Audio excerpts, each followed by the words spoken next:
Good morning and welcome to Kimbolton for the 5th round of the HKRC Racing Club Championship, incorporating the Kimbolton Festival, where you see practice is drawing to a close with our TKM O Plate drivers out on the circuit right now. I'm Chris Sora and delighted to be along once again to bring you all the action from the Kimbolton circuit. And joining me alongside me, he's back from his racing escapades, is Charlie Ellis to give us all the insights into the action today. And Charlie, how are things looking this weekend?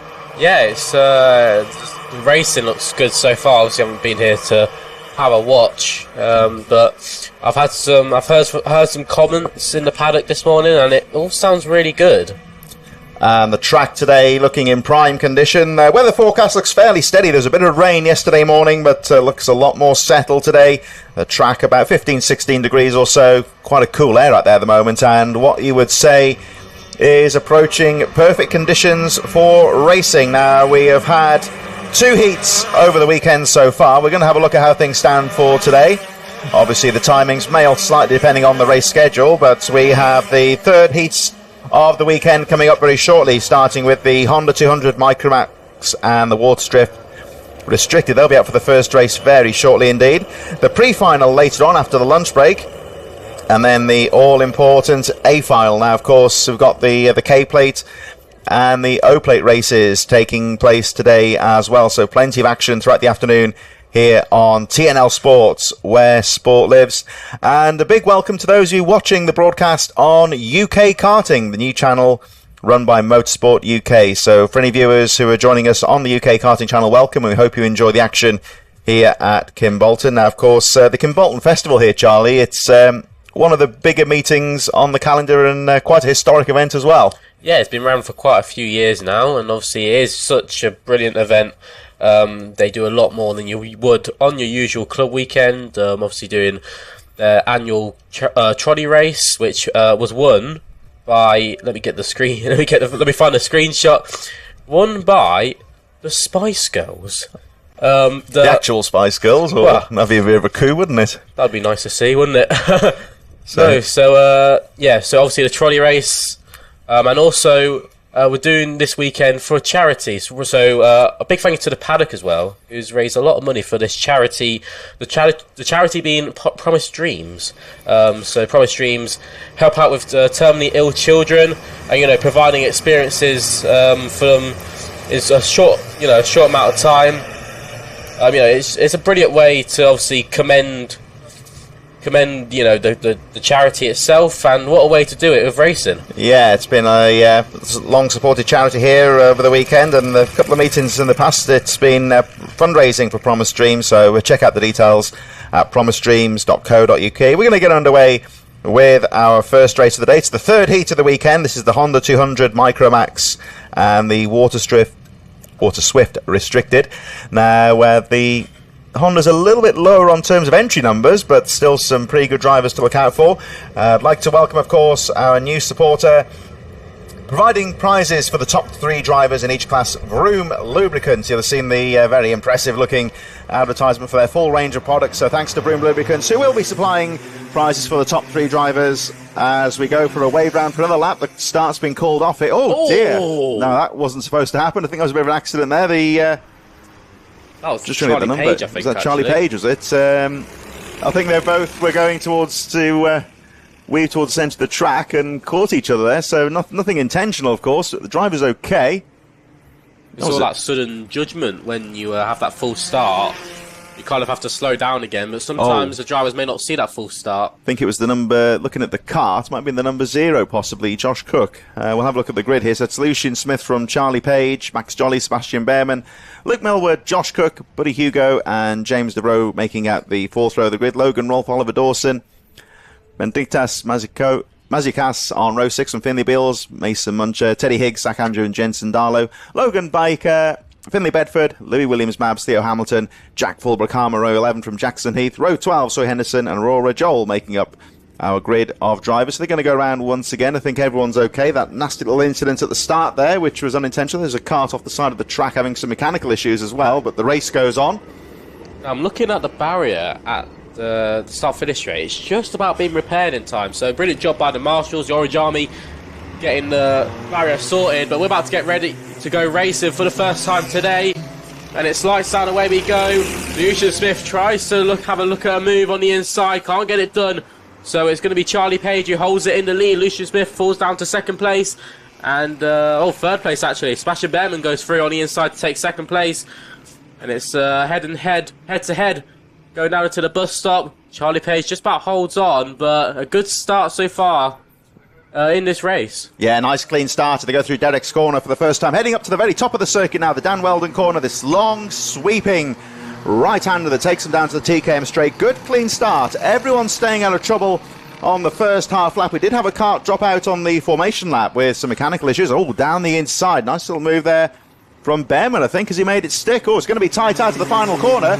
And I think he's done it. We'll have a look when they cross the line. Yes, he has. So Sebastian Behrman takes the lead from Charlie Page now. Lucian Smith, Max Jolly, Josh Cook, who's recovered from that nasty shunt on the formation lap. He's got into position and sits in 5th place. Luke Millward, James DeBro, Logan Rolfe, Oliver Dawson and Buddy Hugo rounding out the top 10 as they all go charging through, as we see Behrman just starting to come under pressure. He's taking the lead. Yes, sorry, he's taking the lead, isn't he? So the number 33 now into the lead of Charlie Page. Let's see if Behrman can try and fight back now here, Charlie, as they make their way down the TKM straight. Brilliant driving here so far in the cadets. Charlie Page just holding on by Sebastian Behrman. I say that, he has a look. Max Jolly on the inside of Lucian Smith. That was a good move. Gets it stopped just about. But that was a brilliant move there by the driver in third. And number 14, Max Jolly, just about is holding on for all he can. Sebastian Behrman's having a look on the inside of Charlie Page. Can't get it done. He's going to have to buy this time and wait for another go. Can't always go on the first couple of laps. It's all about what happens at the end of the race. Max Jolly, though, the man on the move so far, will he have a look at the front too? We'll have to wait and see the next couple of laps. Yeah, look at the number 3rd place car there. Max Jolly just starting to close up somewhat on the leading 2 drivers. Behrman just sitting on the back of Charlie Page at the moment, looking to try and find an opening here, and Page looking very quick, making his way through Kim Bolton corner. Again, you see Behrman just having a peek on the inside on the exit of the corner. Here's he going to try and line something up as they make their way down the Heinz straight. Look at Behrman in 2nd place, just looking at the leader. Anything going here? Well, not quite. Has to follow line astern as they make their way through the Stowe corner. And Behrman still all over the rear wheels of the race leader, Charlie Page. Max Jolly looking threatening in 3rd position, although not too far behind in 4th now. That looks like it could be Josh Cook that's moved into 4th, behind the number 14 of Max Jolly, who has incidentally set the fastest lap of the race. So Jolly again closing up on Behrman here as they make their way through the Dan Weldon corner. And Max Jolly here looking very quick indeed. Yeah, Max Jolly is the man on the move right now. You were just saying Josh Cook, yeah, he's just about closing in right now. Sebastian Behrman is right behind Charlie Page here, so maybe he's biding his time and waiting for a move. We'll have to wait and see, but I'd watch out for Max Jolly here. The number 14 car, that orange and black car, the Carlos Sainz chassis, he's slowly closing in, having a look, see if he can make a move. So far, so good in the cadet group. Behrman right behind Page, almost pumping him down the straight, giving that sort of slipstream effect. The slipstream is so important around this track. This track is full of straights, and yeah, obviously the slipstream effect is really strong. Charlie Page getting the head down, trying to get all those temps out of his car. You know, you have to be right on it with the kart. You know, a couple temps can put you through first to last, so you have to be right on it. But so far, Max Jolly, I'd still watch out for him. He's just sitting there. You know, we've still got quite a long while left. 3 minutes, 3 minutes 50 seconds plus that additional lap. And it's all to Behrman play getting for. close there as they make their way up towards Derek's corner. He's just trying to find an opening here at the moment. Charlie Page doing very well to hold on to the lead here, covering the lines quite nicely. Some nice smooth lines around this circuit, and all the time the 3rd place driver Max Jolly really being drawn into this now. He's right on the back bumper of Sebastian Behrman in 2nd place. Behrman again just having a peek on the inside, looking at the lines here as they make their way through the Castrol corner. Nice smooth driving there though from the race leader Charlie Page. Oh, it was a little bit of a tap there from that might have been from Jolly there, just getting a little bit close to Behrman as the rest of the top 10 go through. Millward Smith, Logan Ruff, Buddy Hugo, James DeBro, Massikas in 10th position, a little bit further behind. as the top three go charging through. And Max Jolly now right on the rear of Behrman in second place. Behrman again having a peek down the inside. Can't find a way through. Charlie Page still holding on to the lead quite magnificently at the moment as they make their way through Derek's corner. Page still there. Page looks a little bit quicker in some of the more technical parts of the circuit here, just doing enough to hold on to the lead. And Behrman at the moment, and of course if you're new to this and you're thinking that's a familiar name, that's the cousin of course of Ollie Behrman, the Formula 1 point scorer, so certainly well within the family here is Behrman. Having a look again at Page, and Jolly still can't find a way through in third at the moment. No, he can't. And whilst this is all happening, Josh Cook's having the best time of his life. He's slowly catching up to the back of the top three here, so maybe this could be a last minute move, try and find its way through to a podium spot. So far it's looking good here for the cadet group. They no harsh contact's been made so far. We hope not for the rest of the race, of course. But Charlie Page, he's just about holding on. Sebastian Behrman actually set the fastest first sector, so obviously something's kicked in. Could be something to do with the tyre pressure, you know, the tyre pressure, so you can set them high or low depending on where you want them to come in during the race. And you know, tyre degradation is always important. Max Jolly, strong move to the inside on Sebastian Behrman. Watch out for Josh Cook as well. He's going to go side by side with Behrman down to turn one. Will he get... Oh no, he closes back in, can't get it done, but Max Jolly makes it up to second place. Now we have got a minute and 30 seconds left. Push that additional lap. Will he have a look at Charlie Page? We have to wait and see. Josh Cook, however, is right behind Sebastian Behrman. Now Josh Cook, he's made a lot of time in the last few laps, so he definitely has the pace. Max Jolly sets the fastest first sector, so he is on a move right now. The pack is closing in. Obviously that slipstream effect that I spoke about earlier, it's coming into play. Will Max Jolly have a look? We're going to the final corner. He made this move last time. Didn't quite work out for him there, did it? Bit of banging into the last corner. We just saw actually Charlie Page waving them on there, just trying to get them to work together, because we have still got 47 seconds on the clock. So essentially 2 to go. Here we go down the inside. Not quite. He tries to go for the move, but number 14 Max Jolly couldn't get it stopped. So maybe Charlie Page breaking a tad bit later and then him. But Sebastian Behrman, maybe he might want him to charge back. You know, he's lost that place a couple laps ago, but that doesn't put a driver off. That makes him think, you know, maybe the car in front is quicker.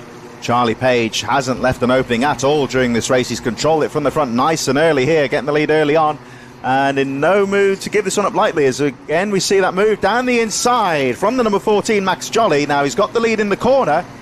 He may lose out on the exit down the straight. They're going to be side by side down the straight now. Is that going to be one lap to go? Not quite. No, they went through just before. Charlie Page has a look on the inside, can't get it done.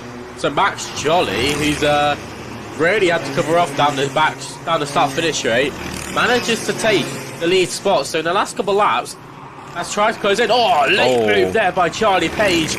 Makes the move on Max Jolly and takes the race lead once again. Josh Cook, however, has made it into third. So brilliant driving by Cook in the last couple of laps there. Managed to close in whilst they were all battling and, you know, tangling about. And he's managed to make his way into third. He has to look at second. Max Jolly has to brake a bit later just to try and cover off from Josh. We're going to go through onto the last lap now. They went through just before the clock went down to 0. So essentially we're going for another lap in this race, as we see again. Number 14, Jolly trying to make things work down the outside. That's going to allow number 0 in there now, Josh Cook, who gets through to second place. That move didn't work out there for Max Jolly, trying the outside coming through the corner. Jolly again, you remember he got shunted into the barriers on the formation lap. Quite a nasty looking shunt, so he's recovered very well here. And Josh Cook, the last challenger now for the number 33, Charlie Page, who has done superbly here.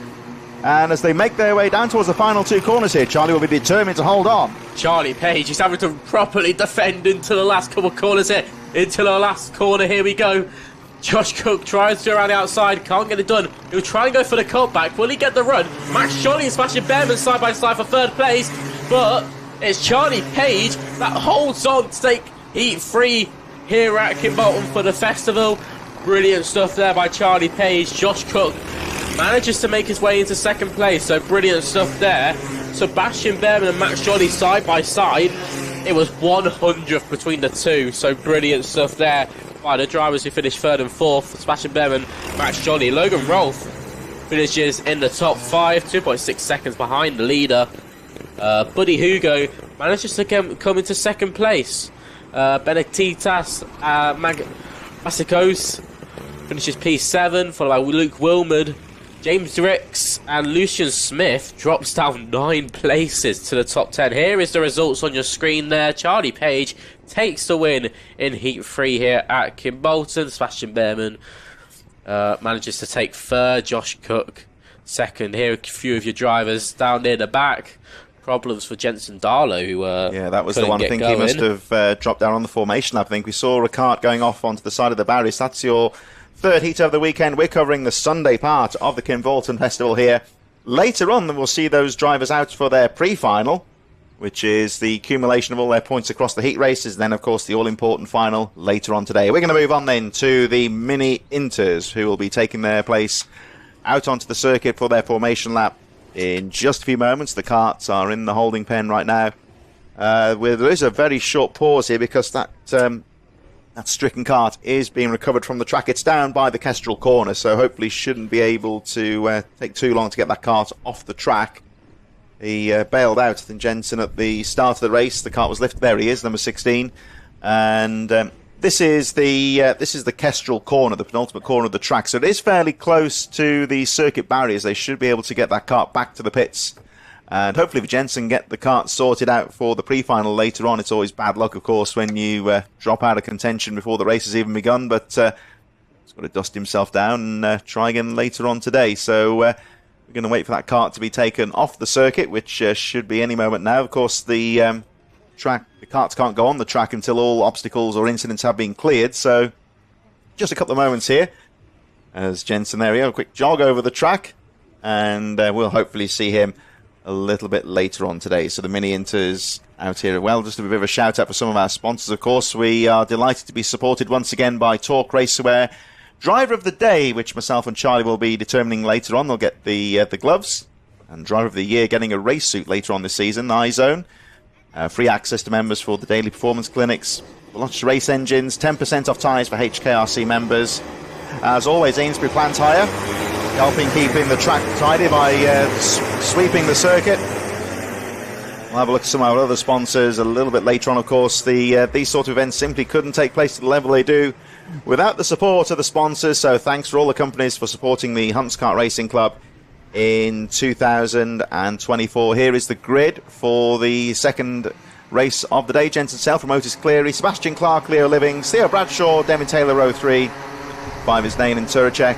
Row 6, Giannoni, Turacek, Wheatley, Cody LaPotrel, Ollie Thompson, Louis Baker, Ruben Jenkins, Ambrose, and the final 3, Archie Lee Bullock, Toby Wortley, and Anderson, rounding up the back of the field as they make their way down here, Charlie, into the final quarter. There's a kart on the track down by the Kimitsu Straight, but I think they should be able to get that going. Now, whether the race will take place here, Charlie, we'll have to see whether we'll go in for another run round. Yeah, we'll have to wait and see, but around the final corner comes the Mini Inters. We're going to try and look at getting this race started. Yeah, the kart's I think we probably now, will. So hopefully it'll be alright. So unfortunate for that driver, but really slowing up here. I think it's time to get racing here for the Mini Inters. And down we go. Oh, on the concrete. Who was that? I couldn't really see who that was. Jensen Sale, though, has already bridged a bit of a gap so far. Coming out of turn 1. Brilliant start by Jensen Sale. I think Leo Livings has managed to get his way into 2nd place. There's Otis Cleary on the inside of the MS kart. He holds on to 4th place. And who is that in 3rd? I think that's Sebastian Clark. So it's been a strong start for some of the drivers. A couple of drivers having some problems there in the bus stop section. We'll see the bus stop is quite a tight area, and obviously a bunch of karts going into it on the first lap. Isn't always going to go as planned. So as they come round the first lap, let's see the results then. So it's going to be Jensen Sale who takes the lead. Yeah, Leo Livings in 2nd, and Devin Taylor in 3rd, who's made up 3 places. So brilliant start there. Theo Bradshaw has made his way to 4th place. Otis Cleary's not had the best one. He's dropped to 5th after starting 2nd. Max Wheatley, watch out for him. He's in P7, but some strong moves in this race, Jensen Sale has managed to bridge a bit of a gap, as I said earlier. It's clear he's going to have to watch out for a driver behind. That's Adam Judicus. It was a quite a messy start to the race, you might say. They were really keeping the cars as slow as they could to try and preempt the starter, and it all got a little bit tasty out there. So a few drivers jostling for position in these early stages, but Jensen Sale has got the jump on the field here as he goes over the line to complete another lap, setting a very neat 44.75 last time around. Otis Cleary, number 11, the fourth place driver. There you see him, fastest driver on the track right now. He's got Theo Bradshaw, Adam Jatis just behind him, Sebastian Clark and Hayden Fisher right there. A little bit further down in the top 10 with Max Wheatley and Adam Turacek rounding out the top 10, but still the number 40 of Jensen Sale. Now, we saw how close the racing was in the previous heat, but here Sale is determined to try and put a couple of laps in here, just try and break the toe. The gap just under 1 second last time around. There is a waved yellow. I think it might just be an official crossing the course, so no carts off the track. So the track is now clear, but here we see, there's your race leader and Sale. We're going to have a look at the gap when they cross the line here. So Sale goes through the gap round about 7/10 of a second between first and second position, so staying pretty clear thus far. So Jensen Sale here, Charlie, I think is just trying to keep that cushion between the guys fighting for second place, and they do well to work together here to try and close up on the race leader. Yeah, you've got about a pack of 4 carts there, and they all could look at working together to try and catch the leading driver of Jensen Sale. Jensen Sale is driving a brilliant race so far. He's already bridged the gap about half a second, which may not seem like much, but when you're looking at it on the screen, it's actually quite a big gap. So he's doing pretty well here to hold on to that gap. There's a move there. That's Theo Bradshaw looking on a move on Otis Cleary. Doesn't get it done, but he had the better run coming out of that final corner. So maybe that's a thing to watch out for in the next lap or two. But Otis Cleary, he's going to have a look at Leo Livings and try and sort of catch onto the back of him, and maybe later in the race have a little look for a move or two. There's a few moves a little bit further back, down actually. The race. Sebastian Clark's moved up into 6th position now, number 51. There's the number 12 in there as well, Max Wheatley, who's also got past Clark. And these are trying to work together a bit here. We saw actually the number 12 of Wheatley just gesticulated to Clark just to follow on here, as they're not too far behind that leading group of drivers. Down the inside goes at 22. Turacek with a brave move down the inside, going in towards the Kimbolton corner. And they're just trying to catch up with that lead group of drivers. There's the number 12 of Max Wheatley, currently sitting in 6th place, trying desperately to close up on that lead group of drivers. Otis Cleary, the number 11, at the back of that train of the lead group. Jensen Sale still holding on to that half-second lead, which doesn't sound very much, but quite big in the terms of a karting sprint race as they make their way through up towards the Dan Weldon corner. There is the number 121 there, Adam Jatis, who's moving through into the top 10 with Adam Turacek and Jamie Ambrose in there as well.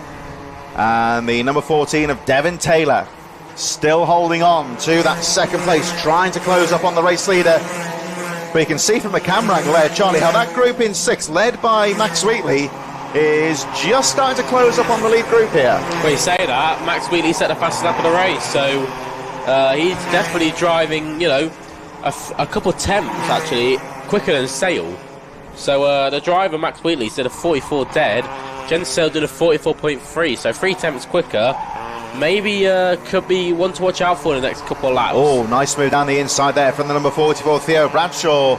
Made it move on Dan Weldon corner, a difficult corner to make a pass, so he did very well to take that inside line. And you see the number 11 there of Otis Cleary just drifting a little bit wide, going into the Kimbolton corner, trying to get the drive out of the corner. On the run down to the first corner to Stowe, here they come. And still number 44 though, holds on to that position. Theo Bradshaw now into 4th place. There's the number 12, oh, down the inside from Max Wheatley on Otis Cleary. So Wheatley up to 5th place.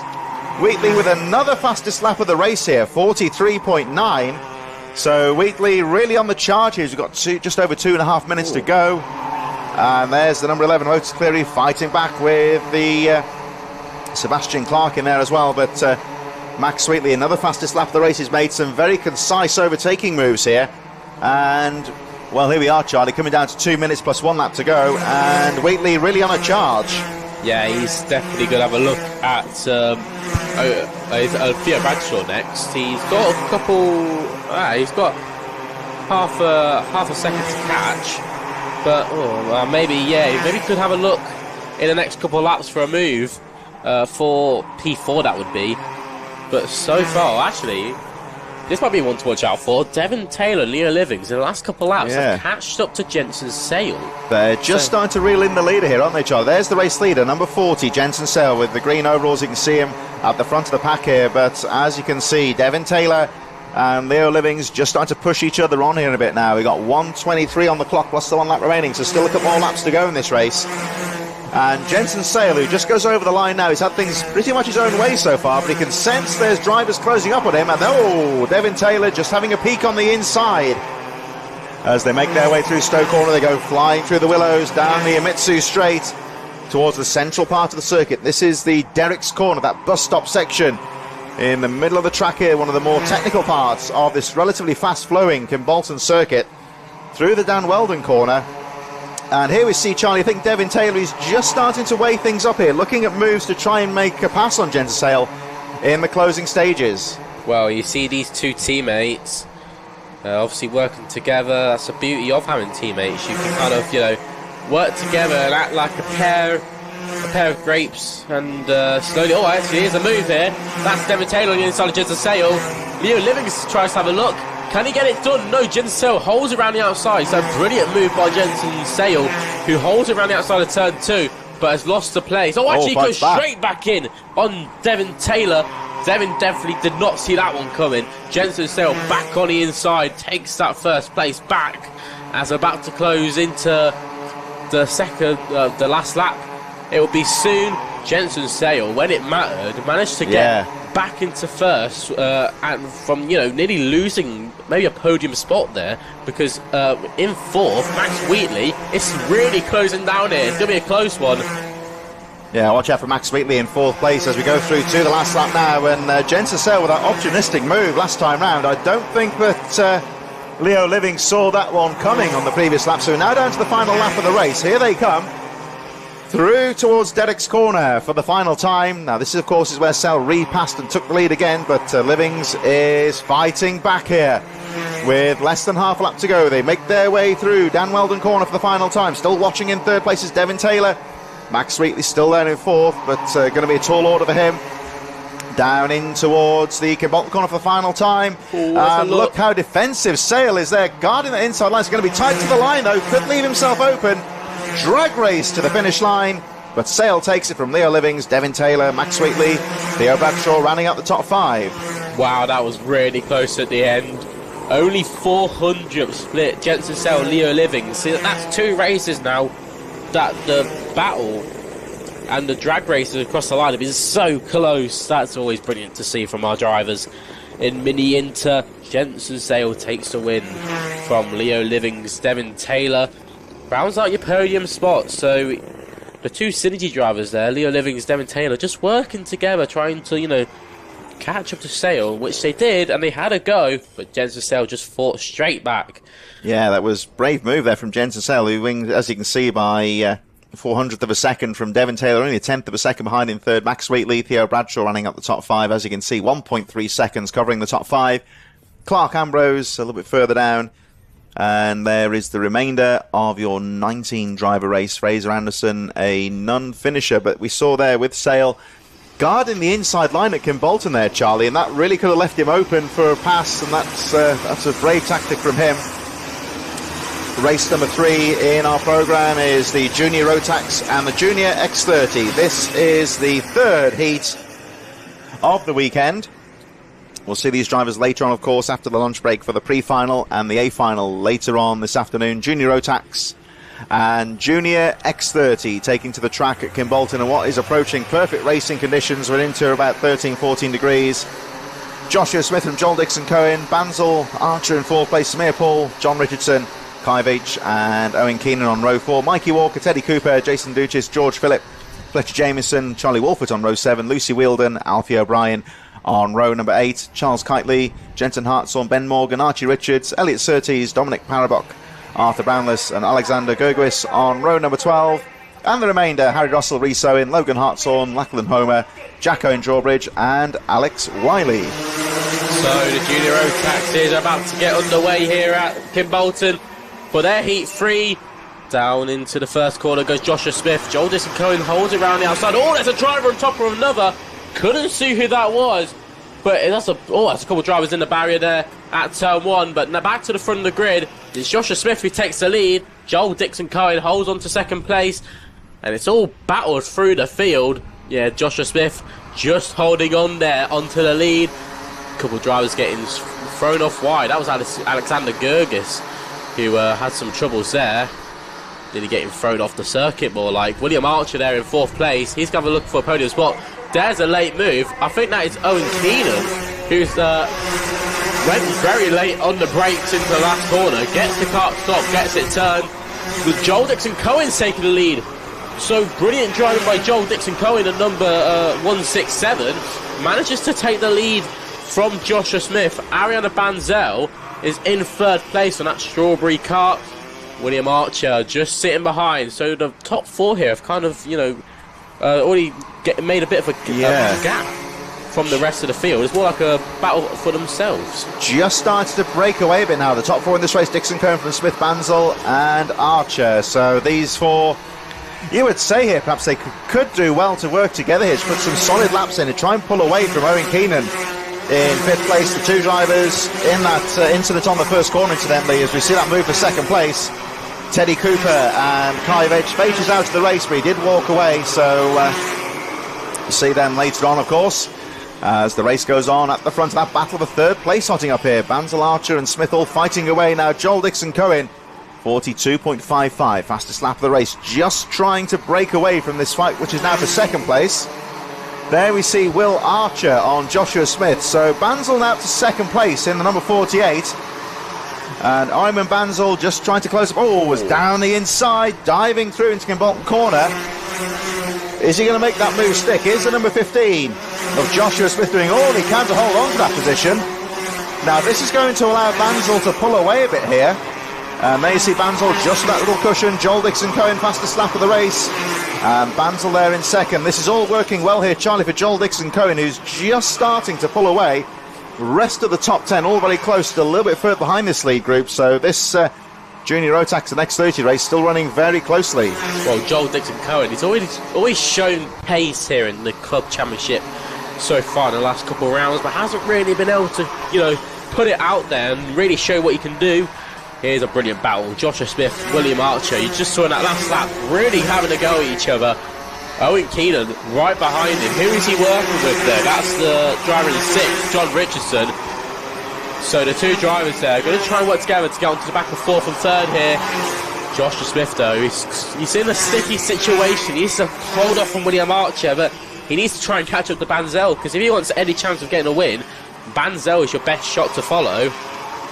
Owen Keenan there on your screens. John Richardson right behind, also in 7th place. Samia Poole is closing in, so it's sort of like a three-way train, trying to catch up to the back of 4th and 3rd here. So William Archer has got a few drivers to watch out for, so it might not be over just yet. I mean, yes, Samir Poole just pulling away from that group on the edge of the top 10, who are having their own little battle here. So there he is, the number 13. Samir Poole having a look at John Richardson, who in turn goes down the inside, banging wheels there with the number 29 of Owen Keenan. Very close racing as they make their way through Stowe Corner. And this is really where the action is right now, as Joel Dixon Cohen continues to control the race. There is the number 68 of John Richardson, who holds on to the position, just tagging onto the back. Will Archer in there as well. There's number 13 though, Samir Poole doing all he can to try and find a way through. There's Owen Keenan, 29, just ahead of them. Keenan currently sitting in 5th position right now as they make their way down towards the Kimbolton corner. But look out for Samir Poole here as they make their way over the line. There is a kart in trouble on the infield there, so they got the yellow flags, no overtaking. We may just see the kart on the left-hand side. That's the number 32 in trouble, which is Mikey Walker, who's in the midfield, dropping out of contention. So with that kart on the track, no overtaking going on as they have to start again now as they make their way through towards Derek's corner. Dixon Cohen continues to lead the race. Banzel second, Smith, Archer, Keenan and Richardson as we focus on the number 13 of Samir Poole. Having a look again down the inside of John Richardson, can't find a way through. And here we go, charging into Kimbolton corner. And at the moment here, Samir Poole looking threatening down the inside. Oh, now can he make that stick? He timed that perfectly there. That was a textbook block pass, I would say, from Samir Paul there, Charlie. Just about got it done before the yellow flags came, the yellow flag zone. So brilliant driving by Samir Paul, got it done when he needed to. Now will he kind of work with Owen Keenan here, or will he, get past him and try and go for the podium spot? William Archer's kind of lost a bit of time to the top three. He's half a second behind Banzel, so he's got some work to do if he wants to have a look at a podium spot. But you have to remember, it is a heat, so there's something really big to win off here, except for, that bragging rights and those championship points, those all-important championship points. Joshua Smith, actually, in the past couple of laps, has got down the inside of Banzel. So Joshua Smith, who's been really dominant here in the Club Championship, has won a couple rounds here, so he knows how to win races here at Kimbolton. But he's going to have to try and see if he can catch up to the 167, Joel Dixon Cohen, who's been driving a brilliant race so far. I don't think he's actually won a club round here this year, so this may be a first of many for Joel Dixon Cohen.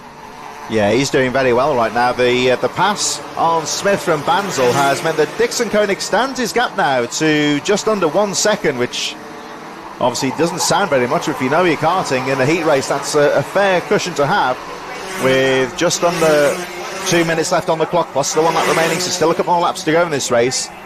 Still every potential here for Smith and Banzel just to try and tag along here and catch up with the race leader. Still there in fourth is Will Archer, looking threatening in that 4th place 261. He's looking to try and get involved as well.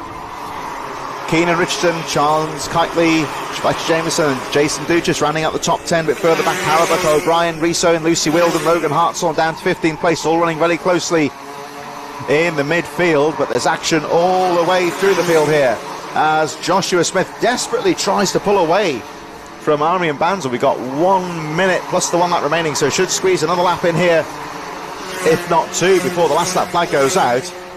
So Joel Dixon Cohen looking very good at the front of the field here.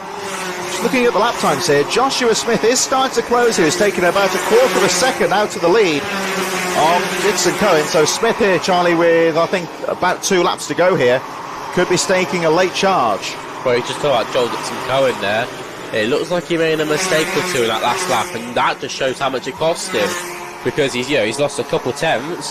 That could seek an opportunity for Joshua Smith to have a look at a move. Here is a good battle going on. Here's Samir Paul on the inside of Owen Keenan. I think he just went for the move. I couldn't see if he got it done or not. On our screens, Joshua Smith just about holding on from Banzel. I think he got the move done. So Samir Paul went down the inside of Owen Keenan on the second to last corner, manages to get it done. It's part of overtaking opportunity there. So to get it done, you've got to have some bravery. And I was going to say something else, but maybe keep it PG. Samir Paul just holding off from Owen Keenan, John Richardson just behind. Will John also have a look at move? We'll have to see in the next lap or two. There's just ahead of these drivers, Will Archer is just starting to catch up on that battle for the lead as we look at the number 13 of Samir Paul, bravely fending off Owen Keenan, who again has a peak down the inside. Nothing going there going into the final corner. We've just moved on then to the last lap of the race. Joel Dixon Cohen, the gap goes down to half a second as we look at the number 13, Samir Paul, still fighting with it. Oh, down the inside there goes 29 of Owen Keenan with John Richardson. They're still fighting away. Now this really could benefit Samir Paul in that battle for 5th position, as Joel Dixon Cohen leading them up towards the Dan Weldon corner. Still that fight going on.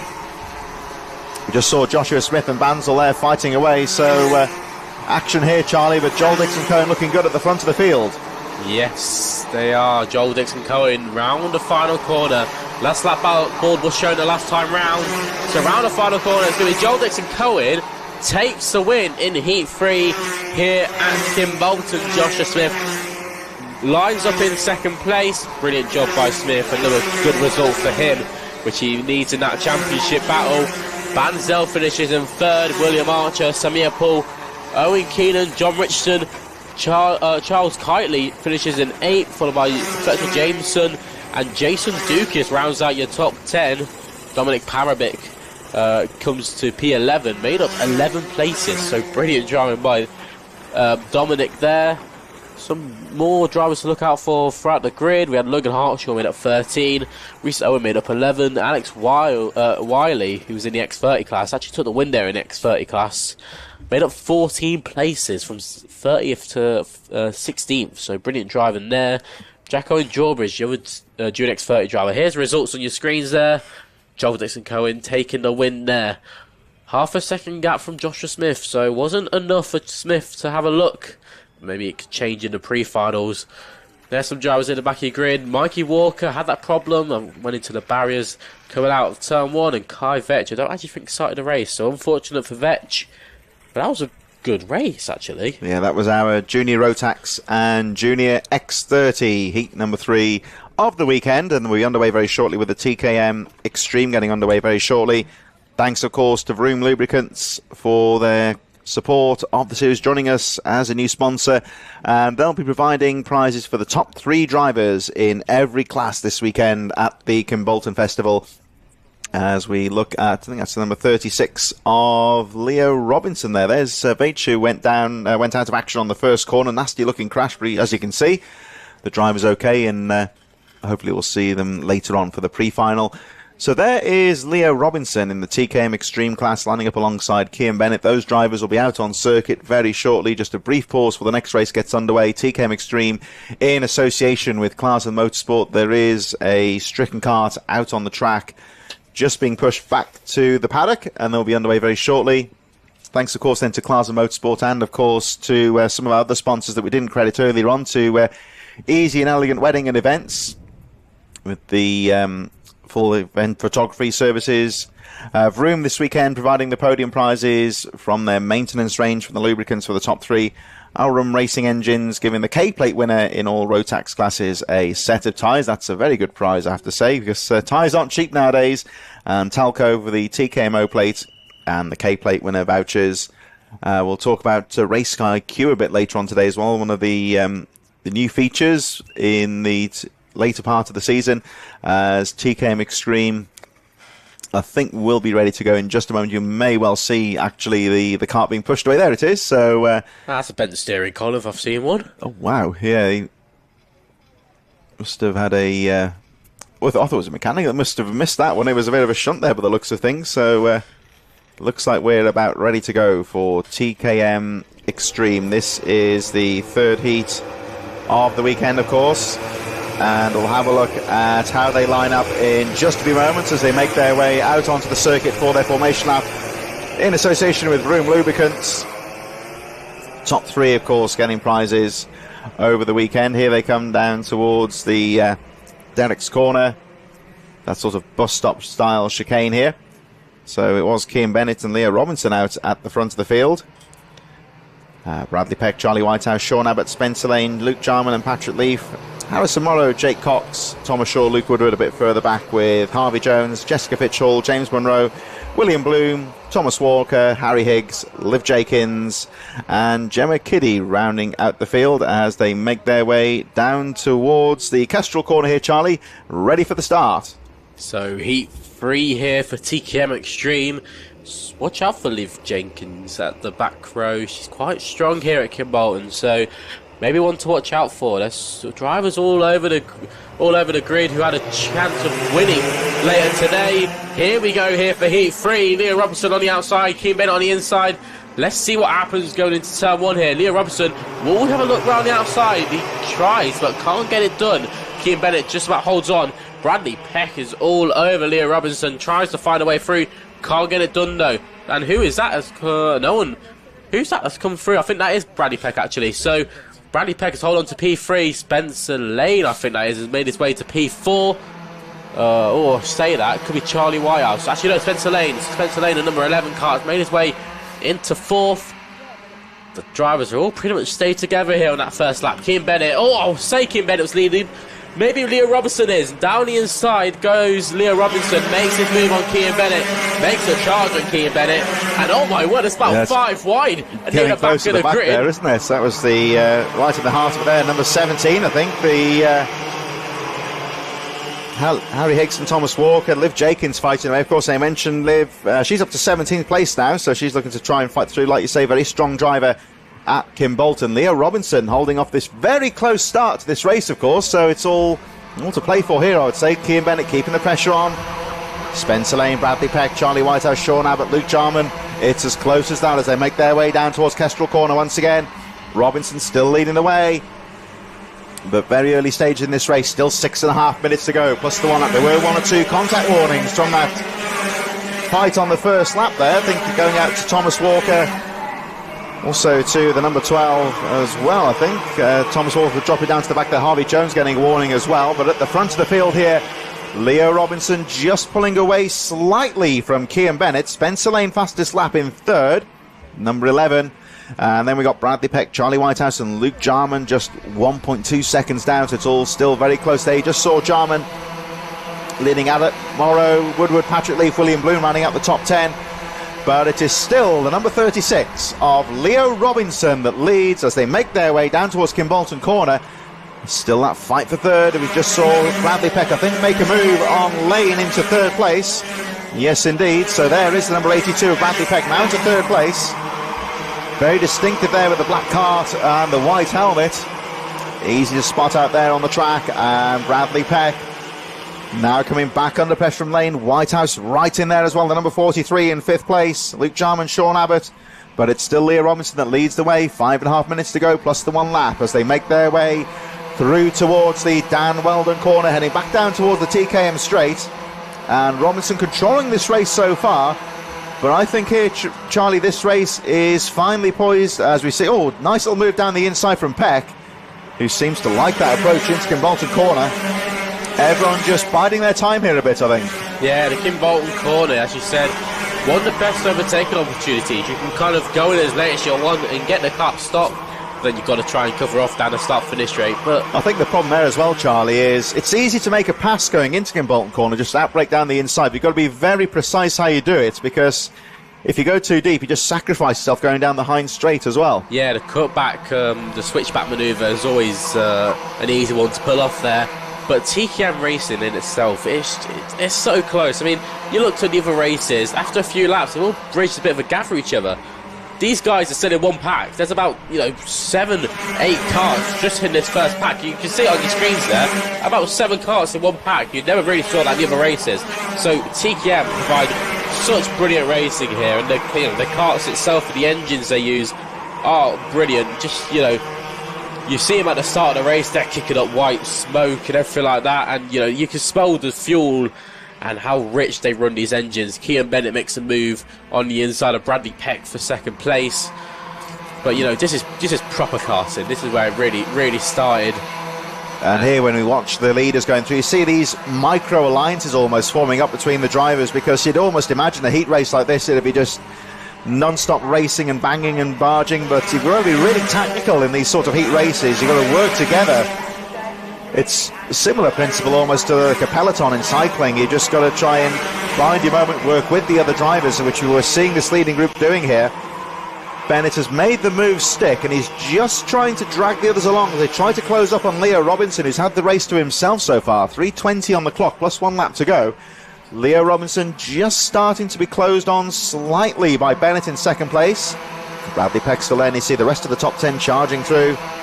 Lane, Whitehouse, Jarman, Woodward, Harrison Morrow, Patrick Leaf, William Bloom in there, Sean Abbott and Thomas Shaw. There was the number 42 a moment ago, only about 2 seconds down on the leaders. Here they come over the line once again. So Leo Robinson really starting to be closed on now by Cian Bennett, who sets the fastest lap of the race, 43.02. Rest of the top 10 going through, and a bit further down there, Harvey Jones, James Monroe, Harry Higgs, Jessica Fitchhall, Thomas Warner going through as well. I think Fitchhall dropping down to 20th.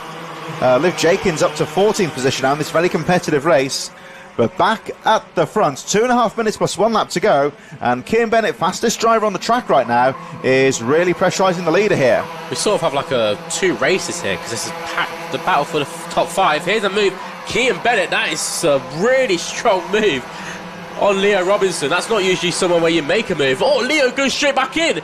Oh, rubbing side to side, bumper to bumper. That's pretty much how you do it here. And look here, Charlie, Cian Bennett has a look back on the inside. Now watch for Spencer Lane. Will he have a look as well? He does. So down the inside, or goes to the outside. go Spencer Lane. That's the problem with that sort of complex. You kind of have the inside, but if you can't get it done, it changes to the outside, and you're kind of in a sticky situation. Bradley Peck is in P4. He's just holding on for Spencer, just behind Spencer Lane. Charlie Whitehouse is just sitting there. You're biding his time.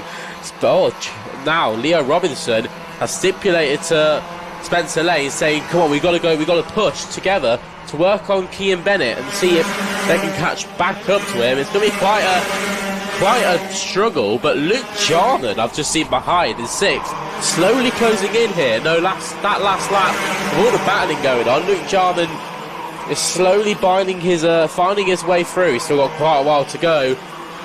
Bradley Peck's having to defend into the bus stop, having to defend off number 43 there, Charlie Whitehouse, but Kean Bennett just slightly bridging a bit of a gap. So could this be a race win sealed early for Leo Robinson? We'll have to wait and see. Yeah, this is only let's have a look here as Robinson starts to just a little bit of a nudge there going into Gimbolton Corner. We're going to go through on the clock here with 44 seconds here, so I think it's going to be tight here as we see Bennett holding the inside line. Will we have 1 or 2 laps to go here? I think it might be 1 here because they are starting to hold each other up as they make their way through Stoke Corner and the Willows. Everyone just starting to bide their time here, plan their overtaking moves very precisely here because this race is still wide open. I think there's going to be 1 lap to go next time round. It's going to be very tight on the clock here, so how quickly they come through. Down the TKM straight they go then, and you can see now that Kean Bennett is driving quite defensively there, guarding the apex as they make their way down towards the Kimbolton Corner. And again, very tight on the inside. Oh, that allowed, might be Whitehouse on the inside as, last lap then just about goes out. Look how defensive Kean Bennett is driving, absolutely guarding that inside line. That's going to sacrifice a little bit of speed through the corner, bunching everyone up behind him here. And I think, also Luke Jarman closing up here, Charlie. This is going to be a tight race to the line here. I just saw Bradley Peck there, made a brilliant move round on Charlie Whitehouse, goes round the outside of him. But Leo Robinson here, with a couple corners left, going into the last sector now, has to watch out for Spencer Lane behind him, has to watch for Kean Bennett in front. Will he go for a move here? No, he doesn't, but Kean Bennett, will he defend the last corner? Yes, he does. Leo Robinson closes in. Will he have to run coming out the final corner? No, he doesn't. Kean Bennett wins Heat 3 here in TKM Extreme. What a race that was. TKM always providing brilliant racing for us commentators, and hopefully you guys on the stream as well. Kean Bennett takes the win there. Leo Robinson just in second, 2 tenths off him, so it wasn't enough. Kean set the fastest lap on that last lap, so that just shows how much he was really pushing it on that last one.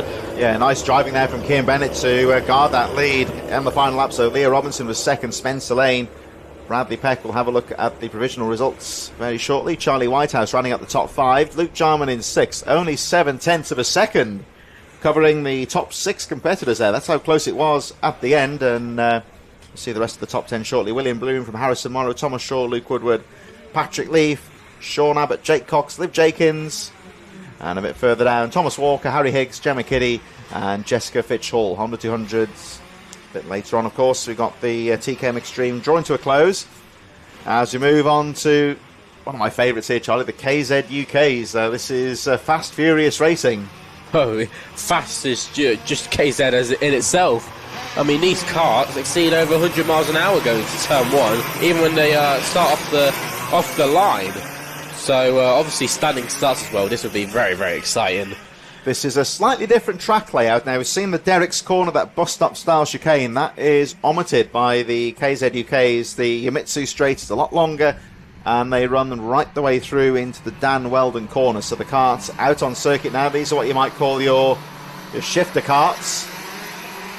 3 brakes on them as well. They carry a lot of speed, approaching 100 miles an hour at the end of the Yamitsu Straight, which isn't a particularly long distance to get that sort of speed up. So it just demonstrates the kind of power that these carts have. Going out of course onto another formation lap, they carry a lot more speed, so they need a bit more time to get the tyres warmed up. And decent entry KZs today. We generally see some great race action from these carts, Charlie. I mean, yeah, no matter how many drivers are on the grid, there's always something really exciting to see with the KZ UKs. I mean, they're just satisfying in itself. I mean, the way you have to drive these karts is so different to any other category.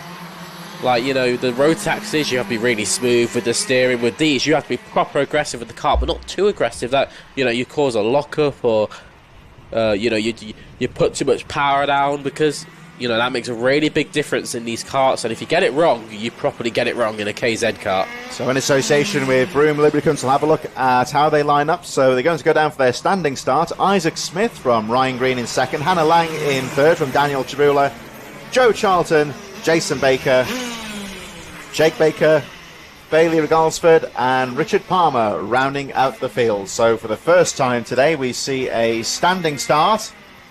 They'll be watching for the lights in just a now, Isaac Smith just had to jump out his car. Yeah, I get it started again. Engine, I think his car is stalled, so I don't think he can get that car started. Will he have to push the car off? I think they have to wait. Yeah, he's going to have to go around again. Yeah, so they got it going. You see a few of the drivers there already signalling they want another run round. So we're going to go for another formation lap here. So Isaac Smith, the pole sitter, just lost the engine on the grid. He's managed to get it going again. Bump started the kart. That's the problem with these KZ karts. Are really easy to stall, especially when you're having to, you know, form up for the start, just accidentally letting go of the clutch. And these guys have hand clutches as well, so, you know, all done on feel. Here is the grid then for your KZ UK. Isaac Smith starts on pole. Ryan Green alongside Hannah Lang, Daniel Sabula, rounds out row 2, Joel Charlton, Jason Baker, Jake Baker, Bailey Riggersford, and Richard Palmer rounds out your grid of I think it's about 9 drivers. So although, you know, not as big grid as we've seen before, still a lot of action yet to see. Hopefully Isaac Smith can keep his kart going until we get racing. I think Ryan Green has lost the engine, maybe just trying to get a nudge from one of the drivers. You'll see them coming round onto the position any moment now. There's the number 12 of Daniel Chabula, who lining up in 4th position. They're trying to get the kart going for Ryan Green, number 97. You just may see him on the back of your screen in a moment. I don't think he can get that kart started. He lost the engine now, so it looks like he's out of contention now. Looks like the race is going to start, and the number 97, just outside of the final corner, Ryan Green, is pushing the kart there. You see at the back of your screen there, pushing the kart off to the infield, so it looks like he's going to be out. Here we go for the start then. KZ UK gets underway with Isaac Smith getting a lovely drive on the inside down to the first corner. Hannah Lang and Daniel Chabula right in there as well. Clean start there, and the number 91 of Hannah Lang goes through into second place. Bailey Rigglesford also gone away well, but Isaac Smith with a lovely jump on the field there, making his way through towards the Dan Weldon corner for the first time. Daniel Chabula, Joe Tarleton, Jason Baker right in there. There's the number 38 of Jason Baker rounding out the field. But a lovely start there from Isaac Smith, absolutely nailed the start and leads them down into the first corner. Bailey Rigglesford has had a brilliant start. He got his way to second on that start. Just having some problems now as they go through the yellow flag sections, so no overtaken into this section. Well, I say that. Daniel Sabula has a move on Joe Charlton. I think he may have got it done after the green flag.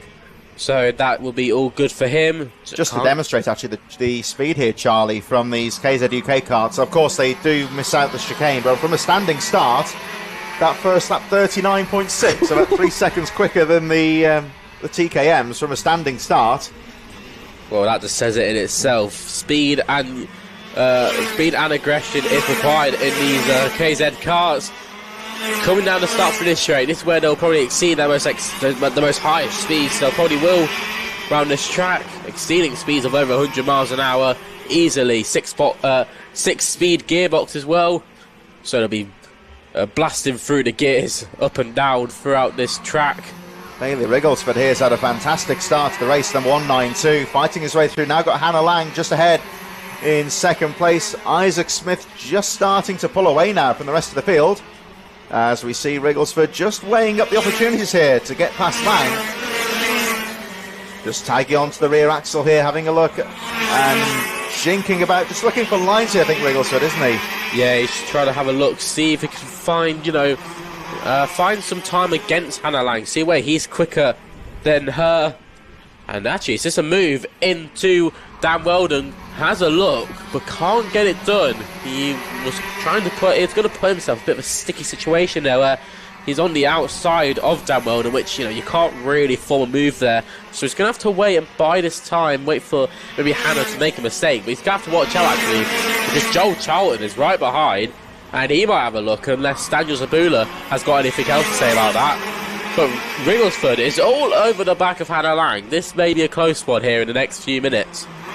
So Hannah Lang holding on to that second place. This is all allowing Isaac Smith to pull away 1.7 seconds. That's a big margin in a karting heat race. Still hanging on in there in 4th and 5th place. The number 15 of Joe Charlton, 12 Daniel Jabula, 17 of Richard Palmer, right in there as well, Jake and Jason Baker. A little bit further behind. Oh, dive down the inside from Charlton.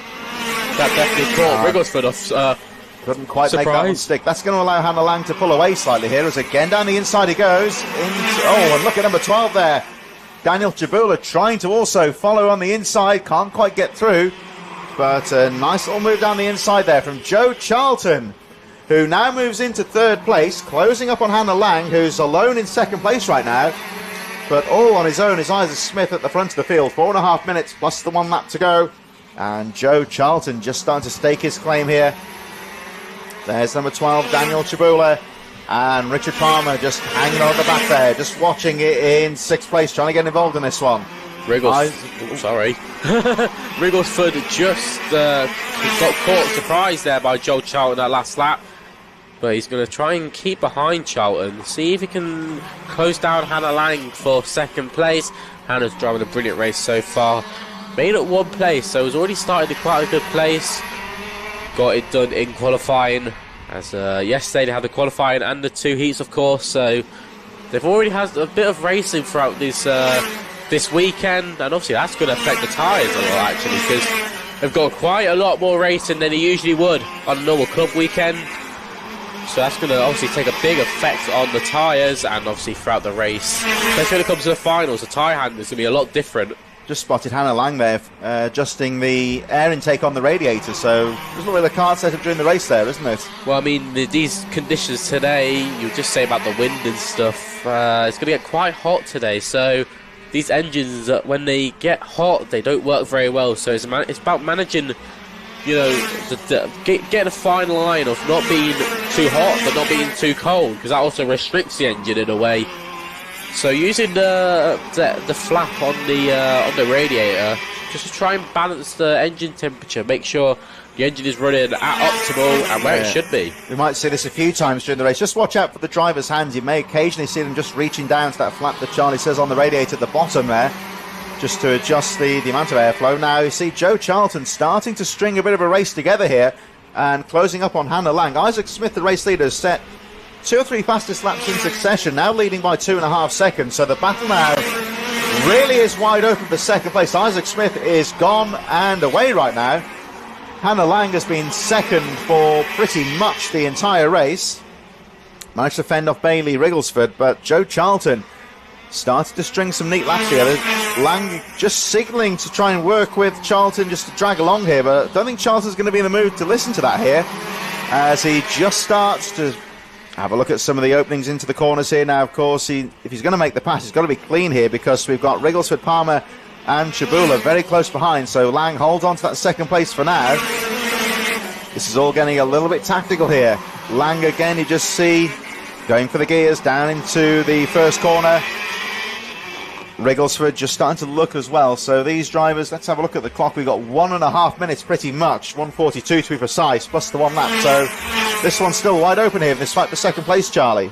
Joel Charlton's really trying to close in on Hannah Lang. You can just see him reaching down, flicking through the gears. And, you're technically driving the car one-handed for most of the lap, even in the corner. So, it's sketchy in itself to drive with 2 hands, never mind 1. So these drivers are really put to the test here in these karts. Rigglesford has a look on Joe Charlton, can't get it done.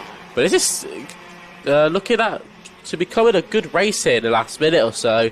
There's about 5 drivers in this pack, and who could all have a look at each other and have a look for a move. But it's all going to be about Joe Charlton and what he does on Hannah Lang. No one's going to be the first to make a move here just yet. It's 52 on the clock. The race leader just about to go over the line now, so they'll pretty squeeze through another lap before we see the last lap board. Isaac Smith with another fastest lap of the race, lapping consistently in the 35.5 region, 35.6 last time round, so he's well clear of this battle for second place. Hannah Lang going through. We've got 35 on the clock now, so I think the race leader Smith should get through before the last lap board goes out. So effectively 2 more laps to go in this race after this. 35.51, fastest lap of the race for Isaac Smith. As we watch this battle for second place, not much overtaking here. I think they're just weighing it up. It might get a bit tasty going towards the final 2 laps. But I say that, down the inside having a look is Richard Palmer. Couldn't quite make the move stick though. He loses out, of course, on the exit of the corner. You may have just seen Ryan Green there on the infield cutting a frustrated spectator right now. Of course, lost the kart at the start of the race. 2 laps to go in this race. Next time round will be the last lap there. We just briefly saw Isaac Smith on his own merry way. The gap nearly 4 seconds, but Hannah Lang doing a great job here to hold on to the second place. We were just about Ryan Green there. He's probably got the best view of the circuit, but obviously would rather be out on track. So unfortunate for Ryan Green. But yeah, Hannah Lang, it's not done and sealed yet for her in this race. Second place is good, but it may not be may not be able to hold on to it.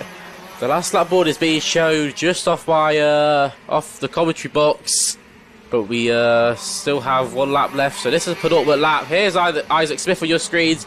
It's just set a 35.51 on that last lap. So the fastest lap of the race go to Isaac Smith, and I could probably see why. He's pulled a gap of about 4.5 seconds. So the gap is always getting bigger. Actually takes a checker flag there. So Isaac Smith wins here in KZ UK for Heat 3. It's a drag race across the line with about 5 karts there. Hannah Lang holds on to second place, followed by Joel Charlton. Bailey Riverford makes up 4 in the end, makes it to 4th place. Daniel Sabula rounds out your top 5. Richard Palmer gets to 6th. And soon to come across the line are Jason Baker and Jake Baker. Here is the results of your screens. Isaac Smith taking the win there. 4.5 second gap from Hannah Lang. So Hannah was probably more focused on the drivers behind than the drivers in front. Obviously, frustration there for Ryan Green. He's probably going to try and get that kart sorted for the pre-final if he wants any chance of getting a good place for the final here. Because obviously those pre-final results determine where you start for the final. He'll have a bit of work to do there, won't he? I think so, in that pre-final, ahead of the all-important final later on this afternoon. Racing today brought to you in association with Race IQ. All the live race data need to be a winner, direct to your phone, with no need for GPS trackers or extra kit. Race IQ is the simple way to view valuable, real-time race data after the lights go green. Know your stand by tracking your position, lap times, gap data between drivers in front and behind you, plus a lap counter and the best lap info. Everything you need to know to develop your Race IQ, and sign up now with Race IQ, which we'll see several times during the broadcast here today. X30 Senior and the R177s coming up in a few moments. We're just waiting for the stricken kart of Ryan Green, which we've lost that kart at the start of the race. We'll see him, of course, later on in the pre-final. And we should see our X30 and R177s, Aaron Lask and Harry Cottrell, at the front there, making their way out onto the circuit for their formation lap. This is the 3rd heat of the weekend. X30 Senior and R177 in association with Torque Racewear and with Vroom Lubricants. Drivers out onto the track for the formation lap right now. As you can see, the weather conditions quite cloudy here at Kimbolton today. It is quite steady weather, no rain forecast today. And the R177s making their way out onto the circuit as well, just a little bit further behind. 2 race classes in one here. So it's Aaron Hask from Harry Cottrell, Tristan Powell, Christopher Bingham, Charlie King and Katie Ashman, the leading X30s. R177s including Alex Jones, Alfie Bray, Matthew Hunting, Stefanos Athanasopoulos, Gordon Chenery, Elliot Kennedy, Simon Pugh and James Butcher. Those drivers a little bit further behind. As we see here, Charlie, X30 Seniors taking to the start. Slowing it down here, come around the final. Well, they properly slowed it down here, come around the final corner. The revs are rise, so we go racing here in X30. Down here we go into turn 1 then. Aaron Lask on the inside, Harry Crotchell on the outside. Aaron Lusk can't get it stopped, and Harry Crotchell has been thrown away with him. So Aaron Lusk on the brakes, couldn't get it stopped, actually locked up there as a couple drivers going off at the second corner. So Tristan Powell has actually made it to the lead there at the start. who was at Katie Ashman has made it to second place. So there's the brilliant R177s getting underway with the number 10 there, Josh Gollin, I think was pushed a little bit wide there. Josh Bass and Alex Jones fighting away. They had a bit of a disjointed start there. The yellow flags were still up, and then they managed to clear the track just when the race got underway. So one or two of those going off there. Second place, Christopher Bingham has had problems there. So Katie Ashman's actually held on to second place there, and side by side for third place, that's Charlie King. So Charlie King's made the way into third place. And in fourth goes Jack Dan. So on your screens there, your small screens, 177. There's the battle for the lead there between Josh Gollin and Josh Bass and Josh Gollin. So Bass with a nice move down the inside. Now, of course, I was saying the yellow flags were up there for the start of that 177 race. So one or two of those drivers timing the start to perfection. They may close up on the back markers from the X30 as Powell continues to lead the way by just under a second from Katie Ashman and Charlie King. They make their way. That's really heated up there. That's getting close to the edge of the top 10. That's a very tight battle there. So it's going to be Powell leading, Ashman second, King, then Aidan Rudge, Jack Dan, Morgan Hills, Peter Jurovic, Josh Jones and Rhys Newburn, all very close, with George Mail and Thomas Borch a little bit further behind.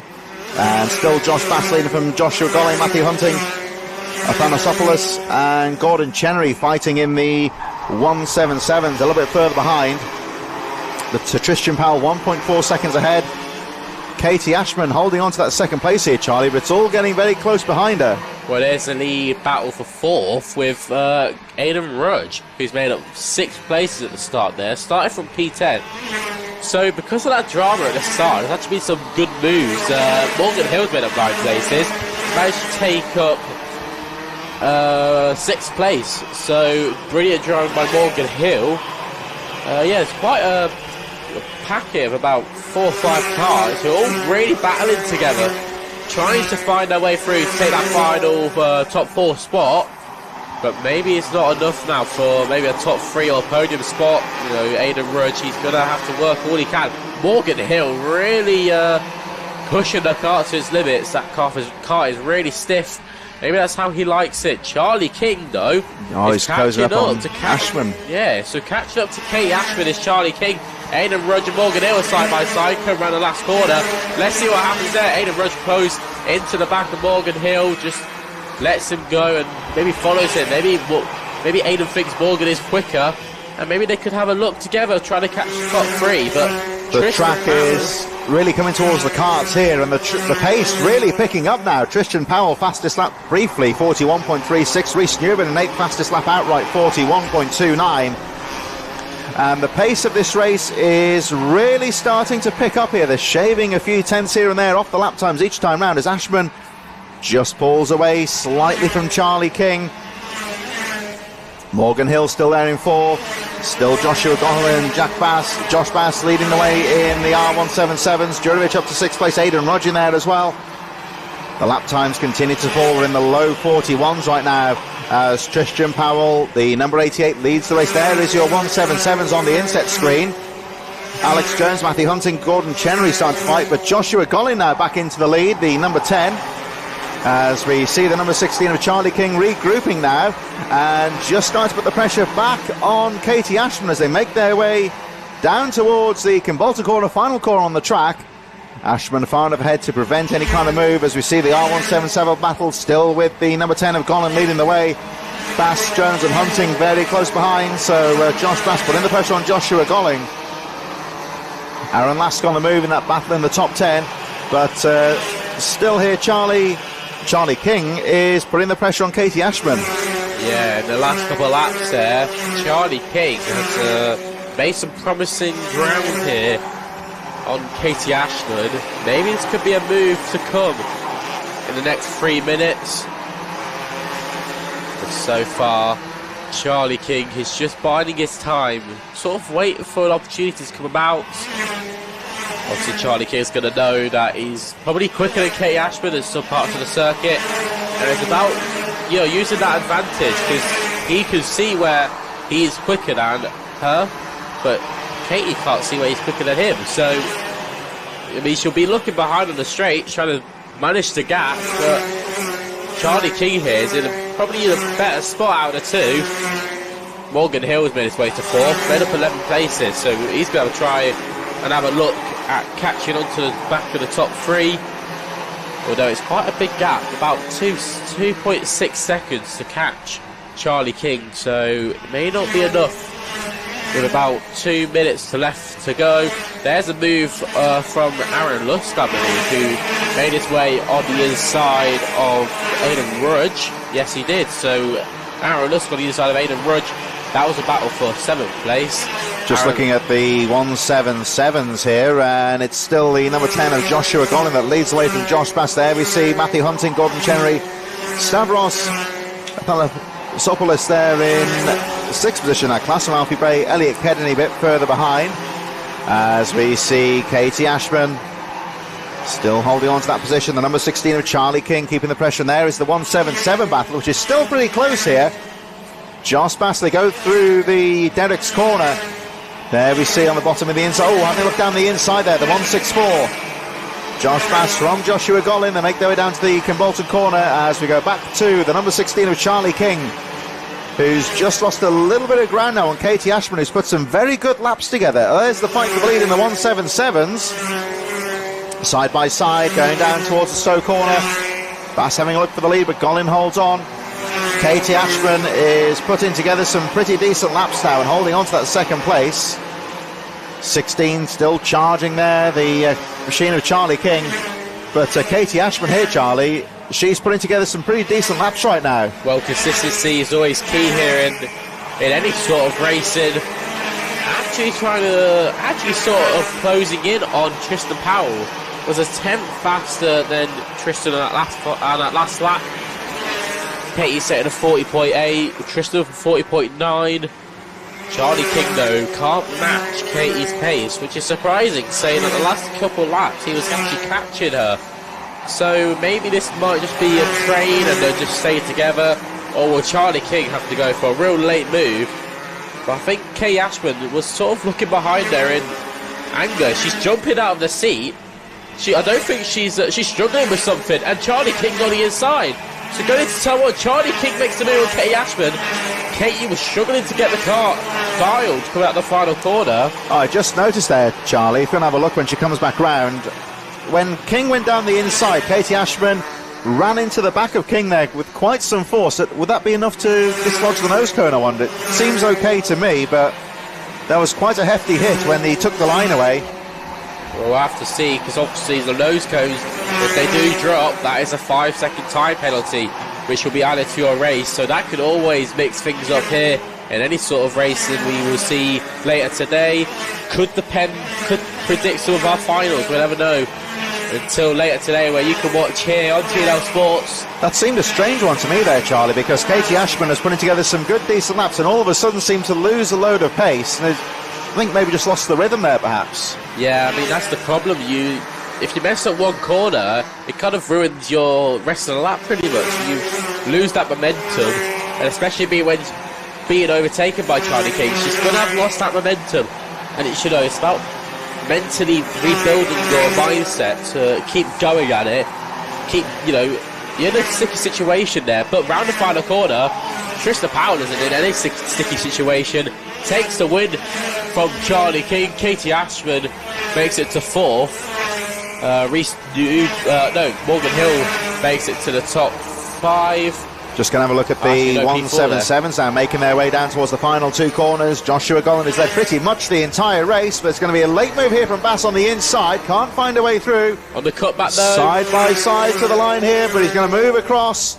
And Joshua Gollin takes the 177 victory. Bass in 2nd, Jones 3rd, Chenery 4th, Bray in 5th, Anasopoulos, Elliot Kennedy, and a little bit further behind will be Matthew Hunting, number 50, Simon Pugh and James Butcher running at the 177 field. Well, both classes there providing some great entertainment for us here at Kimbolton. Tristan Powell in X30 taking a win, and Joshua Gollin taking a win in Rotax 177. Here's the results on your screens then. Tristan Powell takes the win from Charlie King, Katie Ashman, Morgan Hill, Reese Newman, Aaron Lask. Rounds out your top 6. There's a couple drivers from behind. Joshua Ginnon takes a win there by Josh Bass. Alex Jones, Gordon Chenery, Alfie Bray rounds out your top 5. So some brilliant racing there in both categories. Obviously, always something to watch when the X30 Seniors and the 177s are out together. But next race coming up here will be Senior Rotax Heat 3. Yeah, Charlie Webb and Archie Walker lining up at the front there. This is the third heat race of the weekend here at the Kimbolton Festival. Round number 5 of the HKRC Kart Racing Club 2024 season. Racing pretty much once a month throughout the year. Next round of the championship on July the 14th. And all of the club championships here on TNL Sports throughout the 2024 season, right the way through to December. So Charlie Webb leads them out from Archie Walker, Deacon Russell, George Donald, Alex Adams-Acton and Jack Collins a bit further behind.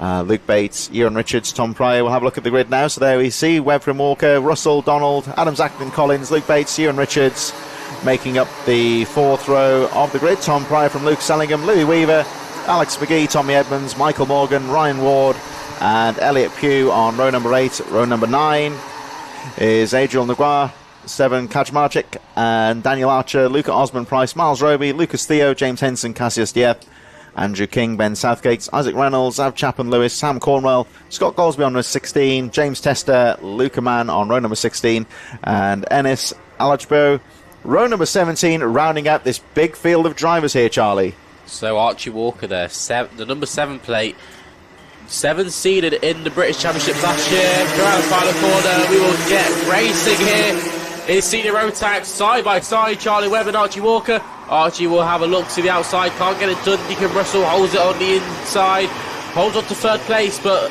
side by side, Archie Walker round the outside of turn 2, gets a move done.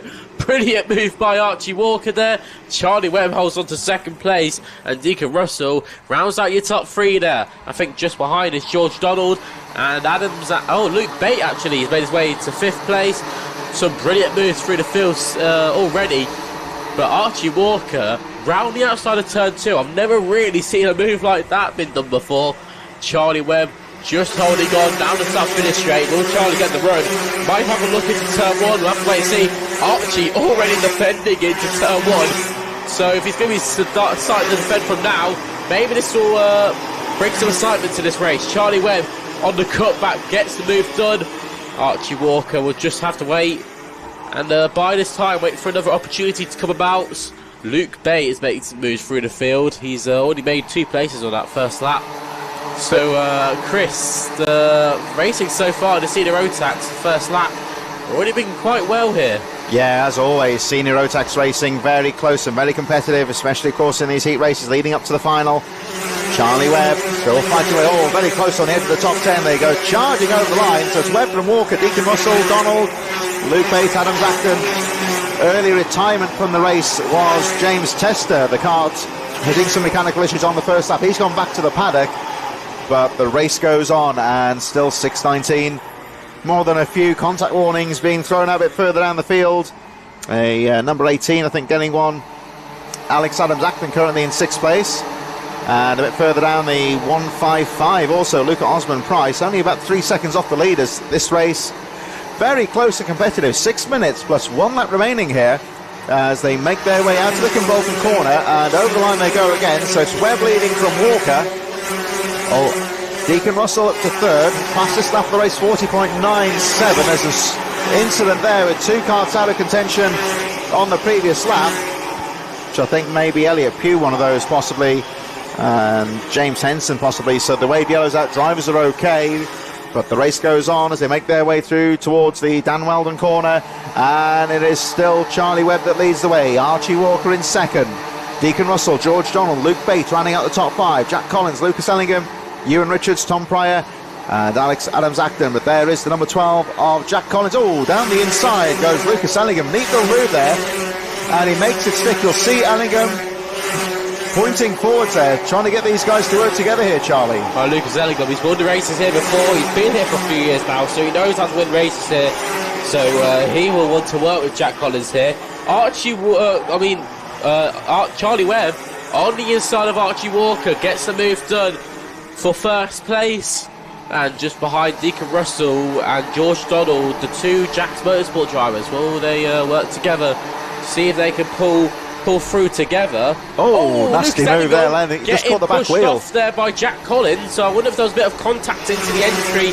Jack Collins tapping the back of Lucas Enningham, spinning him sideways, just about manages to correct it. But there's Jack Collins. I think his nose cone has definitely been pushed in. You can see it rocking its way on the braking zone. I think that was a bit unfortunate there, Charlie. Enningham turned in.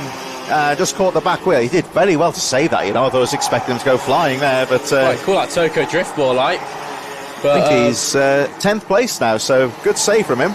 Yeah, brilliant stuff there. Jack Collins, though, on the other hand, may have a penalty at the end of this race for that dropped nose cone.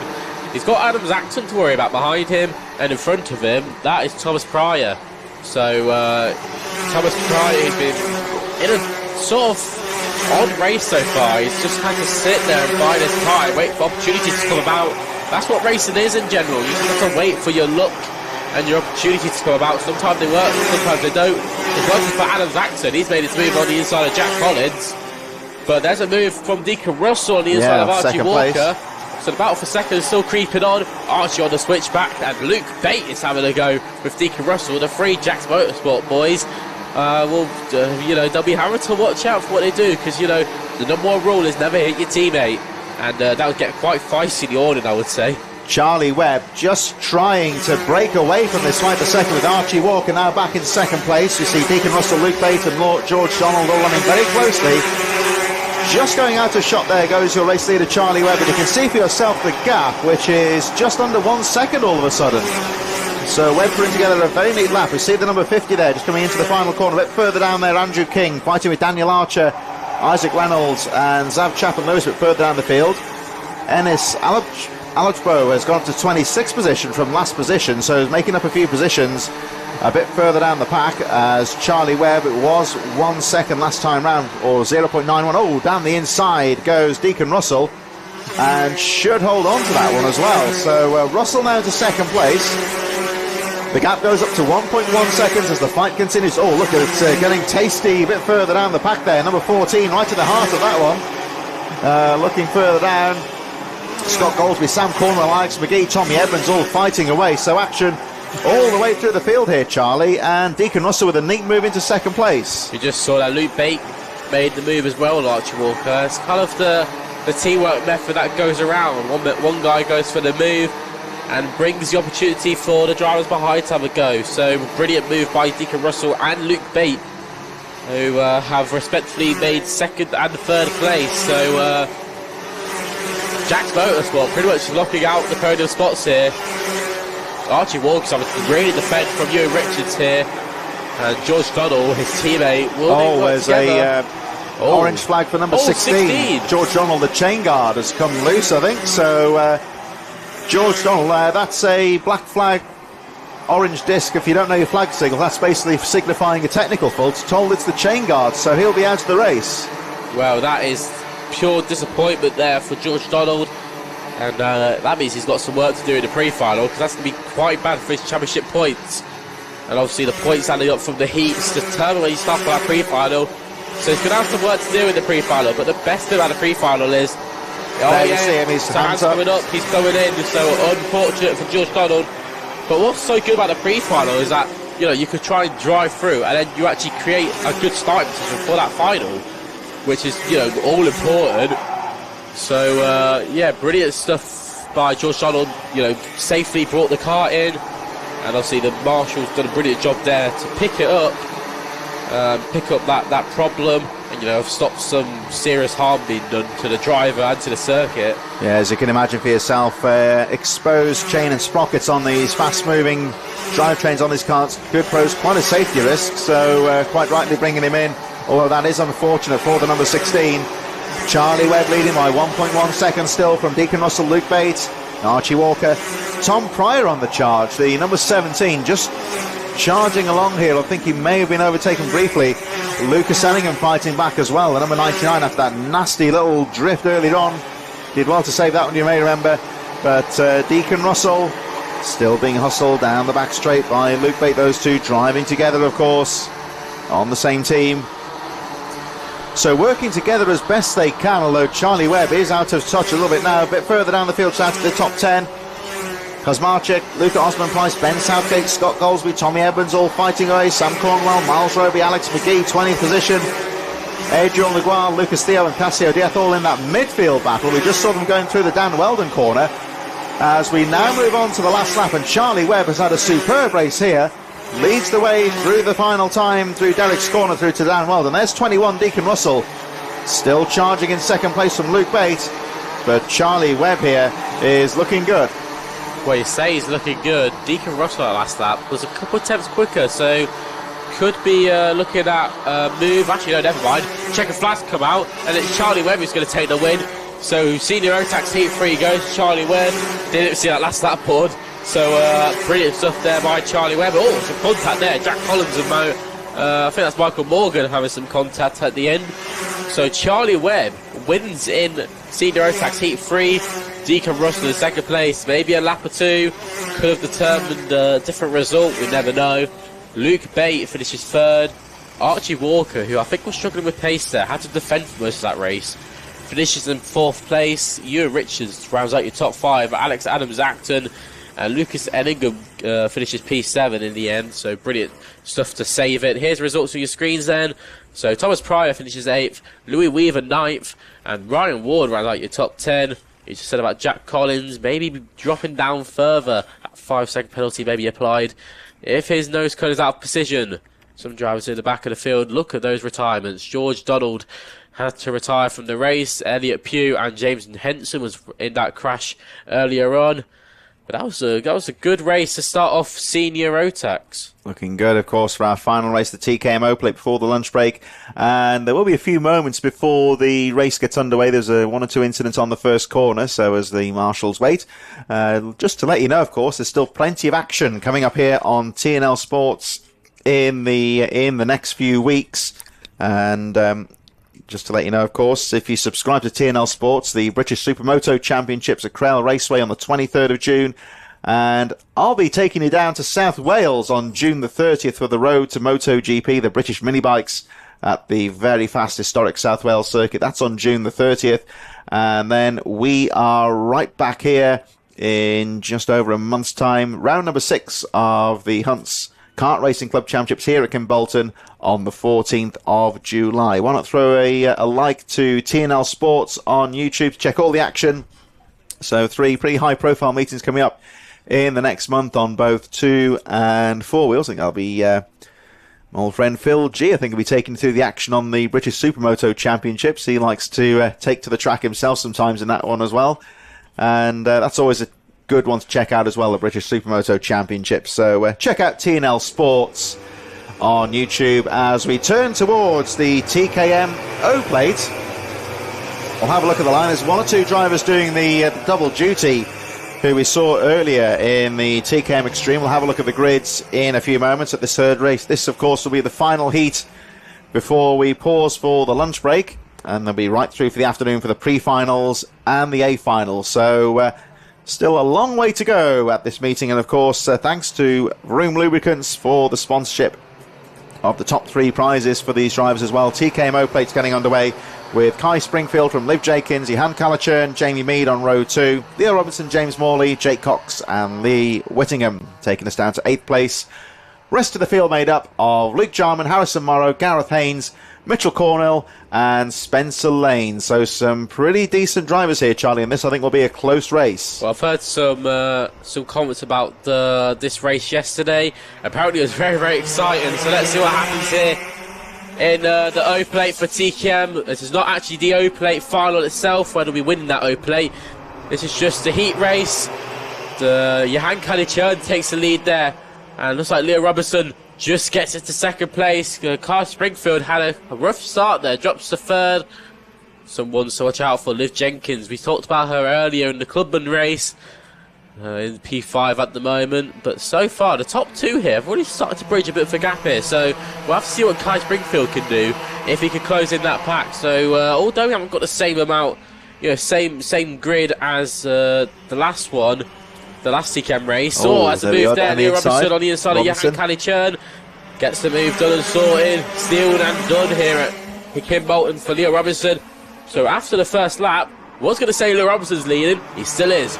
I was seeing Johan Calichern did. He had a look at move there. Couldn't get it done.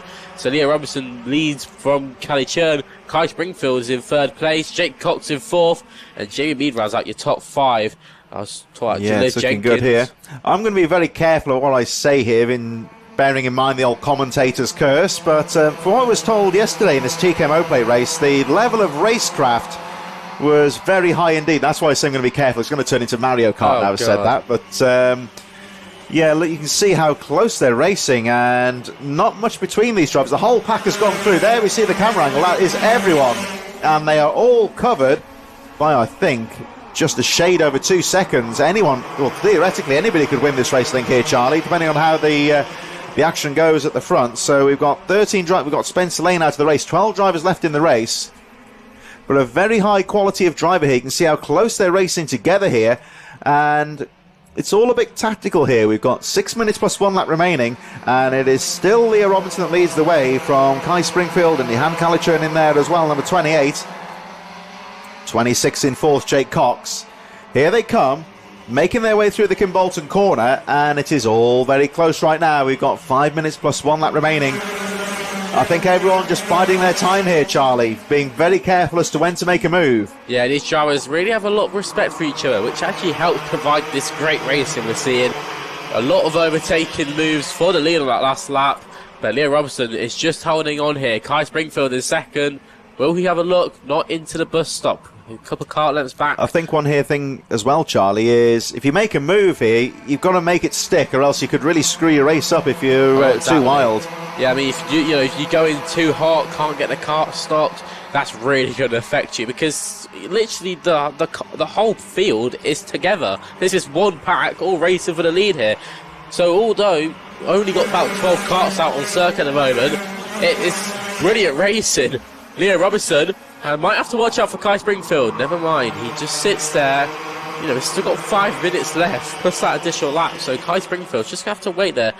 And there's no point going just for the move straight away. Although it's nice, you want some racing. It's just gonna ruin your race almost if you get it wrong. Yeah, this is a finely poised race here. No one really going for the move just yet, but everyone just driving incredibly closely, sticking in that almost like 4-wheel peloton, you might say, staying in that group, looking to make the move. And here we go, down the inside goes Springfield. Now, can he make the move stick? Of course, it's a very difficult place to make that pass sometimes. I think Calichern may have got involved, couldn't quite get the move done. So, yes, indeed, Kai Springfield down to the lead, but down the inside. Outbraked himself a little bit there, though, Leo Robinson. But look at Calichern on the inside. Wide. Saw that gap emerging on the inside line, and Johan Calichern dives down the inside, going out to Stowe Corner. And we have a new race leader with 4 plus 1 on the clock here. What a grandstand, definitely like that one. Everyone was shouting about that move from Johan Calichern. My word, 3 into 1 usually doesn't go. But these TKM Extreme drivers really showed a lot of respect for each other then. That's a classic karting pass there from Calichern, wasn't it, Charlie? You see again, just 97 there, Jamie Mead having a look. Calichern saw that gap, he just saw the move happening and was ready to go. Oh yeah, this is a proper karting battle here. Johan Calichern back on the inside. This is exciting here at Kimbolton. Leo Robinson has a look and gets it done. So on the inside goes Calichern and Robinson, and Kai Springfield's going to have to sit there and watch out because Jamie Mead is actually right behind. I just spotted there Calichern coming out towards the straight. He's just looking over his shoulder. You could see the other ones are fighting for position, so he's just determined now to put the pedal down and just try and get the line sorted out. He put a couple of good laps in here just to try and break the toe, but it's not really happening here because fighting back is Robinson having a peek on the inside. Ooh. He's still hanging on in there, though. He could line himself up into the first corner, but here we go. Oh, this Calichern immediately going defensive, though. Oh, he's sticking it on the white line. Leo Robinson's going to have to stay there as well. Kai Springfield goes a bit wider, tries to carry a bit more speed through, but can't really do much. Everyone's kind of just parking it on the apex. Leo Robinson has a move on the inside. Calichern side by side. Calichern holds it. Kai Springfield comes through. Brilliant move by Springfield. And in second there, 97, Jamie Mead following into second position there. It's all kicking off here at Kimbolton in the O Plate. Jamie Mead's shouting at him, go, go, go. We need to go away. Calichern has dropped to third, but it could have been a lot more than that. Livia Jenkins has made it to 4th. Brilliant stuff there by Jenkins. But as you see, it's literally just one pack. This is brilliant. Watch out for Livia Jenkins on the inside of showing a look there. She's done it. Used the concrete to pretty much get on the inside, but my word, this has been some brilliant racing here at Kimbolton. So that fight for 3rd place is just allowed here. Kai Springfield and Jamie Mead just to pull away briefly. Now, can they make that advantage count? The gap was about half a second, and it's not very much at all. So these two really do need to work together here. They've been gifted the lead, you might say, through that little move at the front. So they've got to take their opportunity now and try and pull away from the chasing pack and try and make that race their own. There we see Springfield. Me just watching in second, looking at the lines here. We're running out of time here now, heading towards 1.5 minutes plus 1 lap remaining. Warning flag going out a bit further down the field for Lee Whittingham in 6th place, as we see Springfield opting to go defensive here. So the gloves are off, I think. And that's going to allow 97. Jamie Mead down the inside there, side by side through the willows, heading towards the Amitsu straight. And Kai Springfield just about holds on to the lead, but this is all going to draw the chasing pack into this battle if they're not too careful here. If they start battling too much. So Springfield leads, Mead in second, although they are having their own fight for 3rd position. And Jamie Mead again looking for lines. He's determined, and he's not too interested in working with the race leader. He wants to get the lead for himself here with 43 seconds on the clock as they make their way out to the final corner, almost side by side. You can see Jamie Mead looking over his shoulder, checking where the chasing pack are. Here they come piling down as, Liv Jenkins got that a bit wrong there. That's a big hit into the barriers. Jenkins there guarding the inside line, and I think the chasing Lee Whittingham possibly just misjudged that slightly, and the unfortunate Liv Jenkins shunted quite heftily into the tyre barriers, which do their job. Now, we're going to have a yellow flag here at the very least, I think, here, Charlie, because there's quite a lot of tyres knocked about in that incident. Red flags coming out, so maybe... we do hope the best for Olivia Jenkins. That was a very hard hit into the wall, so we do hope that driver is okay. Won't speak much about it at the moment. We'll let the medics do that. I think that will actually call the race off, because that was the last lap. Last lap was about to start, so provisionally that'll be a race win for Kai Springfield from Jamie Mead, Leah Robinson, Lee Whittingham. We'll have a look at this again. So you see Liv Jenkins guarding the inside, and that was number 3. That was Lee Whittingham. So maybe she braked a bit too early, and Whittingham just tapped the back. Just seemed to be a very slow entrance, and I think it just caught Whittingham out. So, and he saw on the replay there just how hard Jenkins hit the wall. So hopefully she'll be all right. The medics are, as you can see, the medics going onto the track now just to check that Jenkins is okay. She was moving about in the cart after the impact with the tyre barriers. So at the very least, I think she'll be winded. That was quite a hefty hit. So we certainly hope that Liv Jenkins is okay. And a real shame for her there, because she was running very well and just starting to make inroads towards the leaders in the closing part of the race. Well, yeah, you say that. On my timing screens, actually, she's still P4. Oh, so she's credited as a finisher then, by the looks of things. So if that is how it is, then you could still say it's a good result. Obviously, not the best. Not the best time to say it now. Obviously, the medics will provide the attention for her. So but that was a brilliant race to end the first half of the day. Very close, that one, wasn't it? And some great action. The TKM O Plate has thrown up some pretty close race action across the weekend, and the third heat this weekend also proving no exception. We'll see them later on, of course, in the pre-final, and that will be the last race of the day later on this afternoon for the TKM O Plate. So a bit of an unfortunate note, I would say, to round out the morning race action. We're going to take a pause very shortly for the lunch break. We did end that race under a red flag race stoppage due to a rather hefty shunt from Liv Jenkins, as you may have seen, being shunted into the tyre barriers. Racing incident, I would hasten to add. I don't think there was any malice in that one at all. But Liv Jenkins being shunted into the tyre barriers quite heavily. And those barriers certainly doing their job in protecting the impact, but still quite a hefty hit. And as always, our marshals and medics very quick onto the scene to support the injured driver. So we hope that Liv Jenkins is okay. The medics on the scene right now, and we'll, as I say, a bit of an unfortunate note to end the morning's race action here, but we will be back, of course, throughout the afternoon. Pre-final coming up after the lunch break, and our A-final as our marshals head back to the Marshals' hut to get a well-deserved lunch break, get something to eat and a cup of tea, cup of coffee. You will have the chance, of course, to go and make yourself some lunch and get yourself a cup of coffee or a cup of tea, whatever your preference is. None. And no, coffee for me, definitely espresso. Oh, lovely.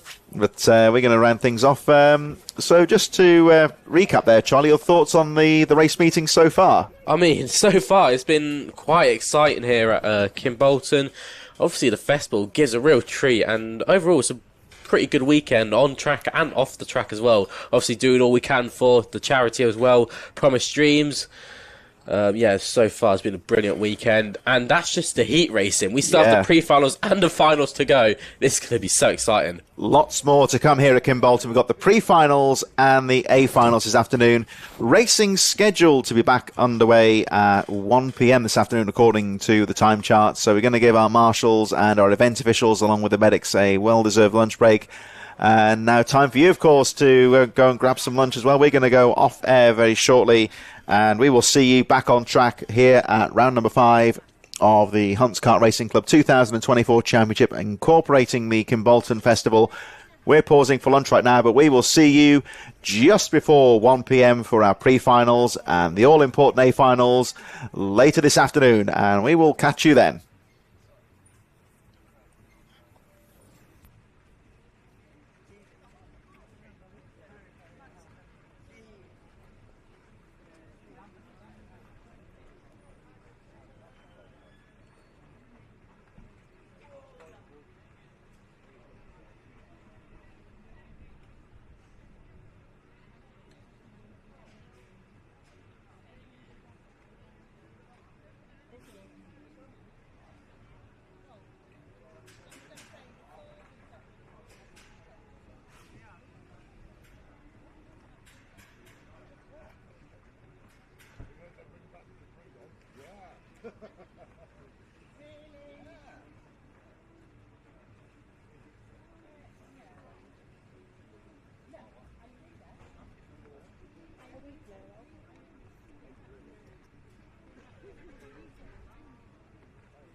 So that's mine.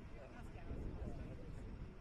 I would have had green one, and I was going to go for a green futuristic.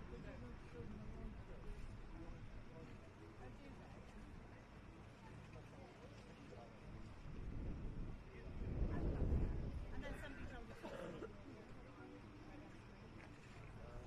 See, I get it. Oh, I I'm glad you did. Yeah, no, I like that. They don't do any of them.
Welcome back to Kim Bolton and our afternoon programme here at the 5th round of the Hunts Kart Racing Club 2024 season, also incorporating the Kim Bolton Festival with the K and O Plate races taking place also this afternoon.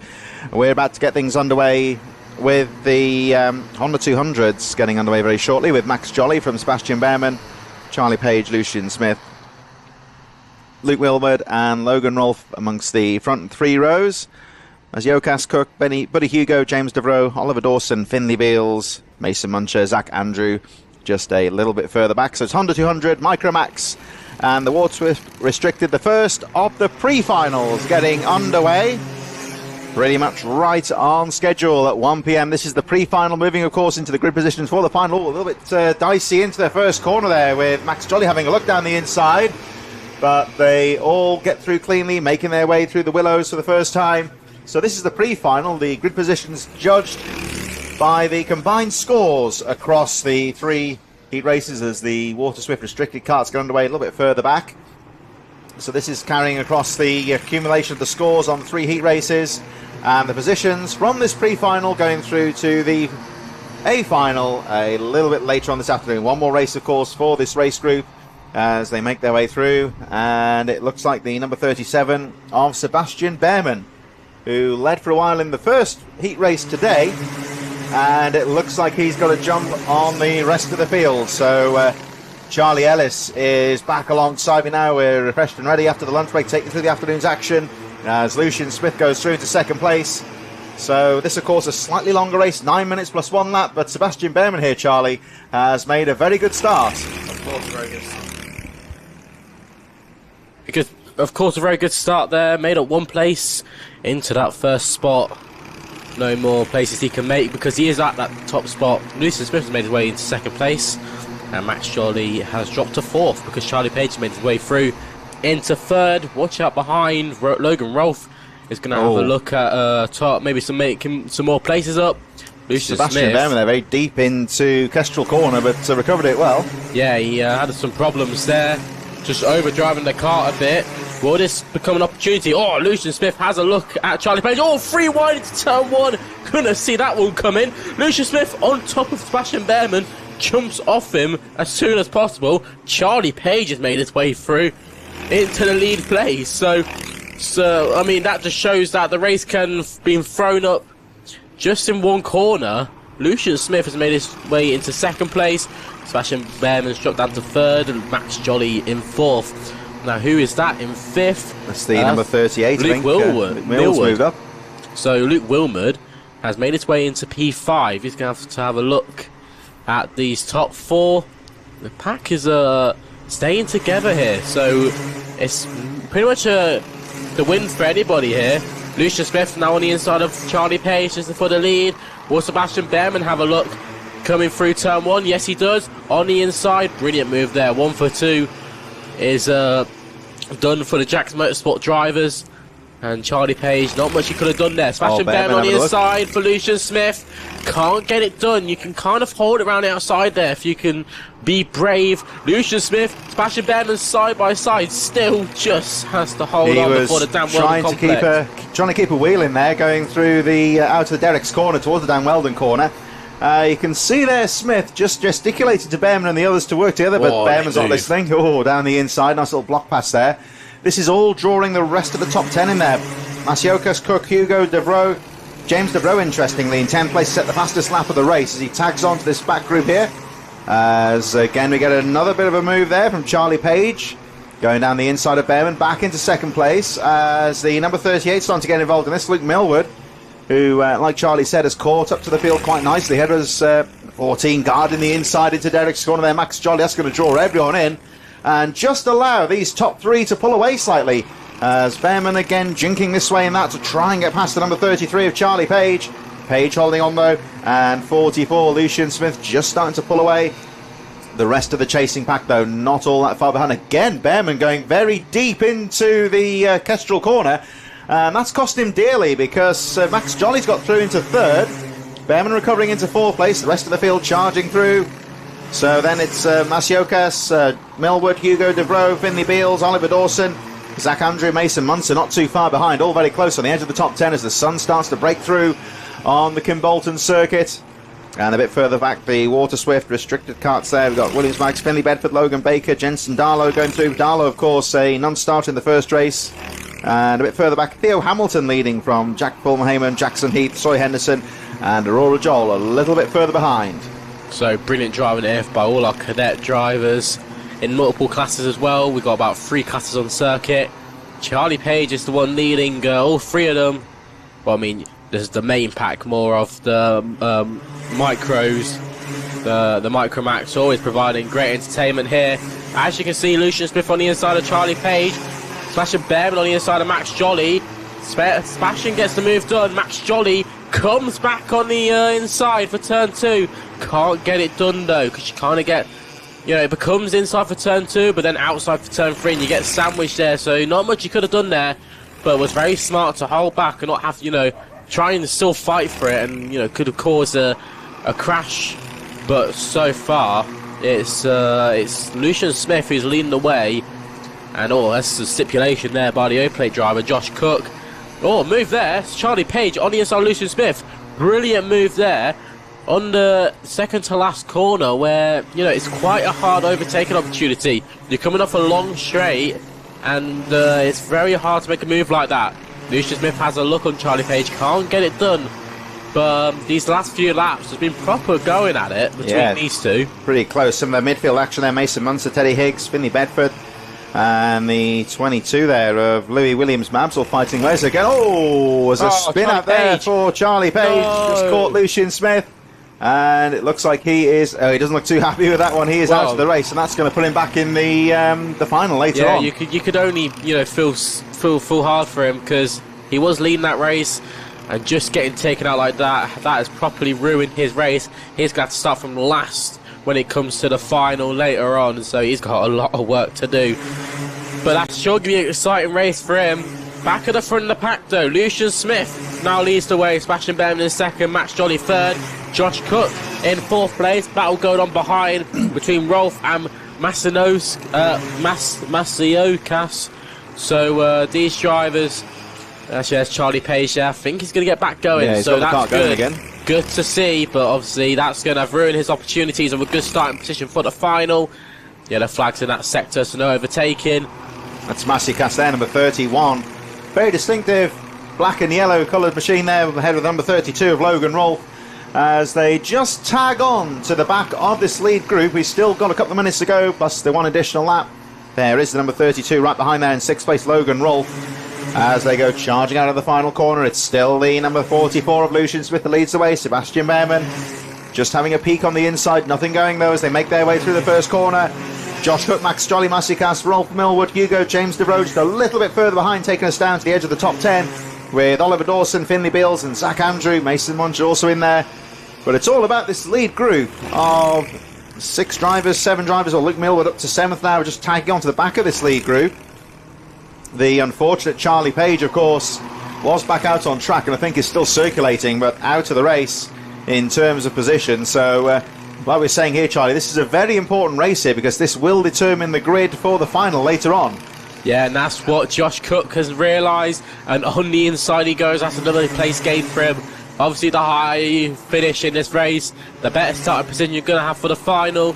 Josh Cook to the inside for the 1st place spot on Lucian Smith, gets it done. Sebastian Behrman on the inside pushes Lucian Smith wide, so Max Jolly goes through. I think Masiokas has made his way through as well. So in one corner, Lucian Smith has dropped to 5th place, I think, so he's got some work to do now if he wants to catch up. Just about 30 seconds left on the clock. Josh Cook, fastest lap of the race, 47.31. Watch out for Josh Cook.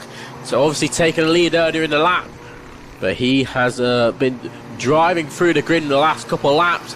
Definitely the man on the move at the moment, but it's all to play for. The last lap board is being not coming out yet. The timer did not go down in time, so 7 as you seconds, see, yeah, close. so 7 seconds. Matt Jolly on the inside of Sebastian Behrman, brilliant move there, gets the job done when he needed it to. Bit further back in the Honda Cadet class, Theo Hamilton having a very close battle with Jack Fulbrook-Hammer.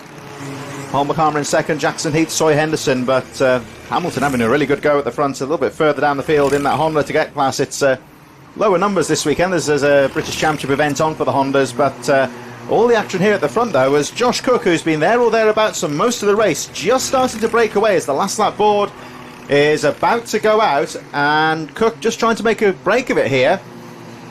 Very close behind is the number 14 of Max Jolly, and Jolly coming under some real pressure from Sebastian Behrman, who's having a look as they go over the line. There is Josh Cook's at the luxury of being able to take the racing line here as the last lap flag goes out. Here a bit further back is some of our midfield runners making their way around the final corner.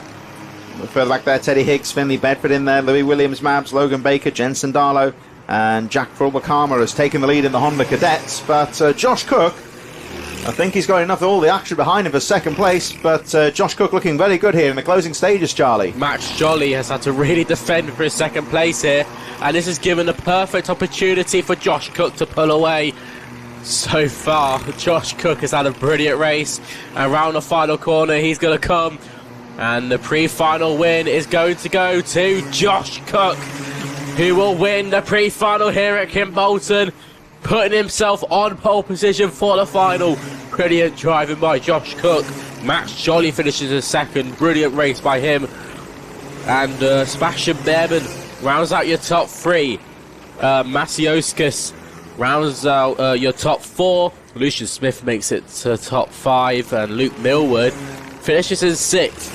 Only only a second and a half covering the top seven there, so really close between the top seven. There goes Jack Fulber-Karma from... Oh, so who's that in the wall? There's someone in the wall there on the cameras. I think that might be Theo Hamilton, I think one of the Hondas who was battling for the lead with Fulber-Karma. Jackson Heath, saw some gesticulation between the drivers then, and I wonder if it's related to that incident on the final corner. So the unfortunate Theo Hamilton, much like Charlie Page, is going to have to start at the back of the field once the final gets underway a little bit later on today. So drama throughout the field in both race classes, with some of the favourites dropping out of contention. So it's Josh Cook winning from Max Jolly, Behrman third, Massey Cass in fourth, Lucian Smith, Luke Millward running out the top six from Logan Wolf, James Debrow, Buddy Hugo and Finley Beals taking us down to 10th position. Over in the Hondas, Fulber-Karma winning from Jackson Heath, Henderson, Raw Joel and Theo Hamilton eventually getting over the line at the back of the field. As you can see, Charlie Page, a non-finisher, and that will relegate him right to the back of that field once the final gets underway later on today. We're going to move on next to our mini Inters, who are on the line now, and they'll be getting underway in just a few moments. So you're joining us here at Kimbolton for the pre-finals. How this works out, we had two heat races yesterday at the Kimbolton Festival. The final heat race is taking place this morning before the lunch break. So these drivers now lining up in accordance to their point scores across the heat races, and these pre-finals that are coming up now will determine the grid positions for the all-important final later on this afternoon. And like we just saw in the Micromax and the Hondas, any kind of incident in this race could really affect your final, as you'll be relegated right to the back as the mini Inters make their way through. I think Hamilton's kart is just being retrieved into the infield, so he'll be underway in just a few moments. In the meantime, the mini Inters are lining up. Thanks, of course, to new support, of course. We've got the logo and the system reveal for Race IQ. Race IQ, all the live race data you need to be a winner direct to your phone with no need for GPS trackers or extra kit. Race IQ is the simple way to view valuable real-time race data after the lights go green. Know where you stand by tracking your position, lap times, gap data between drivers in front and behind you, plus a lap counter and best lap info. Everything you need to know to develop your race IQ. Sign up now at www.raceiq.co.uk. All the information available on the website. As any moment now we await the start of the mini Inters with Jensen Sale, who will lead them away. You see the 77 of Leo Livings in there as well. Quite a few good drivers in this one, Charlie. And like we just saw, what's coming up now, it's 9 minutes plus one lap. A very important race in terms of your success over the weekend. Yeah, exactly that. You need to obviously do your best finish in this pre-final, because obviously that's going to determine where you start for the final. You know, as we saw in that last race, It could be really good for you, it could be really bad for you. Drivers like Charlie Page have got to properly work hard now in that final to make up those spots. But let's see what happens here in the mini inters. Just coming out, Jensen Sale really lighting up those rear tyres. He wants to get enough tyre temperature as possible. And here is the grid. So Jensen Sale will start from pole position. Leo Livings alongside Sebastian Clark, Theo Bradshaw, row 2, Devon Taylor, Otis Cleary, Max Wheatley, Adam Jutikis, Jamie Ambrose, Hayden Fisher, Akil Name Gioni, Cody Lee Patorio, Adam Turek, Louis Barker, Ollie Thompson, Raymond Jenkins, Archie Lee Bullock, and Toby Wortley rounds out your grid. So here they come down towards the Kestrel corner. Drivers now lining up on the grid now. Rolling start, of course. They want to make sure they're in position and ready to go, hoping for a good, clean start here. We saw in the heat race earlier on, the drivers very slow up to the start-finish line, looking to try and make that breakaway.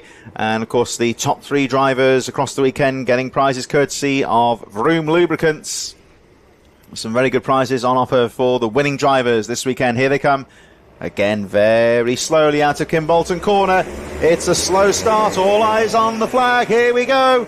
And they burst into action, charging down to the first corner. Everyone guarding that inside line. Looks like Sale guarding the apex quite neatly as they make their way through. They pile into the first corner. All seem to get through Stowe okay through the willows for the first time. One driver getting spun out at the back of the field, but a good clean start. Jensen Sale timing the start perfectly. It was another very slow run up to the start-finish line, but he got that absolutely nailed to perfection, you would say. We've got the number 77, Leo Livings, in second place. Sebastian Clark, I think, is the third. There's number 39 at the back of the field there, Ruben Jenkins. But fantastic start there for Jensen Sale. Brilliant start, got the jump when he needed it to. And Leo Livings, though, really behind Jensen Sale here. Could this be an early move for the lead? We'll have to wait and see. Yeah, after lap 1. Oh, there's a move there.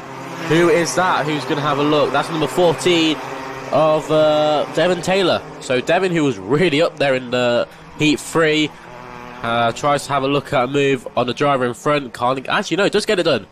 So my apologies. On the number 44, Theo Bradshaw gets the move done. The 2 teammates now going to try and work together to catch up to the driver in front, which is Max Wheatley. So Max Wheatley, one of the fastest drivers in the last heat. He's going to watch out for in this race. Toby Wortley was the driver that span out on the first corner. He's catching up with the rest of the field with Archie Lee Bullock out of contention so far. So Jensen Sale over the line to complete another lap, and still being pursued strongly here by Leo Livings. Max Wheatley with the fastest lap of the race, 44.49. But the karts are all running a very fast pace out there. Everyone lapping in the 44s right now at the front group. Theo Bradshaw just a little bit further behind in 6th place. Has been overtaken by Devon Taylor, who looked very impressive in the earlier heat race today. But it's still Jensen Sale who continues to lead the way. Sale, of course, getting his elbows out nice and early at the start of this race, guarding the apex into the first corner to hold on to the lead. But he can't afford to relax here because he has got 3 drivers right behind him now. Leo Livings, Max Wheatley, and Sebastian Clark, number 51, who's just behind the 14 there as well. Devon Taylor in 5th. Theo Bradshaw, Jamie Ambrose, all charging through there. Otis Clearly, Adam Judaitis, Cody Patarel in 11th, Hayden Fisher, and Adam Churacek just a little bit further behind. Hayden Fisher, incidentally, the driver further down in 12th position, currently under investigation from the steward, so they'll look into that a bit later on. But Jensen Sale coming under some real pressure here, Charlie. Yeah, Max Wheatley is right behind Jensen Sale now, so got past Leo Livings on that last lap. Max Wheatley, the one to watch out for here in the next few minutes. We've still got 6 minutes left, so these pre-finals are really long. There's a pure testament to the driver's skill over a certain period of time. Let's see what happens here. Oh, there's a move near the back. That's Leo Livings on... No, Sebastian Clark on Leo Livings, so I'll say. There's the move for the race lead here in the pre-final. Max Wheatley on the inside of Jensen Sale. Job done here at Kimbolton through turn 1. A brilliant overtaken opportunity. Gets the kart stopped when needed to. That was a pretty good move there by Max Wheatley. Yeah, he did very well there, Charlie, to make the move stick. He was very deep into the corner, so he had to be to make the bold overtaking move down the inside, but not to outbrake himself. Because even so, Jensen Sale is fighting back here in second place. We've got Leo Livings and Sebastian Clark not too far behind. And you can see at the moment Max Wheatley, he's got the confidence here to just try and use the lines, use the faster racing lines on the track, not defend his position, and just try and pull away from the rest of the chasing pack. He's bringing Jensen Sale with him a little bit now. They make their way through Stowe Corner.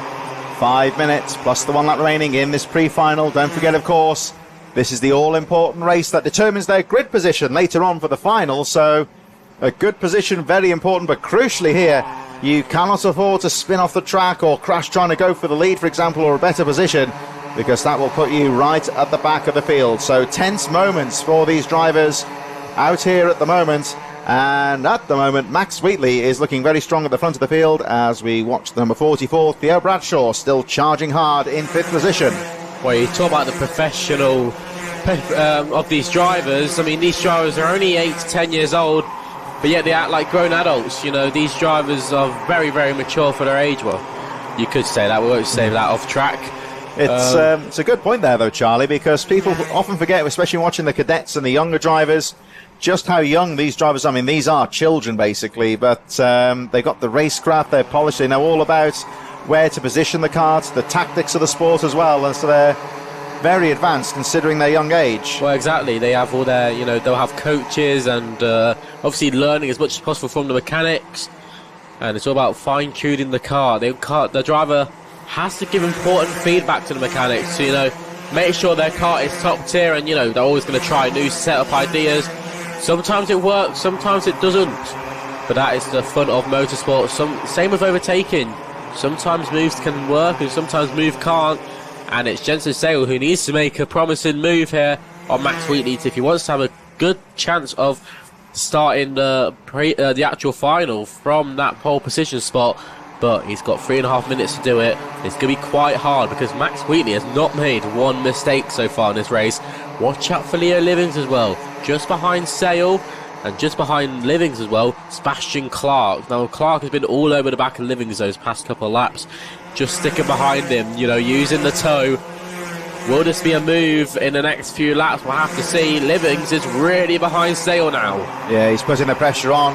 And looking at our race leader, number 12, Max Wheatley, he is driving very confidently. Ever since he took the lead, he's had the confidence to go for the racing lines. He's not too interested in trying to defend his position. He's just looking ahead. He's taking the nice sweeping lines through this flowing Kimbolton circuit and just looking to keep the pace on as much as he can because he's got some real pressure behind him, but still driving very confidently. There's the number 11, Otis Cleary. That back bumper looks like it's dragging a bit there, so let's hope that doesn't affect his race too much in terms of any sort of steward intervention, you might say. He must have had a shunt a bit earlier on, maybe, in that first corner incident, perhaps, but Otis Cleary nonetheless still charging away. Well, there's no indication on the race control towards Otis Cleary, so that's evidently not too much of a problem for him, and he still chases Devon Taylor and Theo Bradshaw in that fight for 5th position.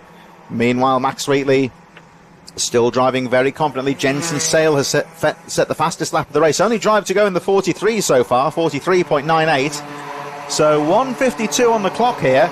Sale trying to put the pressure on Wheatley, but still Max Wheatley seeing nice sweeping lines through the corners. He's going to leave that Kimbolton corner open here, but he's not too worried about that. This takes some confidence here, Charlie, just to drive your own race and look for the lines, I think. Well, exactly that. Consistency is key in motorsport. And I think Sale is probably in the worst position because he's got to try and attack off Max Wheatley, but he's got to defend off Leo Livings as well. So, I mean, what would he do in this situation? We can only wait and see. At the moment, he's properly attacking Max Wheatley. He's really throwing it into the corners, getting it stopped when he needed it to. He's really putting on the pressure here to Max Wheatley. It's only Max Wheatley's race to lose here. Just watching Jensen Sale here over the last couple of laps, Charlie. We'll have a look at him again when he comes through. I think it's going to get through just before the last lap. To me, it looks like Sale has really got the Willow section nailed quite nicely. He loses a little bit of time on the second part of the lap to the race leader, Wheatley. So 2 laps to go, and here they come. Let's have a look. And again, Wheatley very quick through the Stowe corner. And he's still very fast through the Willows, but it just seems to me like, again, Jensen Sale carrying a bit more speed through the Willows, although I say that Leo Livings has got to run as well. They just seem to have nailed that little twisty section after the first corner of the Willows quite nicely, and that's keeping them in touch with Max Wheatley, the race leader. Yeah, it's going to be interesting here to see what happens. About to go into the... Oh, will it be the last lap? I don't think it will be. So we'll have about 2 laps left. We'll have to wait and see. 15 seconds on the clock as they come around the last corner. Oh, it's going to be close. I don't think it will be. So 2 laps left on the board. And it's Max Wheatley who just about holds on. Leo Livings on that last lap. Tried to have a look at Jensen Sale. Couldn't get it done. And that kind of shows that just one mistake can cost you quite wisely. I think that's a testament there, Charlie, to the pace of the race as well. They've just squeezed through before the last lap board goes out. I think every possibility this could have been the last lap now, really, if they hadn't been driving so quickly. But the top 4 running a very strong pace out there. Yeah, I mean, these drivers are very, very consistent. No mistakes are being made, because mistakes can cost you very much, especially when it comes to the pre-finals. The pre-final and the final are the 2 finals you want to, make sure every lap is right. Because, if you're losing 2/10 a lap in a race over a long distance, that's about 10 seconds. So you really have to make sure you're on point with where you're braking, where you're cornering, you're turning in points, you're turning out when you're exiting. There's so many things these drivers have to think about. And, we're saying this earlier, they're only 8 to 10 years old. Yeah, that's a lot to think about as a driver. Very fast drivers when you consider their age as well. Very fast drivers nonetheless. But here we go, around the final. Time ran Dan Weldon corner. This is going to be Max Wheatley's moment here. If he can just hold on around the last 2 corners and grab the pole in the super final, I think he's just about done enough. It's a bit of a fight on for second place, though. Here they come out to the final corner. And it's going to be Max Wheatley that takes the checkered flag. Jensen Sale in second place, Theo Living, Sebastian Clark, Otis Cleary in 5th. And running out the top 10, Theo Bradshaw, Devin Taylor, Jamie Ambrose, Cody Lapatterall, Kilnani Giannoni in 10th position from Judatis, Chiracek Fisher, Louis Barker, Ollie Thompson, and Toby Wortley, who is still out on the track. That was the driver who got spun out on the first corner. We lost Ruben Jenkins and Archie Lee Bullock. So Toby Wortley, who we should see on the there he is. Didn't get the best of start to this race, of course, but full credit for him to keeping going. And he salvages 16th place for the final. So, brilliant race there by Max Wheatley. Takes the win just by 2.5 tenths. Here it is on your screens. Max Wheatley with the win there. Jensen Sale 2.5 tenths behind. Was very close in the end between Sale and Livings. A bunch of drivers to watch out for in this grid. Only 10 seconds covers about the top 13 there. So a lot of brilliant action throughout that race. A brilliant battle at the front as well. And mini inters always providing great action for us here at Kim Bolton. Now, Junior Rotax pre-final is up next. They're lining up now with the number 167, who looked very impressive earlier on in the third heat race over the weekend. The one we saw this morning, Joel Dixon Cohen, alongside Joshua Smith, 2 drivers who you would really put amongst the favourites to take the checkered flag in this pre-final, but there's all manner of drivers. We'll have a look at the lineup in a few moments. So Junior Rotax and the Junior X30s taking to the track now for the formation lap ahead of their pre-final. The drivers now out onto the circuit. Big group of drivers here, so very important to stay out of trouble. We'll have a look at how they line up in just a few moments as they make their way through on the formation lap. So it is Joshua Smith from Joel Dixon Cohen leading them round. Will Archer, Iman Banzel on row number 2, John Richardson and Samir Paul on row 3, Owen Keenan and Charles Kitely, Jason Dusich and Kai Veitch, the driver who had trouble in the third heat race earlier on today, got caught up in a first corner melee, lining up just on the edge of the top 10. So we're looking to make amends in this pre-final. As you say, a big group of drivers in this one. Some very competitive drivers. You can see how much they're working the tyres to get that temperature in before the race gets underway. The start, it's going to be very important here to get a good, clean start, stay out of trouble as they make their way out to the final corner. Joshua Smith on the inside, and immediately Joel Dixon Cohen moving across, aggressively going for the lead. They're dueling it out into the first corner, but Smith holds on. He's got the inside line and the fast line. Trouble at the back with the Cowie drivers getting tangled up. There's about 3 or 4 drivers involved in that one. You can see in the background there.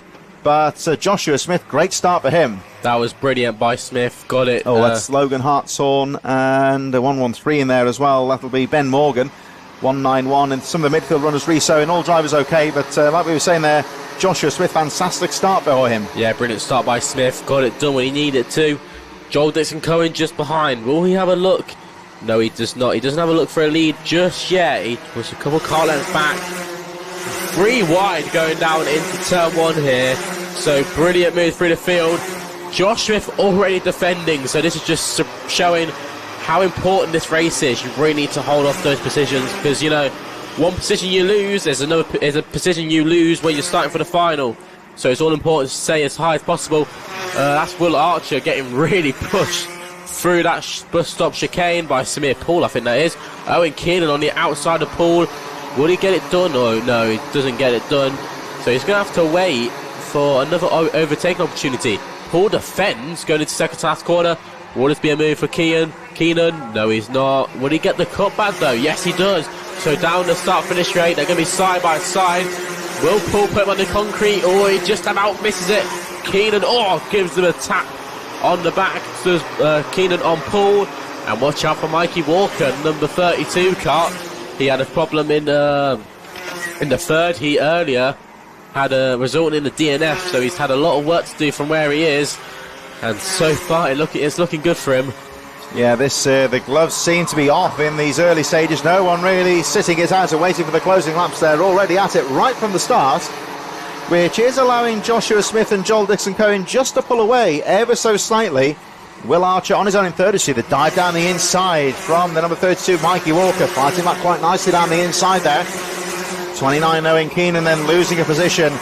Still got just under 7 minutes plus the 1 lap remaining in this pre-final, and everyone fighting for position here. The top 2 just starting to break away now, because this action in the rest of the top 5 is all very close indeed.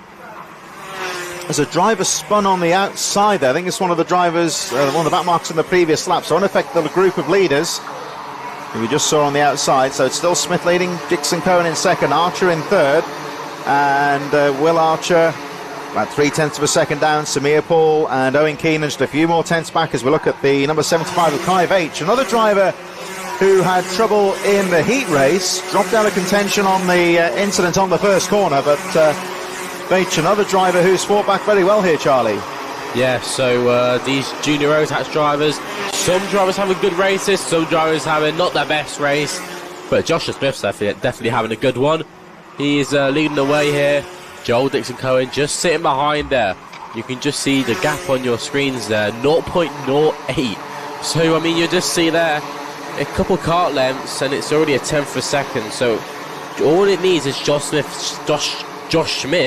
to make one mistake and Joel Dixon Cohen will be pouncing right at him. William Archer just sitting there in third. He's got some work to do to catch up to the top 2. Only 2 tenths. There's some. I think that was Josh Smith actually defending there.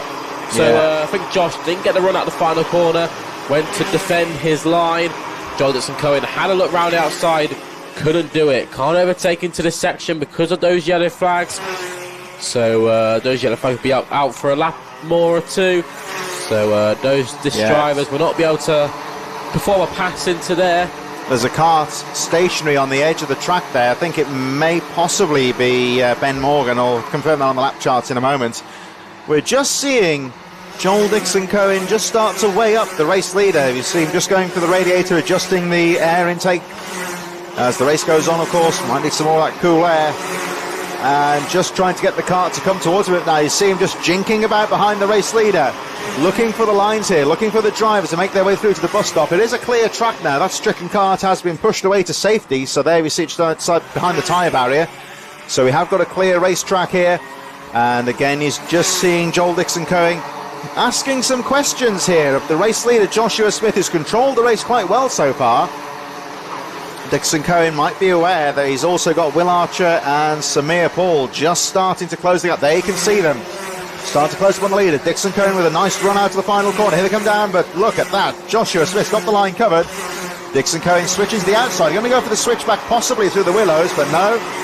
Smith's got the line covered as they charge through once again, and all the time Will Archer and Samir Paul both being drawn into this battle for the lead, and again Dixon Cohen trying to find a way through, going through Derek's corner, out to that bus stop chicane, through the Dan Weldon corner, and Joel Dixon Cohen right on the tail of the race leader. I think he's being held up here and determined to try and get through. Well, Joel Dixon Cohen there stipulating to Josh Smith, saying, "Why are you defending? This is not working in our favour." And these drivers realise there's still 3.5 minutes left. They're properly going at it now. Joel Dixon Cohen right on the back of Joshua Smith. Round the outside of the turn 1, won't be able to do it. William Archer's now here. Look at this. This is going to be exciting. Samir Poole right behind him as well. Mikey Walker's actually coming into play here.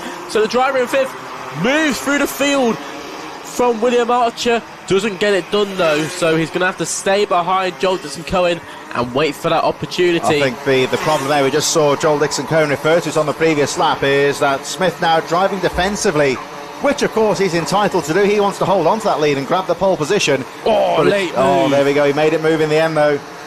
The trouble is though, he's just backing Joel Dixon Cohen into everybody else who now really caught up. We've got a 4-way fight for the lead here. And now it's Dixon Cohen's turn to drive defensively, guarding the inside line.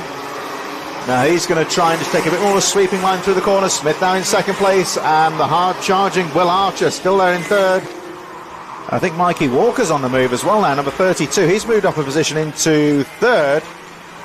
And Mikey Walker having quite a good race so far. Will Archer 261, that's my apologies, in 3rd place. Then it's Mikey Walker, Owen Keenan, Kai Vetch also well placed, John Richardson, Jason Duchis, and Lucy Wilden currently rounding out the top 10.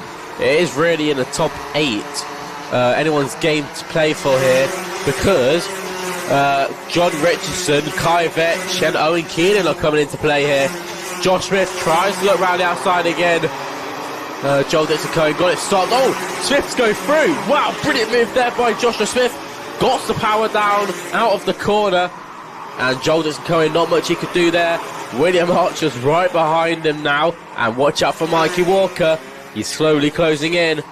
There's a little bit of bumping going on amongst those front runners as well, so all eyes perhaps on those nose cones after the race, whether it'll be enough to incur a penalty. Now, perhaps just to explain that, Charlie, of course, if they hit the car too hard, there's a bracket that guards the nose cone on these cars. If that drops, then it's an instant penalty. Yeah, exactly that. So, you know, it's a way of providing safety for the drivers and making sure, you know, they're not always hitting each other off and causing, you know, monumental crashes. And it's all about, you know, providing fair racing. That is all what motorsport is about. Fair and, you know, maybe fierce as well. Fair and fierce races, all we want to see. Josh Smith and Joel Dixon Cohen really putting up a fight here. William Archer is just sitting there, biding his time. You know, he's still 3rd is still a good starting position for the final. But obviously, you've got to want that 2nd or your 1st. Driver off there. 159 out of the race there. That's a bit further down now. Alex Wiley, who was in 27th position, as they charge out to the final corner. Yellow flags then because of Wiley's stricken kart, so no overtaking with 2 laps to go. That's the other kart that was out of the race earlier on. That's the 97, I believe, of Lachlan Homer out of the race, according to the number board. As 2 laps to go here, Joshua Smith is getting his elbows out here, making that kart as wide as possible, looking to hold on here and grab the victory, putting all the work back into Joel Dixon Cohen's court here as he looks to try and get his way through in these closing stages and grab that lead. Here he comes down towards the final corner, and again you see Smith driving very aggressively, guarding the inside line against Bolton corner. A little bit close there on the edge of the top 10 as they make their way down towards the straight. 1 lap to go. And look how defensive Joshua Smith is driving. Guarding the inside line and then pushing Dixon Cohen wide as they fight again, going through the willows. And you can see Dixon Cohen looking for lines here as they make their way through Derek's corner for the final time. Up towards Dan Weldon corner. Joshua Smith holding on to the lead. Half a lap to go here, Charlie, and this race still wide open. Yeah, this is anyone's race to win. It's Joshua Smith's race to lose here. But round the final couple of corners, he's going to come. Joshua Smith, round the final corner. He's managed his race very well and holds on to win the pre-final here in Junior Rotax. Brilliant driving by Joshua Smith to take the win there. Joel Dixon Cohen holds on to 2nd place. Joshua Smith actually sets the fastest lap on that last lap, so showing that he was pushing to the very end. William Archer takes 3rd, followed by Samir Poole, Owen Keenan, Mikey Walker, Kai Vetch, John Richardson, Jason Dukas, Lucy Wilden. The top 10 only separated by 2 seconds. 1.9 seconds. So, I mean, you can't even count that on your fingers. So, brilliant racing there. Here's the final results then. Joshua Smith takes the win here in the pre-final. Joel Dixon-Cohen, William Archer, Samir Poole, and Owen Keenan, your top 5, separated by under a second. There's some drivers further back. Well done to Jack Owen Drawbridge, who wins Junior X30. His fellow rivalry retires on the last lap, so unfortunate for him. But brilliant job there by Joshua Smith and Jack Owen Drawbridge. So very close, exciting pre-final, which bodes well for the A-final later on this afternoon. We've got the TKM Extreme coming up in just a few moments as we look, I think it's the number 97 there, of course, from the previous race being towed back to the paddock. We'll see them later on in the final. And, of course, plenty of action coming up here on TNL Sports throughout the next few weeks. We're here throughout the afternoon here at Kimbolton. But there's plenty more coming up, of course. 23rd of June, we go to Crail Raceway with Phil G for the British Supermoto Championships. I'll be taking you down to Pembrey in South Wales for the Road to MotoGP British Mini Bikes on June the 30th. And then myself and Charlie are right back here at Kimbolton for the next round of the championship, round number 6 on the 14th of July. Give a like to TNL Sports, subscribe to the channel on YouTube, and you can check out all the action on both 2 and 4 wheels. As in association with Clarkson Motorsport, we're going to get underway with our next pre-final event, getting underway very, very shortly indeed. It's the TKM Extreme. Drivers are in the waiting zone and getting ready to go in just a few moments. Just taking our eyes away from the track for a moment. The weather forecast looks quite good this afternoon. It's quite cloudy, but low chance of rain. That said, there are some pretty angry clouds coming above the Kimbolton circuit at the moment, so let's hope that doesn't equate to anything more. Well, it would be very interesting to see some raindrops falling down in the final races. Slicks in the wet always provides brilliant racing because it's so you don't expect the weather conditions to change that much very quickly, and obviously the track will change as well. It's one of these things as well. I don't think it's going to throw it down if it does rain, but possibilities of a shower. It's virtually less than 10% chance of rain forecast in the weather forecast for today's event, but I wouldn't put it past at the moment. It's not going to affect the drivers though as they make their way out onto the circuit. Paddock Marshall, there's a little jig for the cameras there.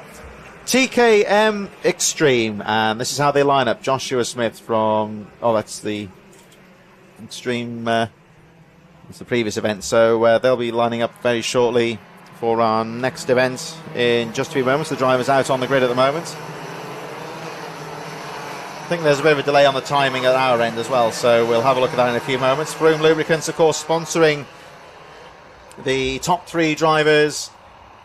Prizes for the top 3 in all race classes at the end of the finals later on today as we make our way around the final couple of corners. And TKM Extreme lining up here, Charlie. Looking good for the start. Here they come. So pre-final TKM Extreme getting underway. Leo Robinson and Kean Bennett on that front row. Both drivers wanted to have a good result here for the final. And we're off and racing. Leo Robinson on the inside. Will he cover off Kean Bennett? Yes, he does. Bradley Peck on the inside as well. Watch out for him. Makes the move into third. Or does he? Because Charlie Whitehouse holds on to take third place.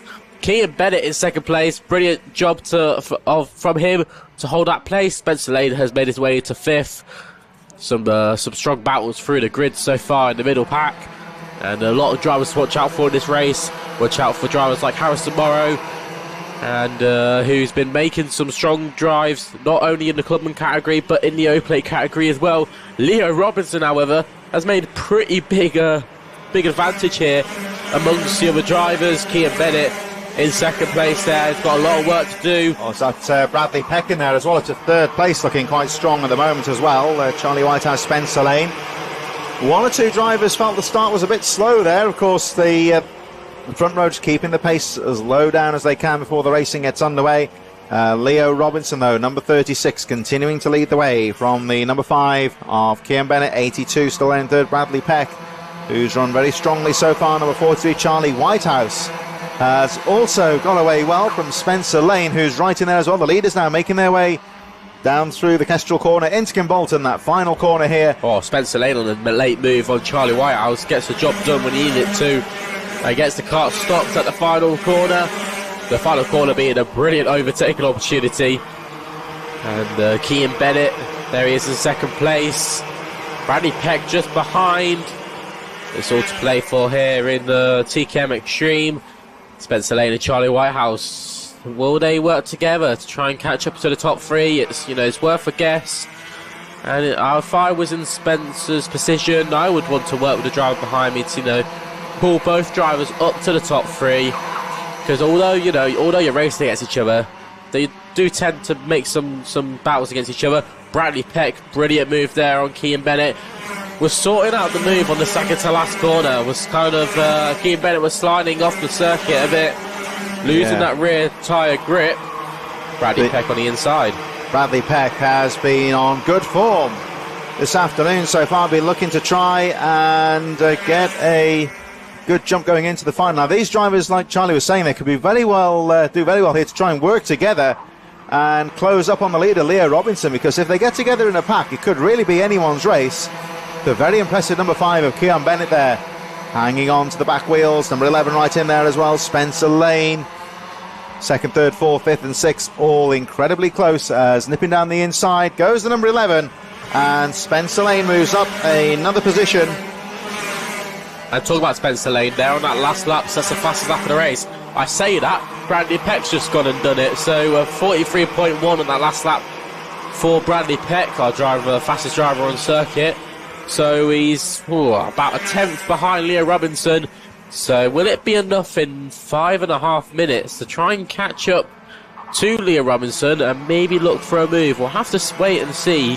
It's all good us trying to predict what can happen, but you never know in motorsport. Yeah, it's all very close here, and at the moment Leo Robinson, your race leader, sitting on a comfortable margin just under a second between first and second, as we see the number 5, Kean Bennett, having a nick down the inside and makes the move stick on Spencer Lane. Also in the chasing pack there, we've got Patrick Lee a little bit further behind in 8th place, Luke Woodward, William Bloom. You may see the number 56 charging through in this group just in the middle there, and Bloom setting the fastest lap of the race in 10th place, 43.09. So the pace here in this TKM Extreme pre-final is starting to hot up here. Everyone pretty much lapping in the 43s. It's a very competitive race. Only about 7 or 8 seconds covering the entire field as they go charging through, and as you can see for yourself here, it's too close to call at the front. Leo Robinson holds on to that lead, and to me it looks like Bradley Peck may be closing up here. We'll have a look when they go over the line this time. We've got just under 5 minutes plus the 1 lap remaining, and just by a few tenths here and there. Second place Bradley Peck. Sean Abbott is really closing in now on Kean Bennett. He's been showing some strong pace in the last couple of laps, made his way through that pack of 4 or 5 drivers, and he's got the pace. I say that Kean Bennett makes a purple sector 1, so if he can pull that lap together, that'd be a good showing ground on the timing screens. But on track, Kean Bennett is now right behind Bradley Peck. He goes for the move for second place. That's another move done for him, and that'll put him 1 place up when it comes to the finals later on today. There's some battling behind. Sean Abbott is defending from Spencer Lane into turn 1. We'll see how that goes later on. But with 3.5 minutes left on the clock, it's Bradley Peck who's just lost that place to Kean Bennett. Now, will these drivers work together to catch to the back of Leo Robinson? Leo Robinson has been setting consistent lap times, but will it be enough for the driver of the number 5 to catch up onto the back of the driver number 36? So Leo Robinson continuing to lead the race, as Charlie of course was hinting at, with Kean Bennett looking very threatening in second place, just starting to close that gap once again. Fastest lap of the race last time round, coming under an awful lot of pressure from Bradley Peck. The top 3 just starting to break away from the rest of the field here, and the gap goes down to 0.4 of a second. There's the chasing field taking us down through to the edge of the top 10. We've got Sean Abbott in 4th position, and then down to about 12th, all very close there with Spencer Lane, Luke Woodward, Luke Jarman, Patrick Leaf, William Bloom, Thomas Shaw and Harrison Morrow, all fighting for position as Charlie Whitehouse goes through and makes the position. He moves up to 4th place. Less than 3 minutes plus 1 lap remaining in this pre-final. Don't forget, of course, that the racing here is very important, as it will determine their grid positions in the final later on. So what these drivers absolutely cannot afford to do. Was 46 there. Luke Woodward muscles his way through. What these drivers can't afford to do here is to risk spinning off the track or having a collision here, because that will put them right at the back for the final later on. So some very close racing here in the midfield, as again Woodward getting his elbows out there, as the leader still Leah Robinson and Kian Bennett actually closing up on the race leader. So it's all closing up. You just saw them at the front of your screen. There go the leaders. Here's the rest of the top 10. 2 minutes plus 1 lap to go. Leaders are now making their way down towards the final corner. And here we go, it's all getting close, and it looks like Kian Bennett has now taken the lead round the back of the circuit. Oh, but down the inside goes Leah Robinson. It's going to be a drag race down to the first corner with Bradley Peck right on the rear wheels here. And immediately Leah Robinson, incredibly defensive there, going in towards Stowe Corner. Round the outside goes Bradley Peck. 1.5 minutes to go here, Charlie, as Peck goes through to second place. There's a trouble at the top of the circuit on Dan Weldon Corner. I think that's William Bloom and Luke Woodward, so there's going to be waved yellows on the Dan Weldon corner here. There we see as the race leader goes through, Leah Robinson, 1:18 on the clock, so I think it's going to be about 2 laps to go here, Charlie. This race still wide open. Yeah, anyone here can win this. 3 drivers. They're catching up on the back markers. So blue flags will come out for the back marker.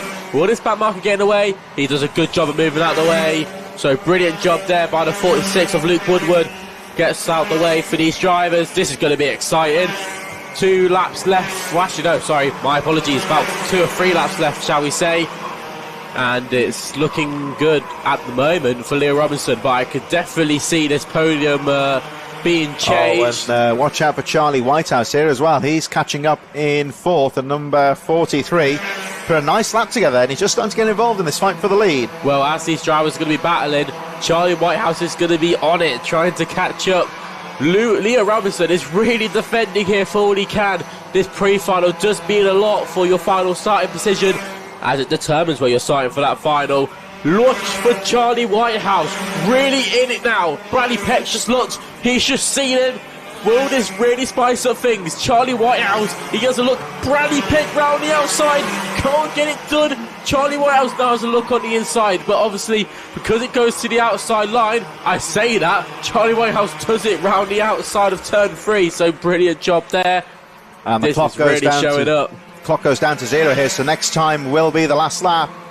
So still Leah Robinson leads the way.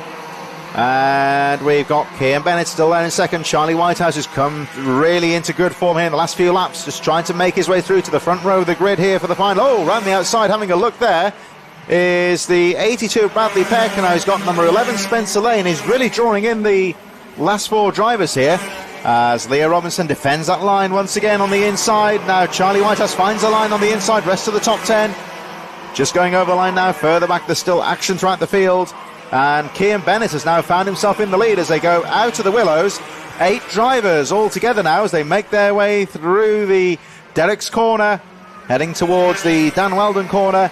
And here we go, Charlie, down towards TKM straight for the final time. 8 drivers, nose to tail here. This is Kian Bennett's race to lose. He doesn't need to defend the second to last corner. Watch for the last corner. What will Leah Robinson do? He brakes late, but he can't do it. Kian Bennett round the final corner, wins the pre-final here at TKM Extreme. Wow, what a race that was. Those last few minutes were exhilarating to watch. 1.3 seconds covering the top 9 drivers. That was brilliant. Kian Bennett takes the win in TKM Extreme. Brilliant stuff there by the number 5 driver. Leah Robinson takes second place from Charlie Whitehouse, who managed to catch up on those last couple minutes and took that final podium spot. Bradley Peck drops to 4th, followed by Spencer Lane, Luke Jarman. Some strong moves there from Sean Abbott, who finished in 7th. Patrick Leaf, Harrison Morrow, and Jake Cox rounds out your top 10. But my word, brilliant stuff there by the TKM Extremes. What is there not to see in the final? Yeah, bodes well for the final. I think there's the number 42 of Thomas Shaw, and a non-finisher. That car will be dragged off the track as Kian Bennett. There you can see for yourself. Look at that top 9. 1.3 seconds separating Kian Bennett in first place all the way down to Harrison Morrow in 9th. Barely the width of a car. It's very close racing in bodes very well for the final later on today. Notable non-starter you'll see at the back of the grid there. Number 9, Liv Jenkins, the driver that brought out the red flags earlier on today with a hefty shunt into the tyre barriers going down the Heinz Straight. No indication of how she is, but she was being attended to by the medics earlier, so let's hope that that's nothing too serious for her. But she's showing as a non-starter in that race, so I presume we may have seen the last of her for the afternoon, which would be a real shame because she was running quite well as another one of the retirees. That's the number 17 of Thomas Warner, that cart, I should say, being pushed away. Get into my two-wheeled things there sometimes, you have to slip of the tongue. So we're going to go through to, of course, the shifter carts now. KZ UK, one of our fastest groups here at Kimbolton. These carts touching 100 miles an hour at the top of the Amitsu Straight, the far end of the circuit. And they're going to go out for their pre-final in just a few moments here. So the KZ UK carts getting ready to go here, and I say that they are. I say they're getting ready to go. Just starting up the carts here. Of course, they're direct drive, so they need to be pushed to actually get them going. And then from there on, they ran off their hand clutch, where you'll see them just in a moment's time drop the clutch to go racing here at Kimbolton. So the pre-final, detecting where you start for the final race. Obviously with the standing starts, that's always very important. So as they come round their rolling up lap, they'll obviously get the 2 rolling up laps. That's for a safety feature to make sure the drivers get the tyre temps in. Here is the grid for your pre-final. Isaac Smith starts on pole. A brilliant weekend it's been so far for him. Anna Lang finishes second. From Ryan Green, Joel Charlton, Daniel Tabula, Bailey Rigglesford, Jameson Baker and Jake Baker, and Richard Palmer rounds out your grid. So here they come. They're going to go through for another formation lap. These carts getting the 2 warm-up laps here. Because of the increased speeds of these carts, they need just a little bit longer to get the tyre temperatures and the brake temps up to racing speed, just in the interest of safety. As we were saying, these carts, they can touch up to 100 miles an hour, making their way up towards the Dan Weldon corner. Just a shout out, of course, to anybody watching this broadcast today on UK Karting. We're not only with TNL Sports, but also the coverage being broadcast on the all-new UK Karting channel. So if you're getting your karting fixed throughout the afternoon, we hope you're enjoying all the action here at Kimbolton. Of course, this one of the oldest circuits on the UK motorsport calendar in terms of karting. It's part of the old 379 US Air Force World War II squadron base from the World War II. So in a similar vein to tracks like Silverstone, it's got the aviation origins from the war. And much like Silverstone, there's there's a little bit of artifacts and museum on site here as well in the clubhouse, so you can see some of the artifacts and some of the posters and history from the track's military origins. This is one of the old dispersal bays here at Kimbolton, where the karting track is nowadays. And this part of the country, I think we're going to go for a wave round, but things going through for another lap. So, this kind of basically on the Cambridgeshire borders here at Kimbolton, and it's that part of the country where there was quite a lot of military activity in World War II. This was the home of the 379 squadron in World War II, the famous B-17 bombers.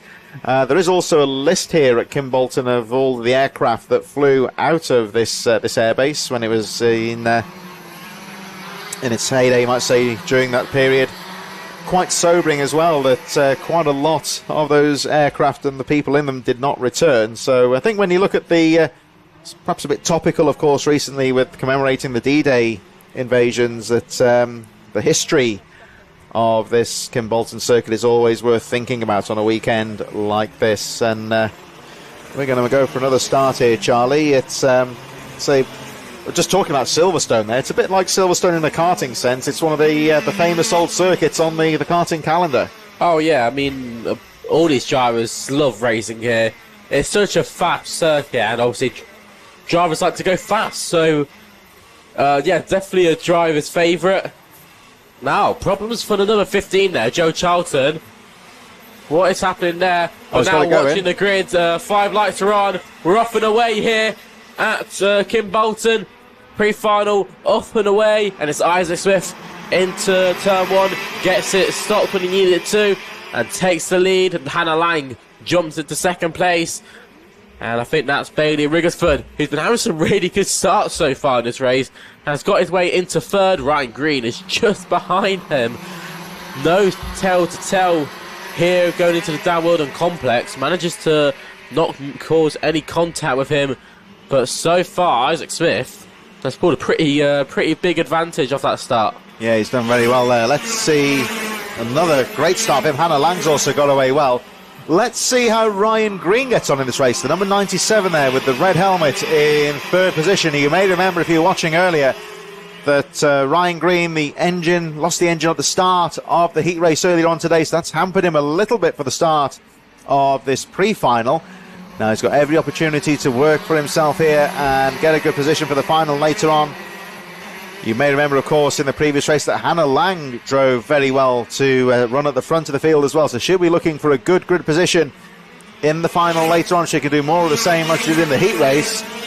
But at the moment, no question as to who's going to win this race, barring any sort of trouble, you would say, because Isaac Smith, another very impressive lap on there, 36.39. Smith has been the informed driver this weekend and has got another great start. He's absolutely nailed the start, which is very important. They make their way down the full Yumitsu straight. And Isaac Smith doing a great job here. He's already increased the gap to 1.1 seconds at the front.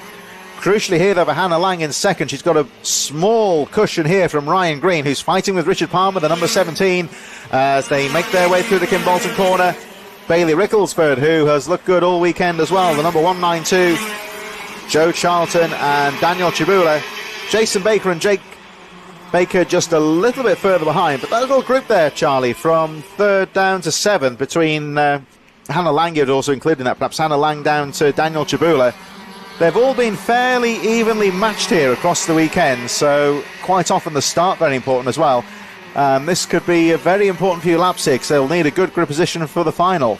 Well, exactly that, and it sort of causes like a train, if you want, when not being able to make overtakes, because these carts goes into these corners very quickly, and it's not very easy to make overtakes like that. So, I mean, one driver to watch out for, Richard Palmer, made up 5 places, so he started from the back of the grid.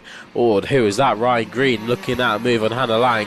Couldn't get it done. I mean, you can make up a lot of speed on that straight, but there's no way you can get down the inside because it just leads to the outside of Dan Weldon. It gets really complicated. Richard Palmer on the inside of Hannah Lang gets the move done for third place. So Hannah Lang hasn't had the best of laps there. Has lost 2 places on that one, and might be 3 if Wrigglesford couldn't do anything about her. Joel Charlton behind, didn't have the best of starts. He's had to work his way through. I think he's battling with Daniel Sabula. So interesting lines being used throughout this circuit. Obviously, these drivers can take all sorts of lines they want to. It's all about pointing the car off the corner and firing straight off, using all the power they have, that seat speed gearbox. Richard Palmer, strong move to the inside of Ryan Green. My word, got the car stopped when he needed to, used all the braking power he could. Watch out for Hannah Lang on the inside. This is some brilliant racing here in KSED UK. These drivers are usually never this close. So you would have to watch it to believe it. Richard Palmer makes it to second place. There's already bridging a bit of a gap here. This is a good recovery here from Hannah Lang, actually, number 91. She just seemed to lose a bit of momentum over the last couple of laps. Drivers getting through, you can see a signalling there to the number 12, Daniel Chibula, who's also made a move here, just to try and work together, but Cibula's not in a mood to listen here. Goes down the inside of Lang and moves up another position. Very neat move, actually, from Chibula to move into 4th place. So I think the gloves are off here in these final few laps. We know that Isaac Smith is well clear at the moment and looking safe at the front of the field, barring any kind of mechanical issues. He's just got to keep putting those solid laps in, and he's pretty much secured the race. So at the moment, the fight is on for second place, and Richard Palmer desperately trying to break away now from this chasing pack. Headed now by the number 97 of Ryan Green. Daniel Chibula and Hannah Lang are right in there as they pile into Kimbolton corner. So Smith still leading. 35.71 last time round. Ryan Palmer second. Interesting there, Ryan Green has set the fastest lap of the race. 35.67 from Chibula. Hannah Lang, Wrigglesford in 6th. Jason Baker goes, so we seem to have lost Joe Charlton from the reckoning. Whether he's gone into the pits, I can't see the number 15, but he's out of contention right now. As Hannah Lang now coming under a bit of pressure. She seems to have lost a little bit of momentum here, and is being caught up by Bailey Rigglesworth. So it's a shame here for Lang, because she started strongly. She's been good all weekend, but the race just started to fall away from her here a bit. Well, a few mistakes has cost her wisely, and that just shows how important it is to stay consistent in these KZUK races. You know, one missed gear shift can really affect your race here. I think Joel Charlton had some problems on that first lap, which has led him to retiring from the race. So unfortunate there by Joel Charlton. He'll have to start from the back of the grid. But it's all to play for here in the KZUK category. 3 minutes left on the clock, plus that additional lap. Ryan Green has catched up to Richard Palmer here. So this is the battle for second. Down the inside goes Ryan Green. Gets the car stop. Will Richard Palmer go on the exit? No, he doesn't. So Daniel Sabula, he's got some work to do. He's right behind these two. We'll let them battle. Let them have a go at each other. And maybe Daniel Sabula might be able to catch up. So definitely a driver to watch in the next lap or so. But Ryan Green is properly on it here. Ryan Green, notably, has set the fastest lap of the race once again, 35.59, just closing the gap slightly on the race leader, who is still 3 seconds ahead. Now you can see for yourself on the screens there that the track now starting to brighten up, so that little worry that we had about the rain earlier on just seems to have subsided for now, you would say, as Green looks very smooth. There's the race leader well down in your screens there towards the back of the straight, heading towards the Dan Weldon corner already. He's got things under control so far, so the fight's still well and truly on for second, which now seems to be developing between Ryan Green, Richard Palmer and Daniel Tribula, second through to fourth. Rigglesford in fifth. Hannah Lang drops to sixth, with Jason and Jake Baker seventh and eighth respectively. Over the line goes Isaac Smith, the race leader, now going down into the first corner. He goes through the corner nicely and clearly as Ryan Green, bouncing back from that disappointing heat race. He lost the engine, was a non-finisher earlier on today, but really fighting back in some style here, just trying to drag the other two along here. The gap 3.5 seconds between first and second place. So with 1:22 on the clock, realistically, Isaac Smith has got the race under control. But Ryan Green not giving this one up here. He's still charging, just trying to break away now from Palmer in third. We'll have a look at the pace when they go through. So Smith over the line with a 35.61. And Ryan Green, give or take a few thousandths, is identical on pace to the race leader. So I'm wondering here perhaps as well if Isaac Smith is just controlling the race at the moment. He's setting good steady lap times here, just keeping himself ahead of the chasing pack. Well, he's made that big gap at the start. He's managed it very well, and he's just got 40 seconds plus that additional lap to go.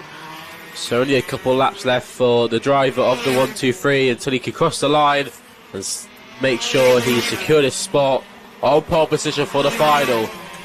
So Ryan Green here setting the fastest lap of the race, so he's definitely got the pace to be at the front, and as he is, he's in second place at the moment. Richard Palmer just sitting behind, doesn't really have to defend from him. He's slowly pulling a bit of a gap. It's all about Daniel Sabula now, so this is the battle for the final podium spot. So will Daniel Sabula have a look at Richard Palmer? We'll have to wait and see. Will he buy this time? I think the last lap board is about to go. Yes, it will be. Close. Yeah, time so Isaac Smith, he's maybe he slowed up on that last lap. We won't even know, but manages to get the last lap board shown to him. So that's a less lap he'll have to do, which he'll save the engine. He's going to save the tyres as well. A lot of factors to play into his part when circulating around the circuit. This is a brilliant battle. Daniel Sabula versus Richard Palmer. That's for the final podium spot. But this lap goes so quickly. Around the final corner is going to come Isaac Smith. He'll power out and take the win in the pre-final for the KZUK category. Brilliant stuff there by Isaac Smith. Got the gap at the start and held it, controlled it perfectly. Brilliant stuff. Yes. Ryan Green finishes in second from Richard Palmer. Daniel Sabula on that last lap set the fastest for purple sector in sector 1. So he's promising signs there from the number for the number 12 driver who finished in P4, Daniel Sabula. Bailey Rigglesford and Hannah Lang will be a bit disappointed with that 6th position. but she'll recover back for the final. Jason Baker and Jake Baker right on cue over the line there to finish in 8th place. We lost Joe Charlton early on in the race, so the pre-final drawing to a close for the KZUKs. Isaac Smith from Ryan Green, Richard Palmer and Daniel Tribula close behind in 4th place. Bailey Rigglesford and Hannah Lang a little bit further behind. Jason Baker and Jake Baker rounding out the field. So brilliant stuff there in the KZUKs. Getting ready now for the X30 karts. There is Aaron Lusk on your screens. Lask. He told me off this morning for saying Lusk. He can have me back for that one. That's Aaron Lask, who will be starting from P2 on the grid. So the outside of row 1. Tristan Powell sat there in 1st place. You won't be able to see him on your screens. But getting ready. I'll take a sip of my water. These last few races have definitely been exciting. Can't wait for the finals to get underway. Here is the pre-final for the Senior X30 class. And the 177s. Tristan Powell starting from pole from Aaron Lask. Harry Crottrell, Charlie King. Christopher Bingham. Katie Ashman, Morgan Hill, Reece Newburn, Josh Jones, Piotr Jurovic, Jack Dan, Aidan Rudd, George Mail, Thomas Bohr, Jake Bell, Matthew Morgan. And starting from pole in the 177s will be Joshua Gollin, Josh Bass, Alfie Bray, Alex Jones, Matthew Hunted, Gordon Chenery, Elliot Kennedy, Stavros Afan Sopolis, James Butcher and Simon Pugh round out your grid. So here they go out on the formation lap, just popping out trackside to have a look at the venue. And yeah, those rain clouds have certainly subsided, but the track temperature does seem to have dropped trackside at least anyway. So it is quite a cool day for June, you would say. That might work in the favour of the drivers. Slightly cooler air temperatures might just help the karts to run that little bit better. You can really see the drivers chinking about to get that temperature into the tyres as the start for the X30 Seniors gets underway any moment now. 88 there, Tristan Powell on the inside. Aaron Lask right alongside him. The R177's a little bit further back. They'll start separately about half a lap down as the race gets underway for the X30s, charging into the first corner here. As we see Powell just about staying on the track there as he guards his position. They charge through the first corner. And they all seem to get through Stoke cleanly. Well, they get through the Willows safe. It's very tight on the first lap, 3 abreast. In the middle of the pack there, it's a very fast, furious start to the race as the R177 to the back of your screen get underway. We'll follow that race as well once things settle down here. But with all that fighting in the midfield, Tristan Powell and Aaron Lask have pulled away quite nicely. Brilliant start there by Tristan Powell. Saw Aidan Rudge there getting quite a bad start there, so problems for Rudge on that first lap. But Tristan Powell has had a brilliant start, got his way into first, and is leading the pre-final. Aaron Lask just behind. He's going to have to bide his time and see if he can try and catch up to the 88 of Powell. Charlie King in 3rd place. Got Katie Ashman behind. Katie's showing brilliantly this weekend and has definitely got the pace to be at the front. But Tristan Powell in the 43 is just on that last lap alone. So the driver of the 88 is already started to build a gap from the field. A bit further back in the R177s, Joshua Gollin and Josh Bass have really started very strongly. Gollin setting the fastest lap of the race on that first lap, 43.64. And they have got Matthew Morgan in front of them, who's dropped away from the pack a little bit now, the number 64. So whether he'll get caught up by the leading R177s in their fight for the lead. Meanwhile, the number 88, Tristan Powell, continues to lead the way. Aaron Lask has got away very strongly in that second position. You can see him there with a distinctive red and yellow helmet there, chasing the number 88 down the TKM straight into Kestrel Corner. The chasing pack not too far behind. Charlie King, Katie Ashman and Reece Newburn right in there as well. There's the number 53 of Ashman right in there. Having a look at King there, Christopher Bingham, Morgan Hill, Peter Jurovic not too far behind. 8th place from Aidan Roger, Jack Dunn. There's a fight for the position there from Katie Ashman, who moves into 3rd place. And that, you would say there, Charlie, a classing out braking manoeuvre. She did very well to not only make the pass, but also make it stick as well. Yeah, it's all good getting the move done on the corner, but if you can't get the car stopped, you're better off a sitting duck coming out of the corner. So brilliant stuff there by the number 53. Katie Ashman gets it stopped. One of our female drivers here this weekend. Many female drivers racing here this weekend, and brilliant to see. Charlie King just behind. He's got Reece Newburn and Chris Bingham to watch out for, both on those S8 racing karts. The Fullerton, the chassis, ran by Terry Fullerton himself. Terry Fullerton actually was one of the only drivers big to have been better than Ayrton Senna. Yes. So that's definitely an accolade to hold. That was the old line from the Senna movie, the 93 Adelaide Grand Prix, of course, when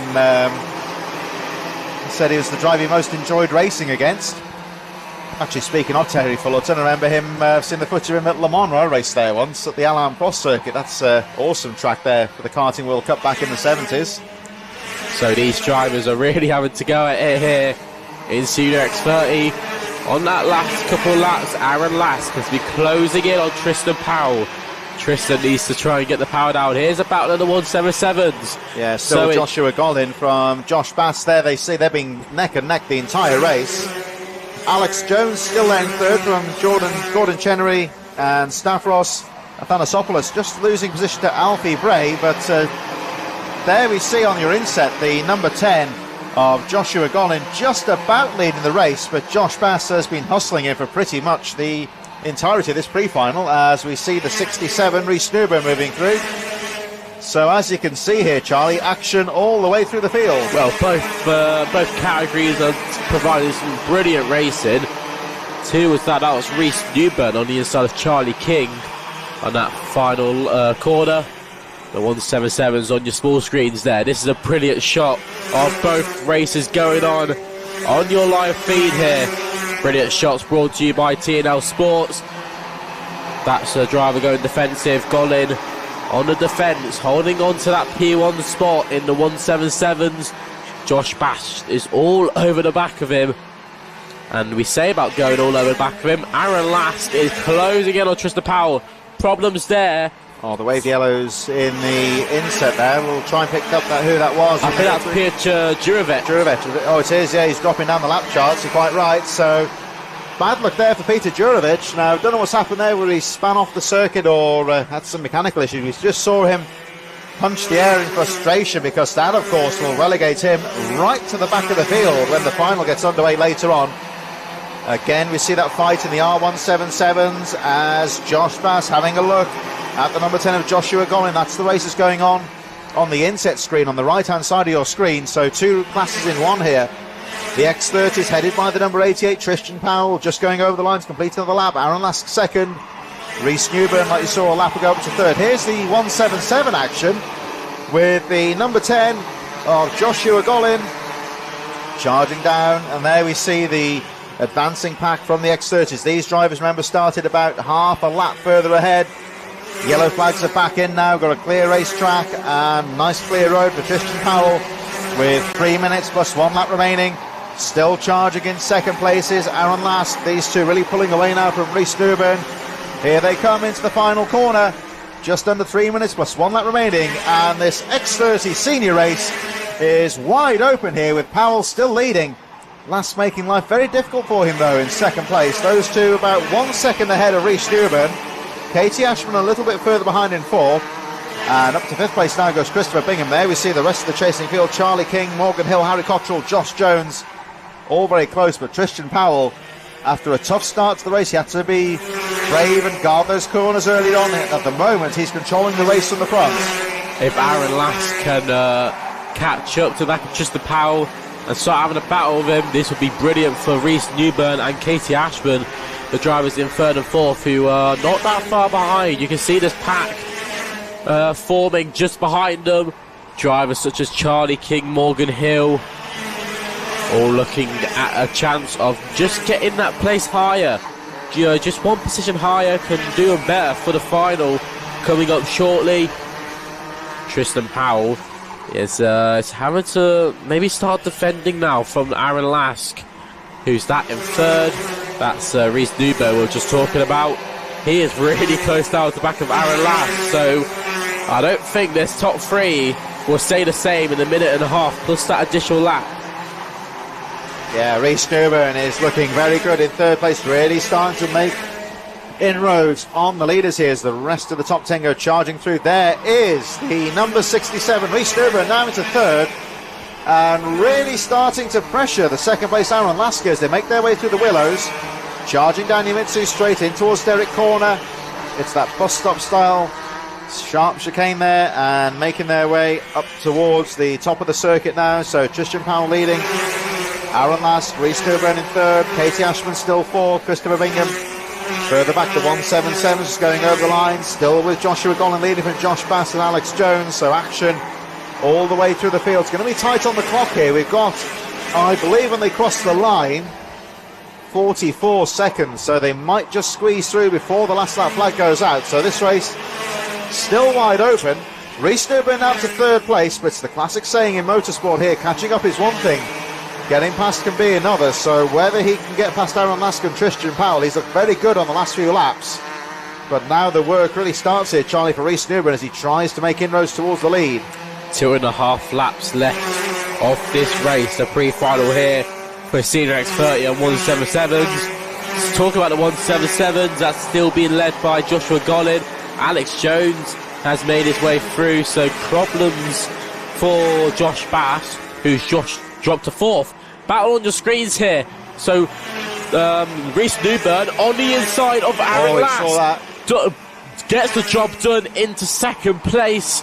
Tristan Powell is really defending here for all he can, really sticking to that white line. He does not want to let anyone pass. He's going to make that car like a bus and park it as hard as he possibly can. Rhys Newburn is really on it at the moment. He's looking, and Tristan Powell will defend into the final corner. What will Newburn do? He will stick there. He'll just stick there and wait.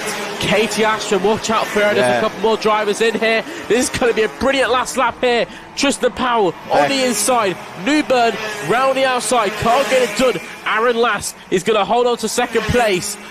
Just to make things difficult here, they are catching up on James Butcher and Simon P. Matthew Hunting, who are all having their own battle at the back of the 177s. There they see they should just be out of range, I would think, but this is going to be wide open here.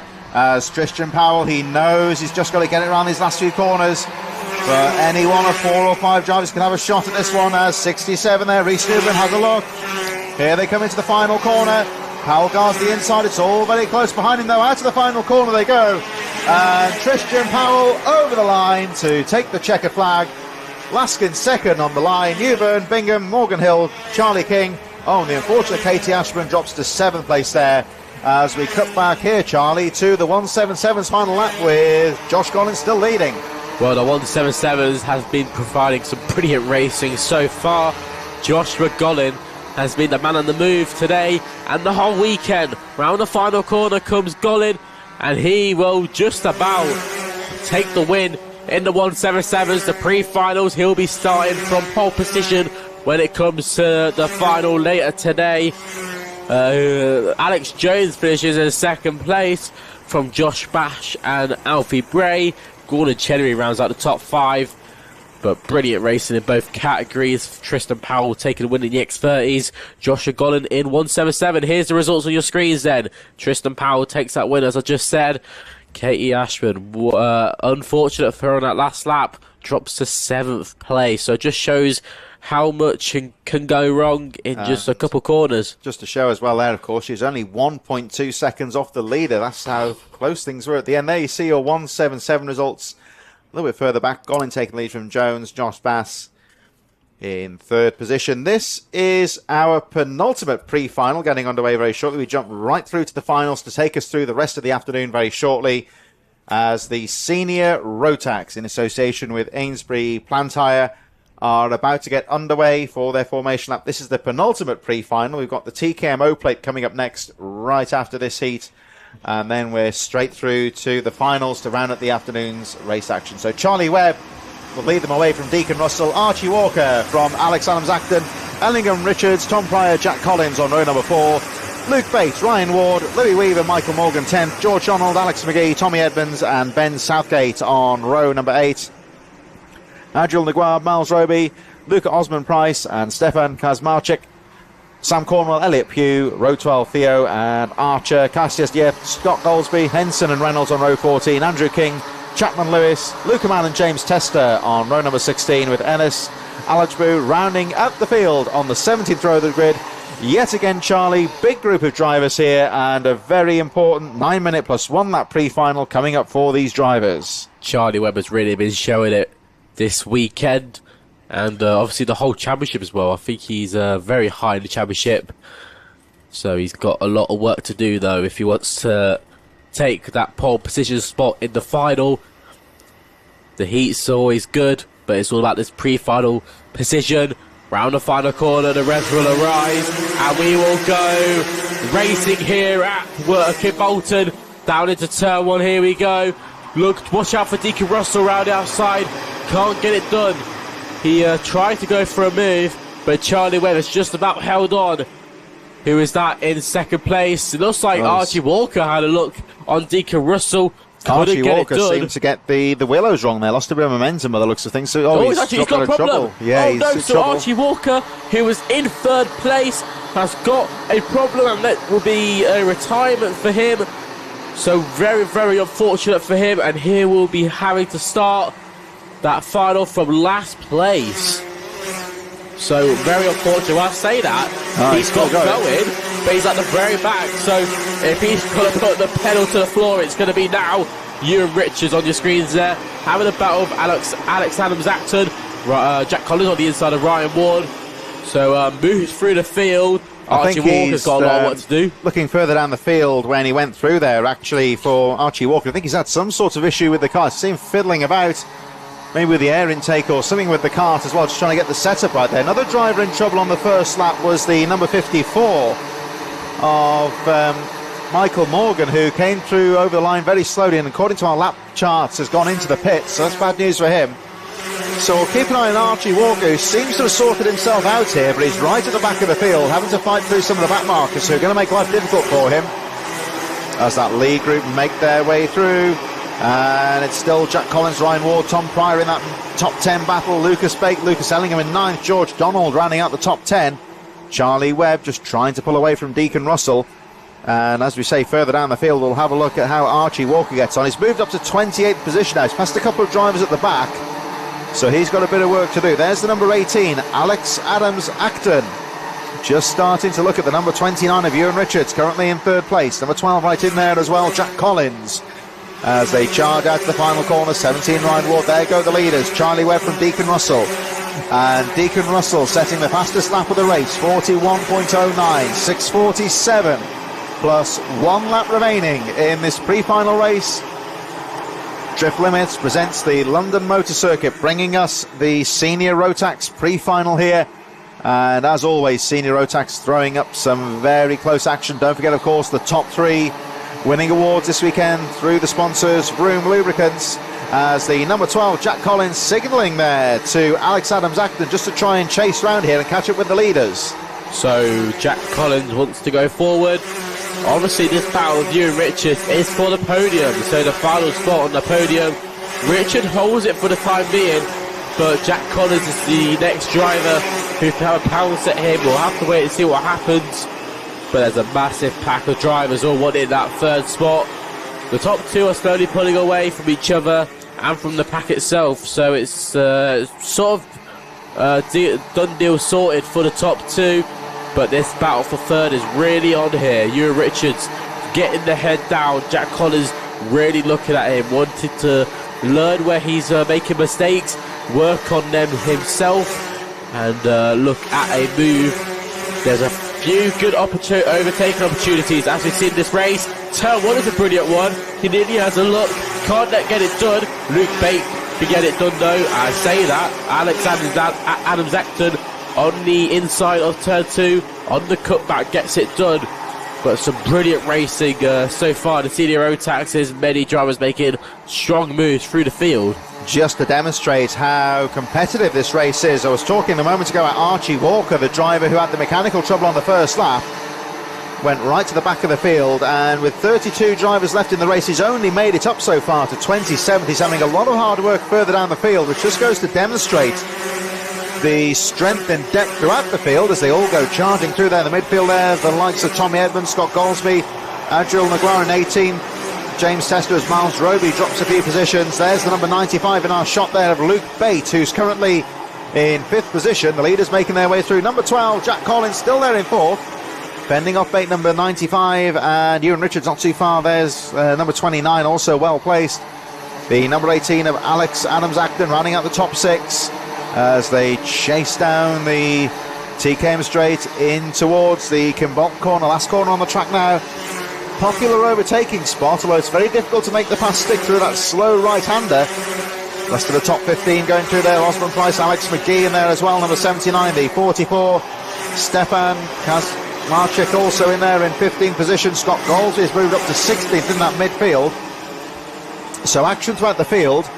Charlie Webb leading them from Deacon Russell, 24 from 21. Jack Collins, the number 12, the driver in shot at the front of this little group of racers here. Currently in 3rd place, Ewan Richards, Luke Bate and Alex Adams-Acton. So at the moment it's starting to settle down at the front here, but this group headed by Luke Bate all looking very close indeed on the edge of the top 5. Ewan Richards having a look on Luke Bate. Obviously these drivers, Jack Burton's really have a strong field of drivers here, all within the top 10, so brilliant stuff there. It's all mixing up here in the Senior Rotax pre-final. They've all still got a lot to play for, and although that final is all important, the position you start in will be determined by this pre-final. So the higher you finish, the better you're going to start. 18 Alex Adams-Acton behind Ewan Richards. This is the battle for 5th place. Not much happening. There is the one of the grandstands here at the Kimbolton circuit. The facilities here are always brilliant and always improving.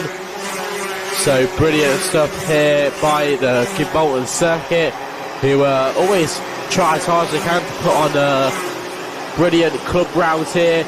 Obviously the festival as well, and hosting the British Kart Championships, the UKC Championships, or the National Championships. So there's always something going on here at Kimbolton. Only been able to run once a month. So the Kimbolton circuit, a real testament to the driver's skill, and definitely a driver's favourite circuit. So well, it's definitely mine for once. And Jack Collins there on your screens, just holding off this strong pack of drivers. Few moves being made down in the field, but Jack Collins, he's got a lot to play for himself, holding on to that final podium spot. Yeah, 2 minutes plus the 1 lap remaining in this Senior Rotax pre-final. Very tense moments here. Don't forget, of course, any kind of a mistake here from any of the drivers, if they spin off the circuit or lose positions, that will directly affect their starting position in the final as well. So everyone racing hard here, but can't afford to be too bold, and they're making overtaking moves. Still there's the number 12, Jack Collins, holding on to that 3rd place quite neatly so far, with the number 95 Luke Bate behind him. Ewan Richards still in 5th place.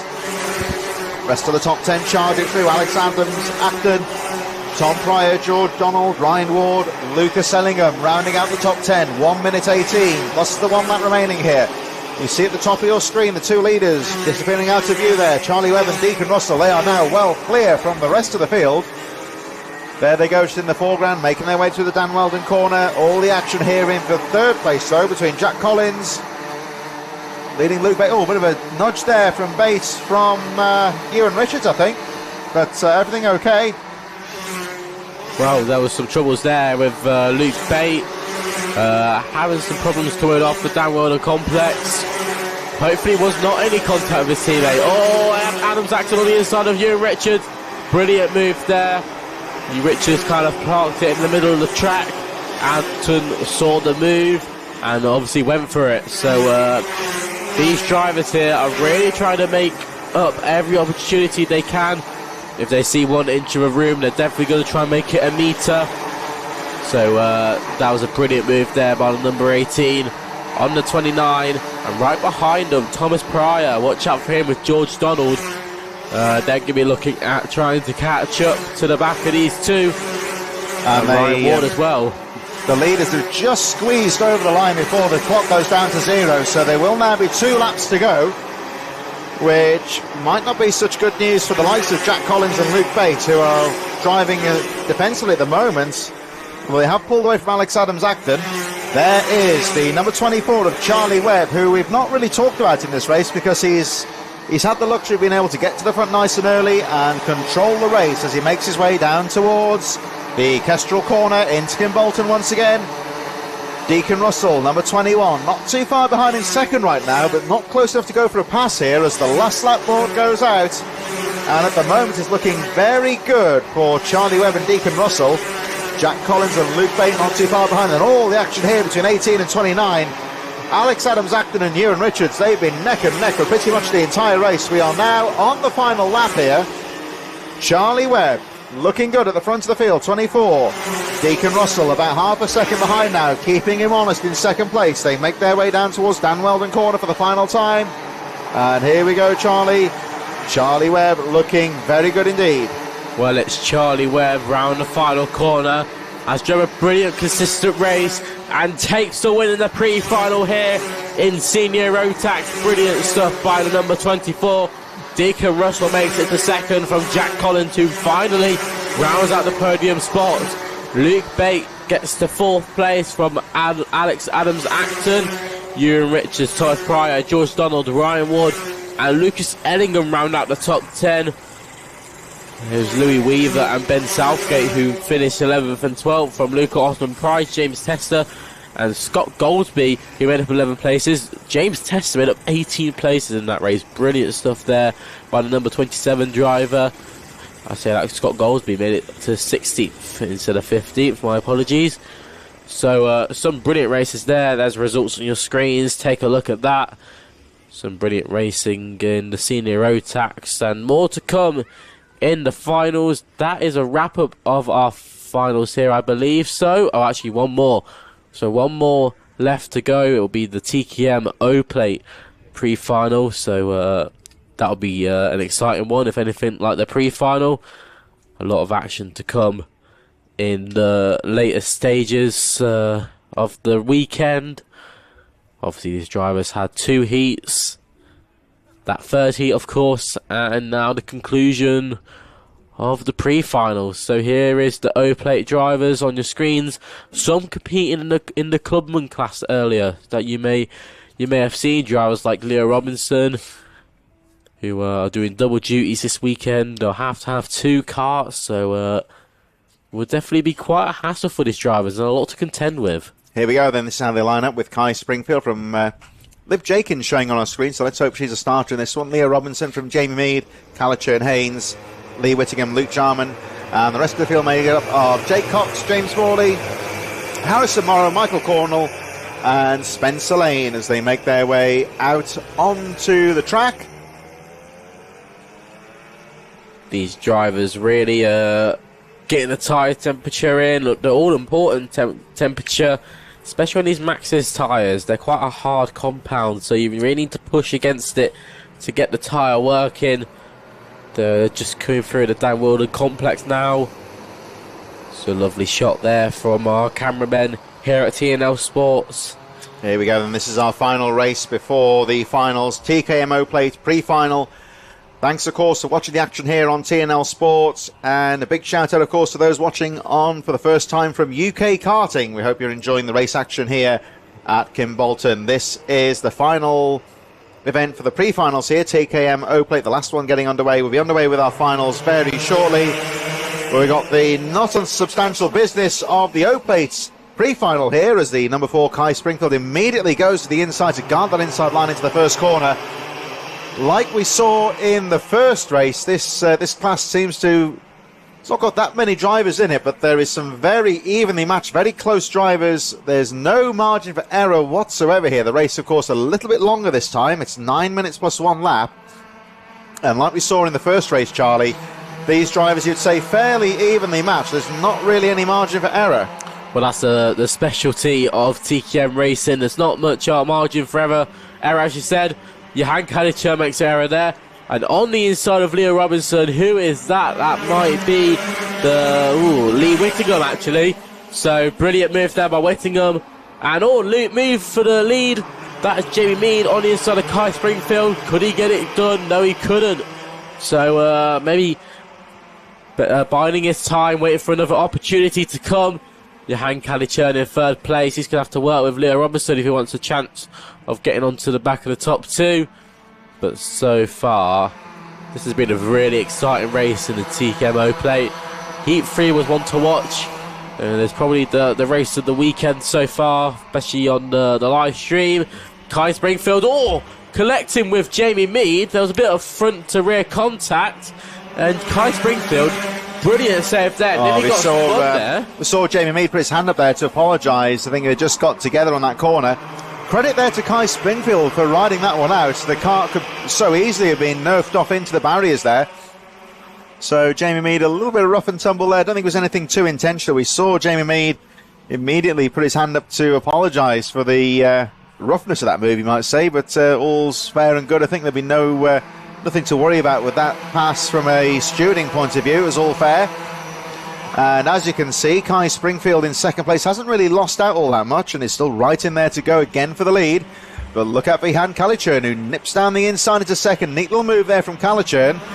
And very neatly, Bulks coming out of the corner to guard that second place. So Johan Kalichern, who looked threatening in the heat race earlier, has gone through into the lead. 2 places in 2 corners for the number 28 of Johan Kalichern. The top 3 just breaking away momentarily from the 4th place Leo Robinson. Kalichern now leading the way, and now is the driver under threat immediately. Now he's in the lead because Jamie Mead right in there in second place. Kai Springfield third, not too far behind in fourth. Leo Robinson, Lee Whittingham, James Morley, Luke Jarman as close as that. Spencer Lane and Gareth Haynes just a little bit further behind, so they're all still very closely poised. Only 3 seconds covering the entire pack on the previous lap. Have a look when they go through once again. So Kalichern over the line. Leo Robinson fastest lap of the race with the number 36. As down the inside he goes, right on cue. So Kai Springfield into second place, meaning to dropping to third, and Leo Robinson, who sets the fastest lap, back into third position. 3 seconds still covering the entire field. And a neat couple laps there, Charlie, from Leo Robinson, who's really got himself back into contention here. Yeah, it's going to be a battle to the end for all these drivers. 5.5 minutes left on the clock, plus that additional lap. Johan Kalichern made that 2-for-1 move, and he's definitely made some improvements in setup changes and driver change. These drivers really get taught how to drive the best learning from the best in the business, run by the Klassen Motorsport team, Dave Klassen and Ashley Klassen. Really know what they're doing and providing brilliant facilities for the drivers, and obviously this race meeting being sponsored by Klassen Motorsport. So thank you for them as always, as they continue their partnership. But so far, Johan Kalichern is holding his way in the lead. Kai Springfield just behind. Not much battling going on because these drivers want to pay attention. Kai Springfield on the inside, gets the car stopped, gets it turned. Leo Robinson makes the move as well. So Johan Kalichern dropping to third. This is a very smooth but exhilarating race. It's a mix of the two. Good old back into the lead again goes Leo Robinson. All kind of lead changes here. And still only 3.5 seconds covering the entire field. So just to add to the jeopardy yet more, there's absolutely no margin for error in any kind of an overtaking manoeuvre here, as if you get punted wide, there's every opportunity you could jump to the very back of this train and have to work your way through the field. Oh, down the inside there, neat little move there from the 77 of James Morley. I think Lee Whittingham may have followed as well, which means that Johan Kalichern drops a couple of positions. So again, the real shuffling of the pack here at the front, and Leo Robinson, your new race leader, but Kai Springfield right in there. James Morley not too far behind in third. Johan Kalichern recovers into fourth place now, gets past Lee Whittingham once again. And then we've got Jamie Mead, Luke Jarman not too far behind. In fact, 1 second between them and the 8th place of Gareth Haynes. So not really anything at all between these leading group of drivers. Let's see what Kai Springfield can do here as he makes his way down towards the Kimbolton corner. Is he going to go for the move? Not this time. He follows behind. The race leader, Leo Robinson's going to try and weigh him up for another pass here. Still got 3 minutes plus 1 lap remaining, so this race is still wide open. And there we see the number 4 tucking in there. Kai Springfield just trying to find an opening, can't go through. So he follows the leader through the willows. Still close behind is James Morley, Han Calichurn still charging, so no change in position now. But they're all running so closely here. Up to the top of the course they go towards the Dan Weldon corner, and it is still the number 36 of Leo Robinson that leads the way as they make their way down the TKM straight. But what can Kai Springfield... Oh, trouble there. James Morley goes off. So the driver in 3rd place, who was running really well there, made up 7 places in this race, has now got to do it all again, but from the back of the grid. Very, very unfortunate there for the number 77 of James Morley. So very unfortunate for James Morley. He's got a lot of work to do now. Leo Robinson is right up behind, is getting chased by Kai Springfield. Behind them too is Lee Whittingham, who may or may not have caused the contact with James Morley. We'll have to wait and see, and we will let the officials decide that one. It's all good having the cameras. James Morley's got going again. He's a long way down, of course, but certainly worth keeping going just in case anything else happens in this race they could benefit from. Exactly that, so you never know what can happen. Battenberg's always a casual one in racing. You obviously don't like to see it. Thankfully, Kim Bolton, the racing is very clean here most of the time, so don't need to see that much often. But on our screens here, this O plate is really taking a toll here. And gonna have a look at the timing charts here. We've got 1:15 on the clock, so see how quickly they get round as to how long we have left in this race. Every lap counts here at the front of the field, so Leo Robinson has done a great job of holding on to the lead momentarily, as Johan Calichurn has a peak going in towards the Kim Bolton corner, but they still remain in position as they go through for another lap. 57 seconds left on the clock, so they'll get through and complete another lap here before we get the 1 lap, as number 4 goes down the inside. Kai Springfield again goes back into the lead. I wouldn't be surprised to be another lead change for the end of the race. It's still wide open here. Lee Whittingham recovering strongly, looking in 3rd place.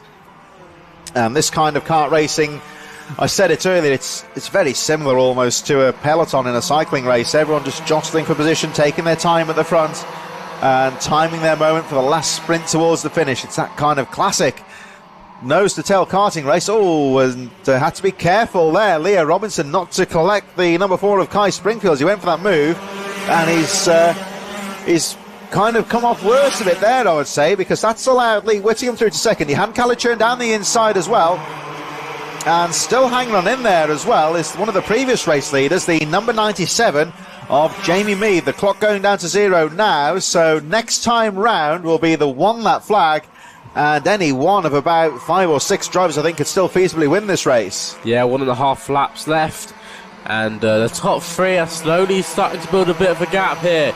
So the drivers of Kai Springfield, Lee Whittingham and Johan Calichurn will have the opportunity here to take the win. This podium spot will be mixed up as they come to the final corner. Just look at that, boxing Charlie. up. The number 4 there, very defensive there, Kai Springfield, which has allowed the chasing pack just to close up a couple of turns. To see them just all having a look at the intake on the carts as they make their way down towards the final corner. So Jamie Mead down to 4th place. Kai Springfield holds on to the lead as they go through the willows to the final time. Lee Whittingham and Johan Calichurn right in there. Still tagging onto the back of that group is Jamie Mead, number 97 in 4th place. They make their way through Derek's corner and up towards Dan Weldon corner now for the final time. And here we go, Charlie, heading out TKM straight for the final time. Lee Whittingham looking strong here. Well, Kai Springfield has really got to defend this. 2 more quarters to go. He's made it through the last. Oh, he's bad big. Oh, late move there by Jamie Mead for the final podium spot. Gets the job done on Johan Calichurn. Round the final corner comes Kai Springfield. He'll win it in TKM O Plate, the pre-final. So brilliant job there by Kai Springfield. Takes it from Lee Whittingham. Jamie Mead jumps onto the podium at the very, very last moment. Johan Calichurn in 4th. He'll have to settle for that one. Leo Robinson, what can it have been for him? got to the lead but couldn't hold it in the end. Gareth Hayes, Luke Jarman, Spencer Lane, Michael Cornell, Jake Cox, James Morley, who got taken out early in that race, dropped to P11, and Harrison Moore and Olivia Jenkins retired. And so that is it, and it all comes down to the finals, which take us through the last couple of hours of racing here at Kimbolton. This 5th round of the 2024 Hunts Kart Racing Club racing season here, and this, of course, incorporating the Kimbolton Festival. So our first final in association with iZone Driver Performance, free access to members for daily performance clinics. It's the Cadets, your Honda 200s, Micromax, and the Waterswift Restricted. So this is scheduled to be a 12-minute plus 1-lap final for all race classes. Josh Cook, the fastest qualifier from Max Jolly, Sebastian Behrman, Massey Cass in 4th, Millward and Rolf Rowe number 3, Lucian Smith, James Devereaux, Buddy Hugo, Finley Beals, Oliver Dawson, Mason Muncher, Zach Andrew, Teddy Higgs on row 7, Jensen Darlow and Logan Baker on row number 8, Charlie Page from Finley Bedford, Louis Williams Mabs, Fulbrook Harmer, Jackson Heath, Sawyer Henderson, Aurora Joel, Theo Hamilton, and the Hondas in there as well. So our Hondas a little bit further behind there. Been unfortunate, I would say, for Hamilton to be right at the back of the field after that bad luck in the previous race. 1 or 2 drivers dropping out of contention in the later stages in this one, of course. We've got Charlie Page, remember, span off in the pre-final and starting right at the back of this field. Well, Charlie Page's got a lot of work to do, although he in the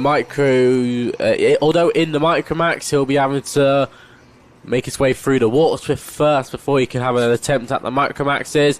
Around the final corner, let's see what the Micromaxes can do. The first final of the weekend gets underway, and it's Max Jolly on the outside, moves over, takes the lead into turn 1. Will Josh Cook get it stopped? Yes, he does, but gets pushed wide by Sebastian Behrman. Watch out, folks, as they come through the first sector, and it's going to be Max Jolly who takes the lead. All driver off there. I couldn't see that was. That was one of the Pro Train drivers. 95, I think. Yep, so the 95 of Logan Parker having some problem. Logan Baker, my apologies, having some problems there.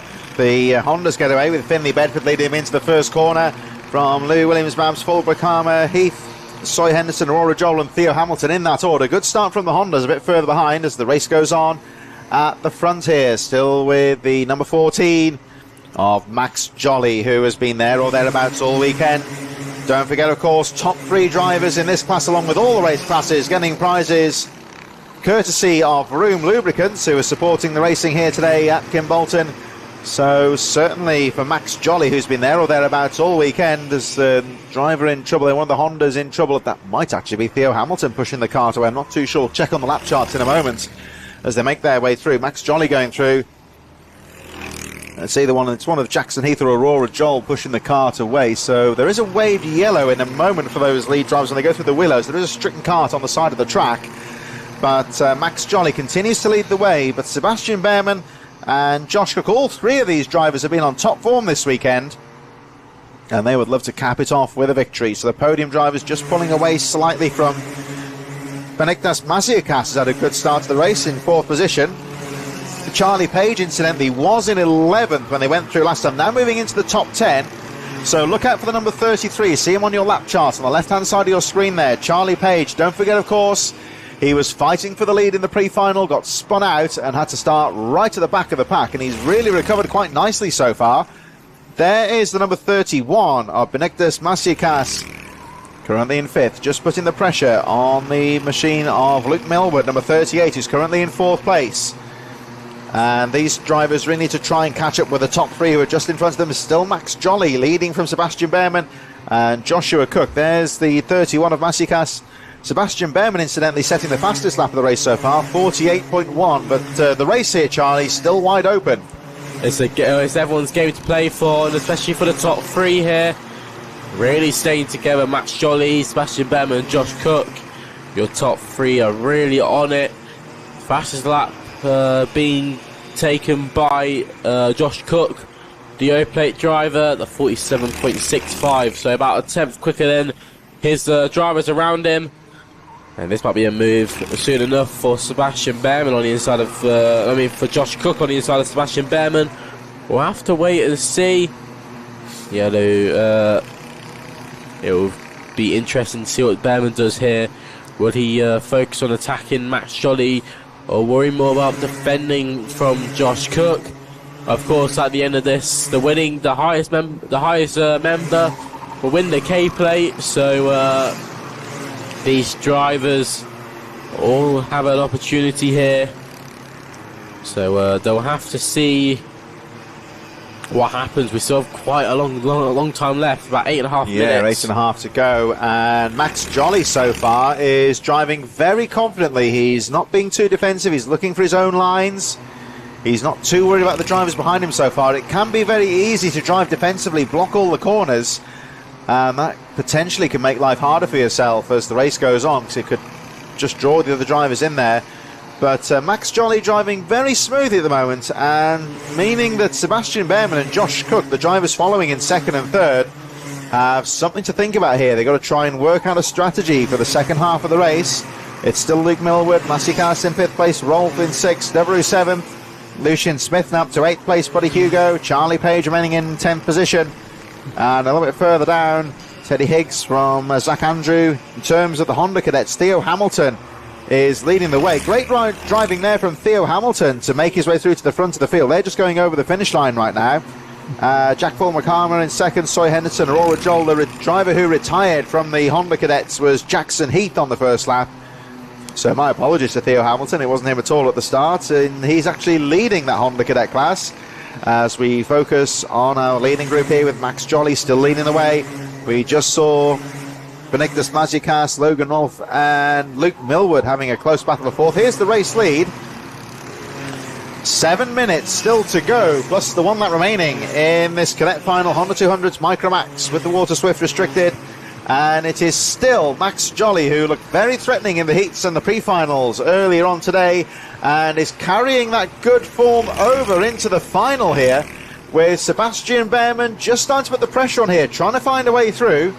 And still with the number 0, Josh Cook watching in 3rd place, looking to get involved in this battle, and still finally poised here, Charlie. Yeah, Max Jolly was the man on the move in the pre-final.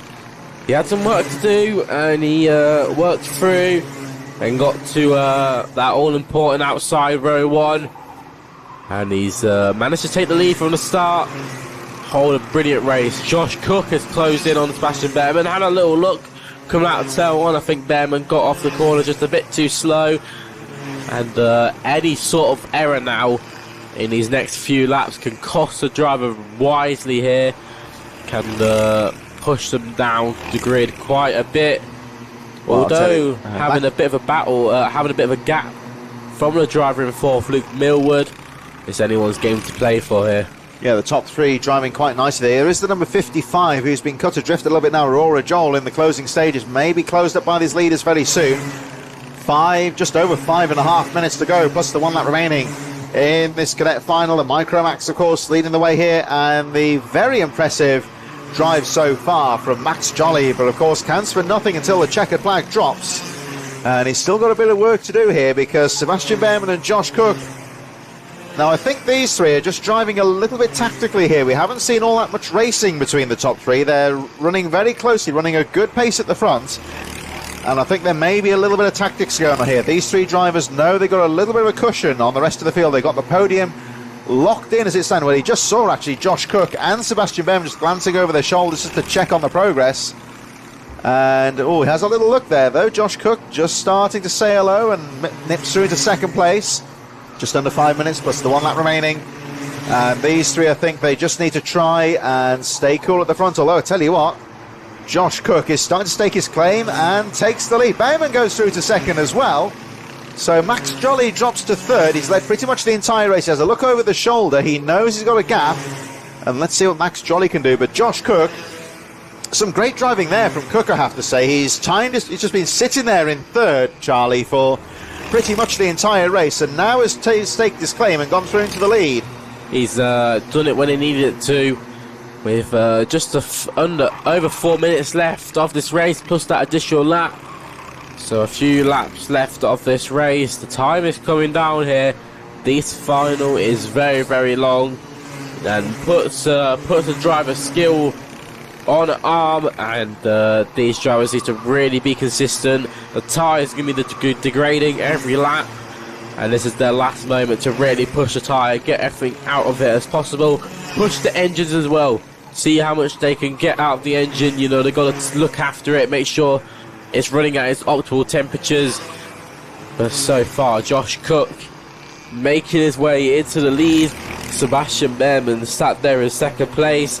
He's going to cover off for Max Jolly, but also look at attacking Josh Cook. He's in a sticky situation. And the drivers of the top three have really pulled away from the rest of the pack here. So they've got about 1.5 seconds from the drivers behind. There's a few battles going on further behind. In that P4 spot, that's Luke Millward battling with Logan Rolfe and Mazikos. And Charlie Page is in 7th, so made up 10 places in this race. He is driving brilliantly. Who had the problem at the start of the pre-final, getting taken out.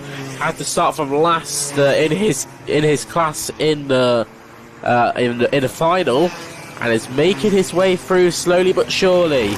Yeah, he's looking good so far now. Well and truly closing up on the top 5. Luke Millward and Logan Rolfe are keeping these top 3 drivers in reach, you would say. About 2 seconds down. So at the moment, not close enough to go for a pass there. They catch up on the Honda Cadet of Aurora Joel, who will get the blue flag. And, Joel moving to the left-hand side of the track at the wrong moment there, because the leader made the same choice. But, that was close there. They all squeezed through past Joel, who holds his line, lets the faster drivers find their way through. So that has benefited Josh Cook ever so slightly. So Aurora Joel, who lost a bit of time at the start of the race, now falling a lap down in the Honda Cadet class, and 23rd in the race so far. Behrman still there in 2nd, Jolly in 3rd. They were a little bit unlucky, the 2nd and 3rd place drivers, just to get caught behind the Honda a little bit there on that first corner. Not the best place to approach a slower driver, and that has allowed Josh Cook just to pull the slenderest of margins here as they come out to the final corner. Over the line they go. And here we go, let's have a look at the gap. So 4/10 of a second between first and second place. Luke Millward losing a little bit of time on these top 3. He still stays there in 4th place. Logan Rolfe, Benedictus Mazikas, Charlie Page, Lucian Smith, James DeVroe, and Buddy Hugo rounding out the top 10, with Finley Beals just a little bit further behind in 11th place. So the race still finely poised with the top 11. Further down in the Hondas, we've got looking further down, you got Waterswift, Louis Williams-Babs, Finley Bedford. In terms of the Hondas, Jack Fulbrook-Harmer has taken the lead in the Honda race from Theo Hamilton. Hamilton, I think, has gone through into the lead. Fulbrook-Harmer now back into 2nd. Logan Baker, Finley Bedford a bit further behind. As we look at the number 32 there, Logan Rolfe, who's sitting in 5th place. Just starting to look at Luke Millward with 49 seconds on the clock. The top 3 now really starting to break away from this fight for 3rd place now.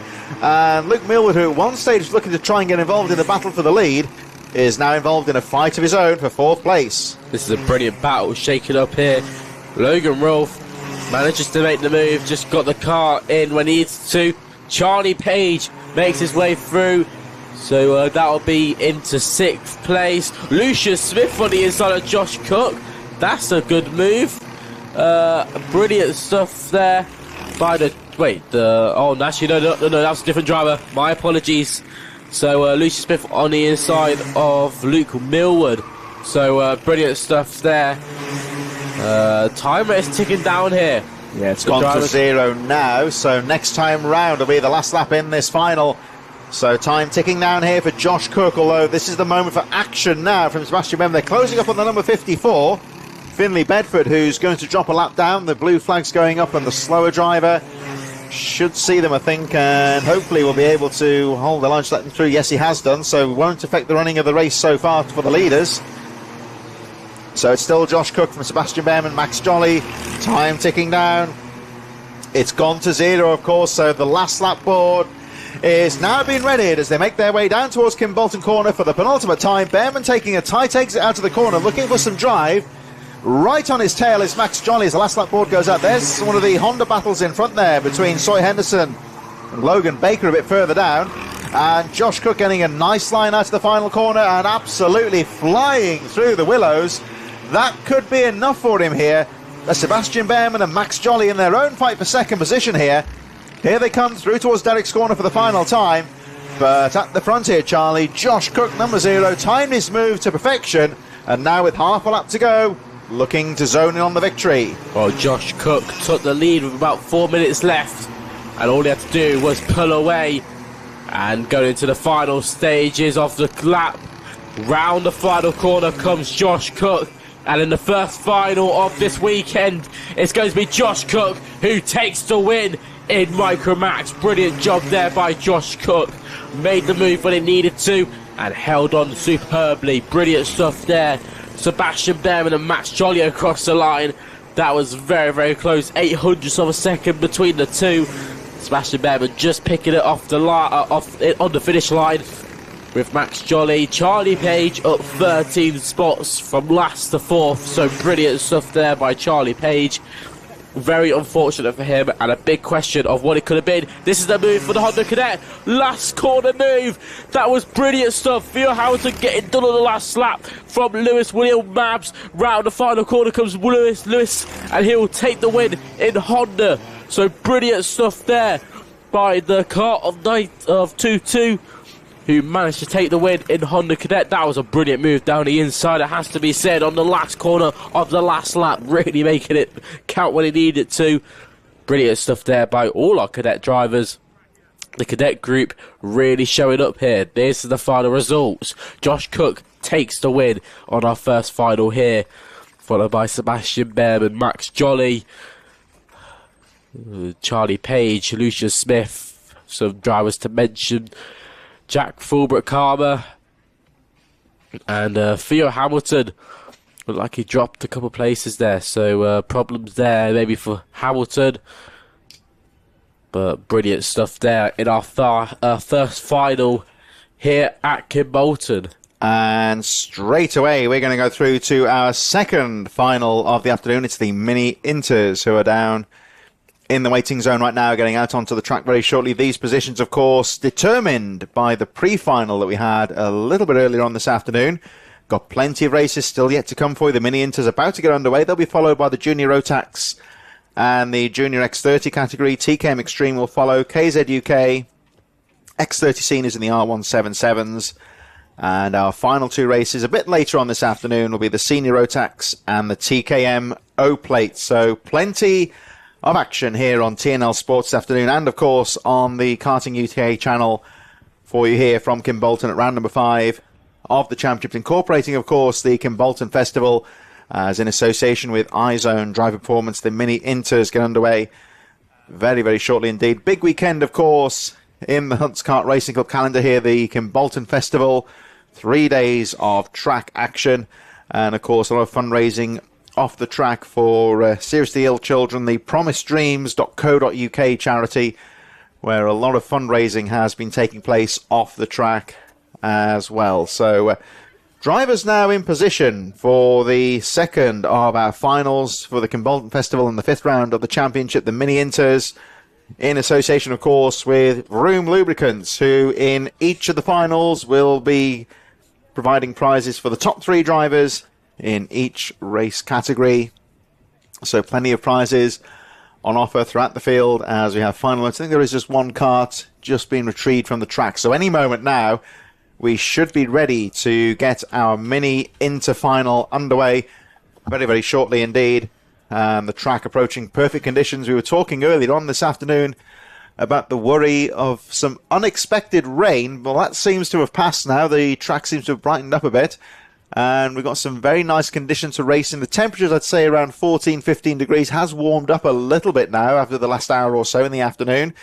And the track really looking quite good as we just wait for our final confirmation. I think there was a kart just being retrieved from the track. So tense moments here for the drivers in the waiting zone as they wait for the race to get underway. This only adds to the tension. You're all kitted up.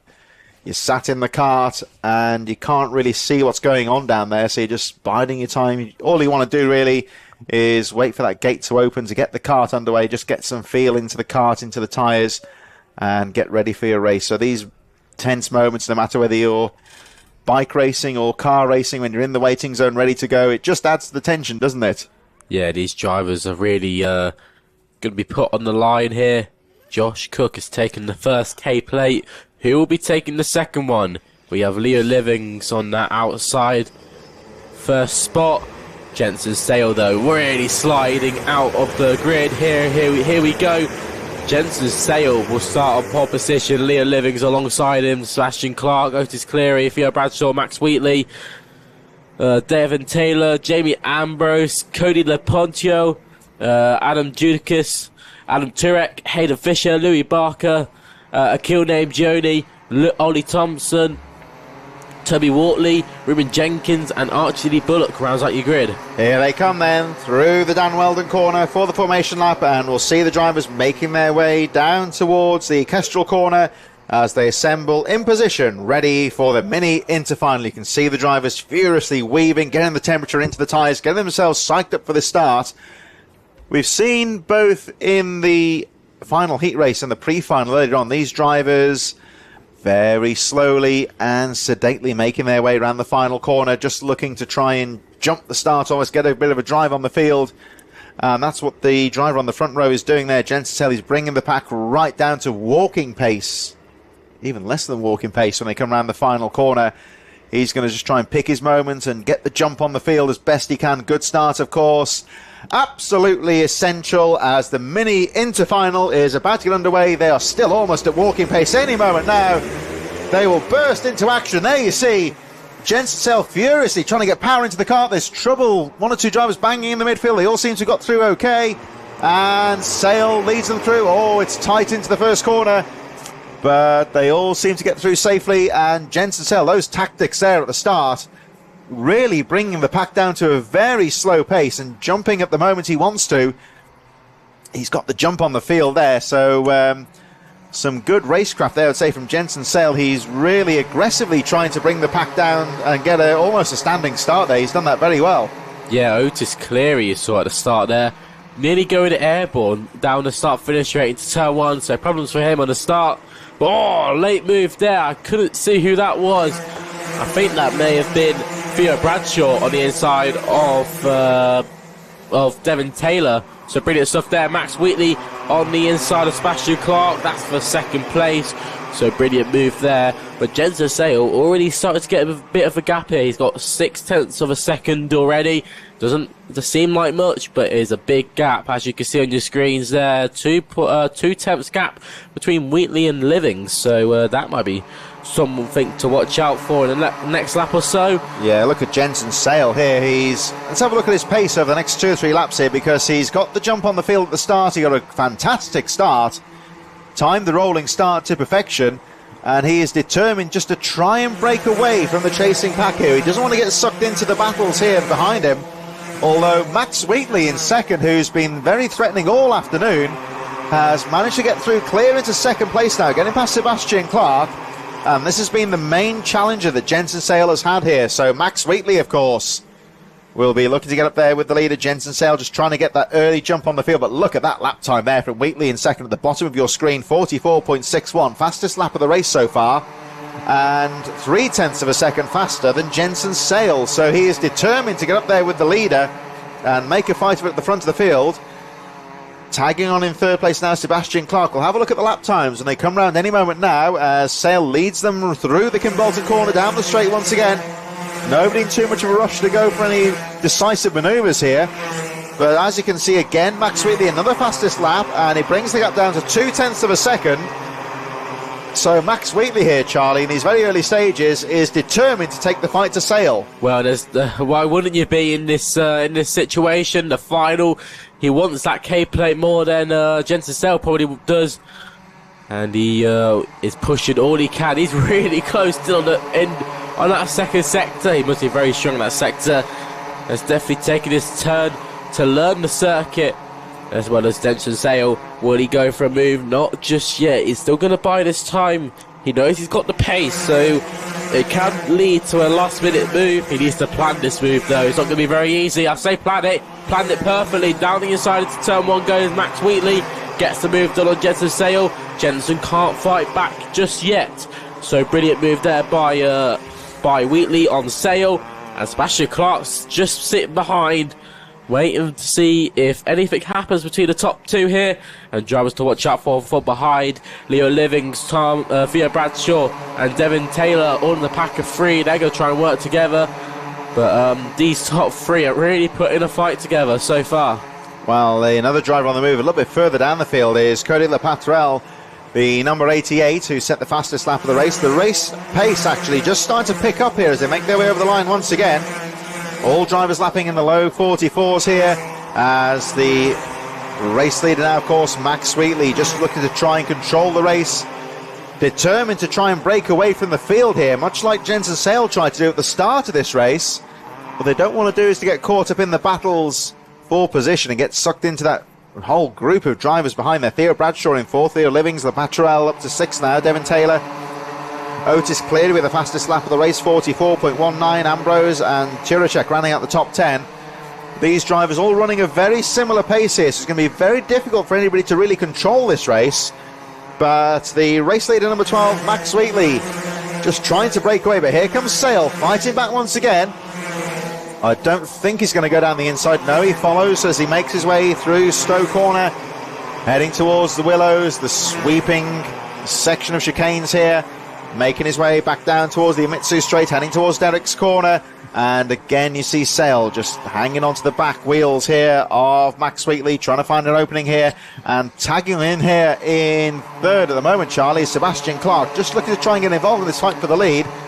But I think here, Jensen Sale, I think Charlie is looking at the lines here, just trying to make his move. Yeah, he's going to look at where he may be quicker than Max Wheatley and then go for a big, bold move. We'll have to wait and see. Is you just ticked under 7 minutes plus that additional lap, so we got loads of time left. Jensen Sale has enough time here just to plan out what he can do. This is the fine line of the finals. You know, they have so much more time compared to the heats. The heats is more like a sprint race. You really have to go at it and fight for every lap. But then when it comes to the finals, it's more like a feature race where, you know, you have a lot of tactics to play into your head of managing the tyres, managing the engine temperatures, and managing the car as well. Obviously managing the car is more important than yourself, because that's the thing that's going to be getting you around the track as quick as possible. So these drivers are really getting put to the test here, and their machinery. So the top 10 go charging through. Otis Cleary, the driver we were talking about a moment ago, setting the fastest lap. He's now moved up another position into 7th. So as things stand at the moment, Wheatley leading from Sale, all very close at the front. Third place is Clark, Theo Bradshaw, Leo Livings, Cody LePatrel, Otis Cleary, Devin Taylor, Jamie Ambrose, Hayden Fisher, the top 10. And they're only separated by 4.5 seconds. 5 seconds down on the leader is Adam Chiracek, Giannone 12th. Jadatus Thompson, Barker, Ruben Jenkins a little bit further down, going towards the midfield. But this race still wide open, as Jensen Sale, I think, has been watching the lines of Max Wheatley, matching that race leader for pace, determined to stay on the back wheels here. Still 5 minutes plus the 1 lap remaining, so a long way to go in this race. And Jensen Sale, if he's going to take the checkered flag here, he's going to have to be a little bit tactical, because Max Wheatley is making life very difficult here. Wheatley trying to lead from the front. He's not too worried about defending his line. Is the number 12. He's just driving as fast as he can. He's just covering the apex. Oh, trouble there further back though, with you'll see just the back of your screen, drivers spinning out. Battle, the top 10 battle just getting a little bit close there. That's not going to affect the leaders. We'll have a look at who they are in just a moment. But Max Wheatley continues to lead the way. Sale having a little peek as they make their way through towards the Kimbolton corner. Over the line they go. So we'll just recap the top 10. There has been a little bit of a change here. So Wheatley still leading, Sale second, Clark third, Otis Cleary now to 4th place from Devin Taylor. The Patrol still 6th, so Leo Livings drops down, Adam Jadatis and Theo Bradshaw dropping to 9th position. So Max Wheatley has had to control his pace here, trying to be consistent. As we said earlier, consistency is key in motorsport, alongside Jensen Sale as well. He's been having to keep consistent, keep behind him, and alternatively they've been extending this gap as well. So this will definitely be like more of a 1v1 situation coming in at the end of the race. But saying that, Sebastian Clark is trying all he can to who's trying even harder? That's Otis Cleary, and Otis has set the fastest lap of the race of 43.94 on that last lap. So Otis really trying to find as much as he possibly can. Max Wheatley a little bit screwy going through the Willows edge, used a bit too much curb, and that allowed Jensen Sale to come back into the reckoning there. Sale not able to find a way through. That's about the only glimmer of a mistake that I've seen from Max Wheatley so far. It's just a little bit ragged going through the Willows. Here they come, heading towards Kestrel Corner. But Wheatley has dusted himself down very quickly indeed, holds on to the lead. There is Otis Cleary, who's had a fairly quiet race, the number 11, but he's slowly but surely made his way through the field. And Otis Cleary, will watch out for him, because he could potentially snatch the podium here, as he's looking good in fourth place. The battle's still going for the lead. 2:52 plus 1 lap remaining. Much better this time for Max Wheatley through the Willows. Although Jensen Sale does look quick out of the Willows as well, so that could be one of his key overtaking opportunities for the number 40, as they both fight for the first place. There is the number 88. A little bit further behind there, that's Cody LePaterel. He had the fastest lap of the race earlier on. He's looking good so far in 6th place from Leo Livings. And there is Otis Cleary, number 11, currently in 4th place, and just starting to pressure Sebastian Clark for 3rd as they fight for the podium here, Charlie. 2 minutes plus 1 lap remaining. Yeah, this is the top 2 drivers on your screens here. Max Wheatley, Jensen Sale, they have been at it all race. You were just talking about consistency, then he makes a mistake, does Wheatley, so it's all games to play for here. And Jensen Sale, it's not all over yet for him, as although winning the round here, also winning that K plate, the more important piece of, well, I wouldn't say silverware, it's more a plate that you could take home and be able to run at the Gibraltar circuit for the rest of the year, until next year when we will crown our next year's champions here at the K-Plate. Oh, that was a big switchback manoeuvre from Sebastian Clark. Otis Cleary has made it to the podium spot, so brilliant stuff there by Otis Cleary, the number 11 car. He's been really on Sebastian Clark for the last couple of laps and got the move done when he needed it to. And we're saying that there's about a minute and a bit left on the clock, plus that additional lap. So Otis now needs to get the move on, get onto the back of Stale and Wheatley, but will he do that? We'll have to wait and see. Yeah, we'll have a look at the pace here. He's not quite on the pace of the leader so far, Otis Cleary, but if he can get clear of this and just try and tag on, maybe if they start fighting for the lead, this could allow the number 11 in there, because he's had a good strong race so far. He's about 0.3 of a second down on these 2 drivers, so realistically I don't think he's going to catch up with the top 2, but Otis Cleary in 3rd, the number 11, has looked very good. And yet again, Jensen Sale looks very quick going out of the Willows, that middle part, that switchback section when they come out to the first corner, and that's where he seems to pay a bit of an advantage there. Sale very quick on that first part of the lap, but he's not quite close enough to go for a pass. Whether he wants to bide his time here, maybe. The clock going down, 15 seconds left on the clock, so it's going to be tight. I think they should just squeeze through before the clock goes down to 0. Over the line they go, so 2 laps to go here. And this is where Jensen Sale will maybe want to start and make a move. Let's watch him going through the Willows once again. He does seem to be very quick through here. Again, he gets a better drive out of the Willows, closes back up on Max Wheatley, but not quite close enough to go for a pass. That could be the main overtaking opportunity next time around. It's still wide open here between Wheatley and Sale. Still Otis Cleary in 3rd, and all the time this is a finely poised race. No overtaking so far at the front, ever since Wheatley got into the front, of course, but still Jensen Sale in 2nd place. And here we go, Charlie, the last lap board goes out, and wide open to the finish here. So the last lap has now been shown, and on that last lap, Wheatley putting a bit of an advantage here over Jensen Sale. He's got 0.2 of a second. It's going to be very close. Sets the fastest lap on that last lap, so he's probably going at it this time of 43.92 for Max Wheatley. This is going to be very close. Will Sale be able to catch up here? He'll be watching him the last few laps, looking at where he's been quicker than him. It's coming down to the last sector. He runs a bit wide, does Jensen Sale. Will that ruin his last couple of corners? I think it will, because round the final corner it's going to come Max Wheatley, and he's only going to take the win and take the K-Plate. Brilliant stuff there by Jensen Sale. Wins the Kimbolton Festival, takes that K-Plate. And on that last lap, that's another fastest lap as well, with 43.92 again. So consistency on those last couple of laps will set him up for victory there. Jensen Sale finishes in second place from Otis Cleary, Devon Taylor, Leo Livings, Cody LePatrol, Akil Nangioni, who's made up 7 places. Brilliant job by them.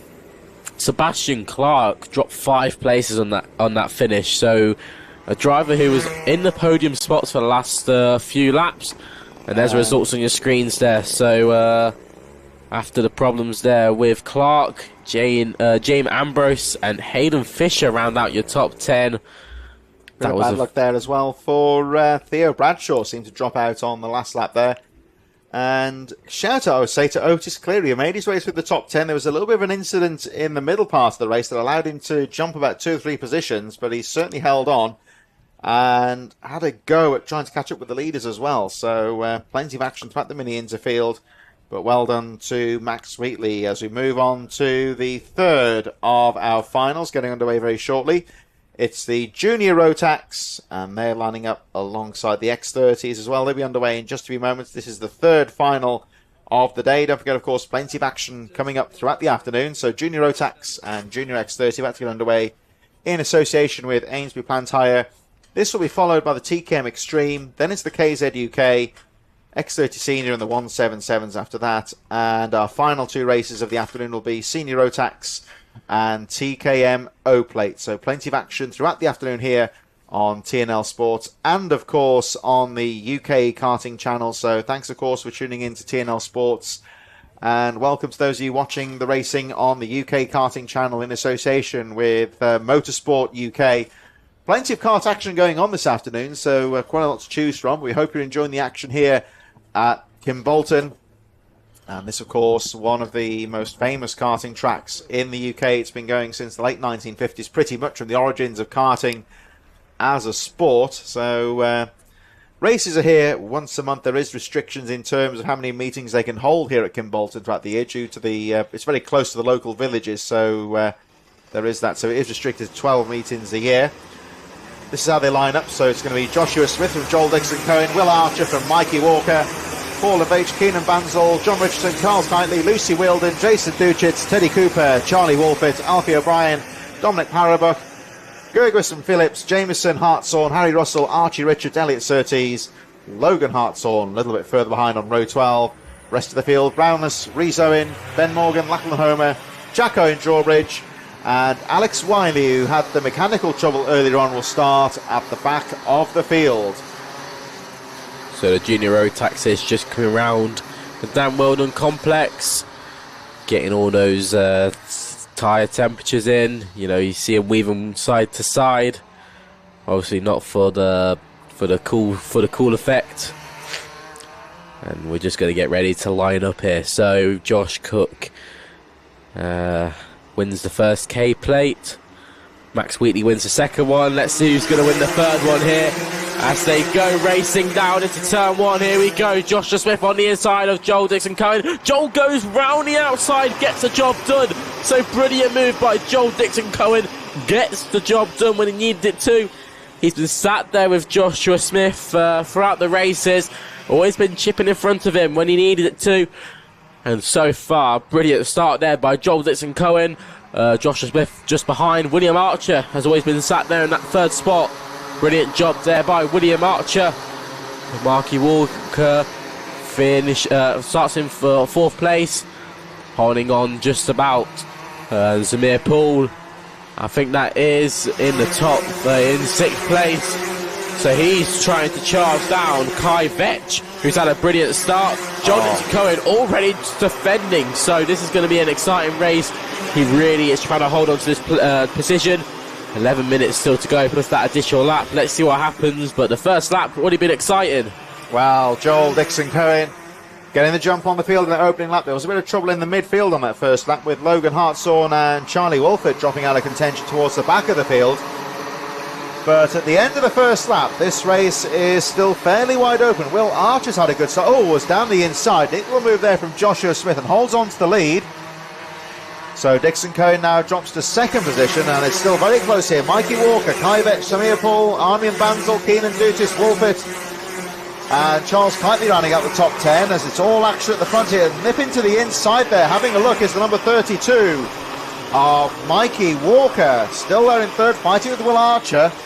This has allowed Smith and Dixon Cohen just to pull away ever so slightly as they make their way up towards the Dan Weldon corner at the very top of the circuit. This long sweeping right-handed hairpin which takes them down the TKM straight, and Dixon Cohen losing the lead there last time round to Joshua Smith, and Dixon Cohen determined to try and fight back here as they fight over the line.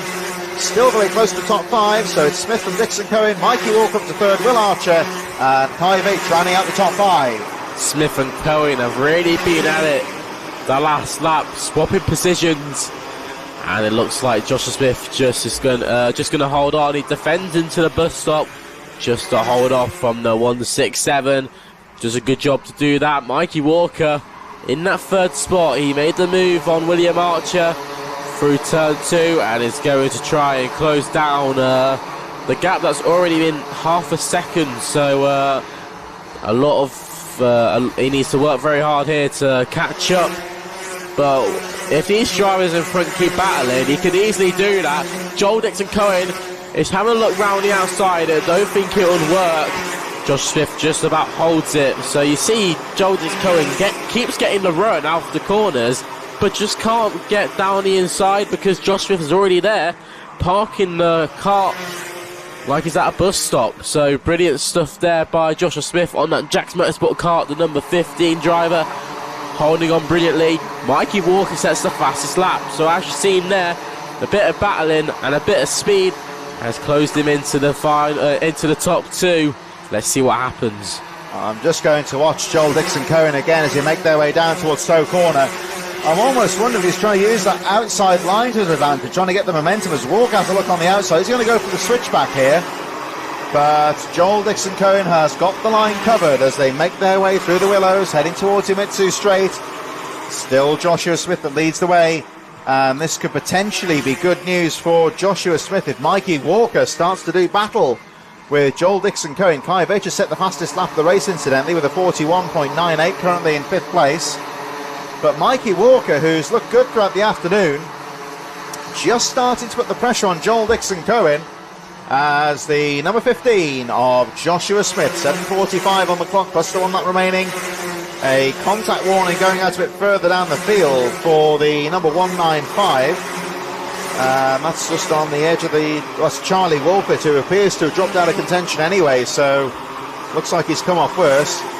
As Joshua Smith now starting to get a little bit more defensive here, as Dixon Cohen, of course, he's being pressured by Mikey Walker and is determined to try and find his way to the front.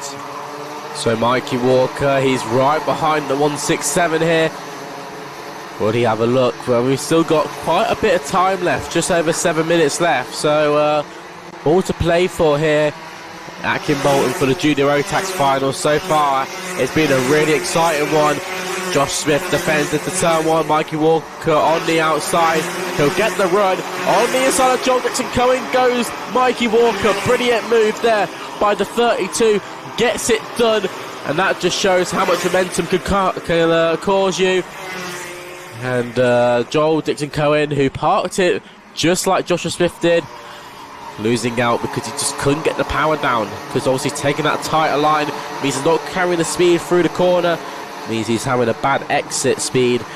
Joshua Smith, however, has used this opportunity to try and take advantage and trying to pull a bit of a gap here. But I'd watch out for Kai Veitch, who sat just behind in fourth place.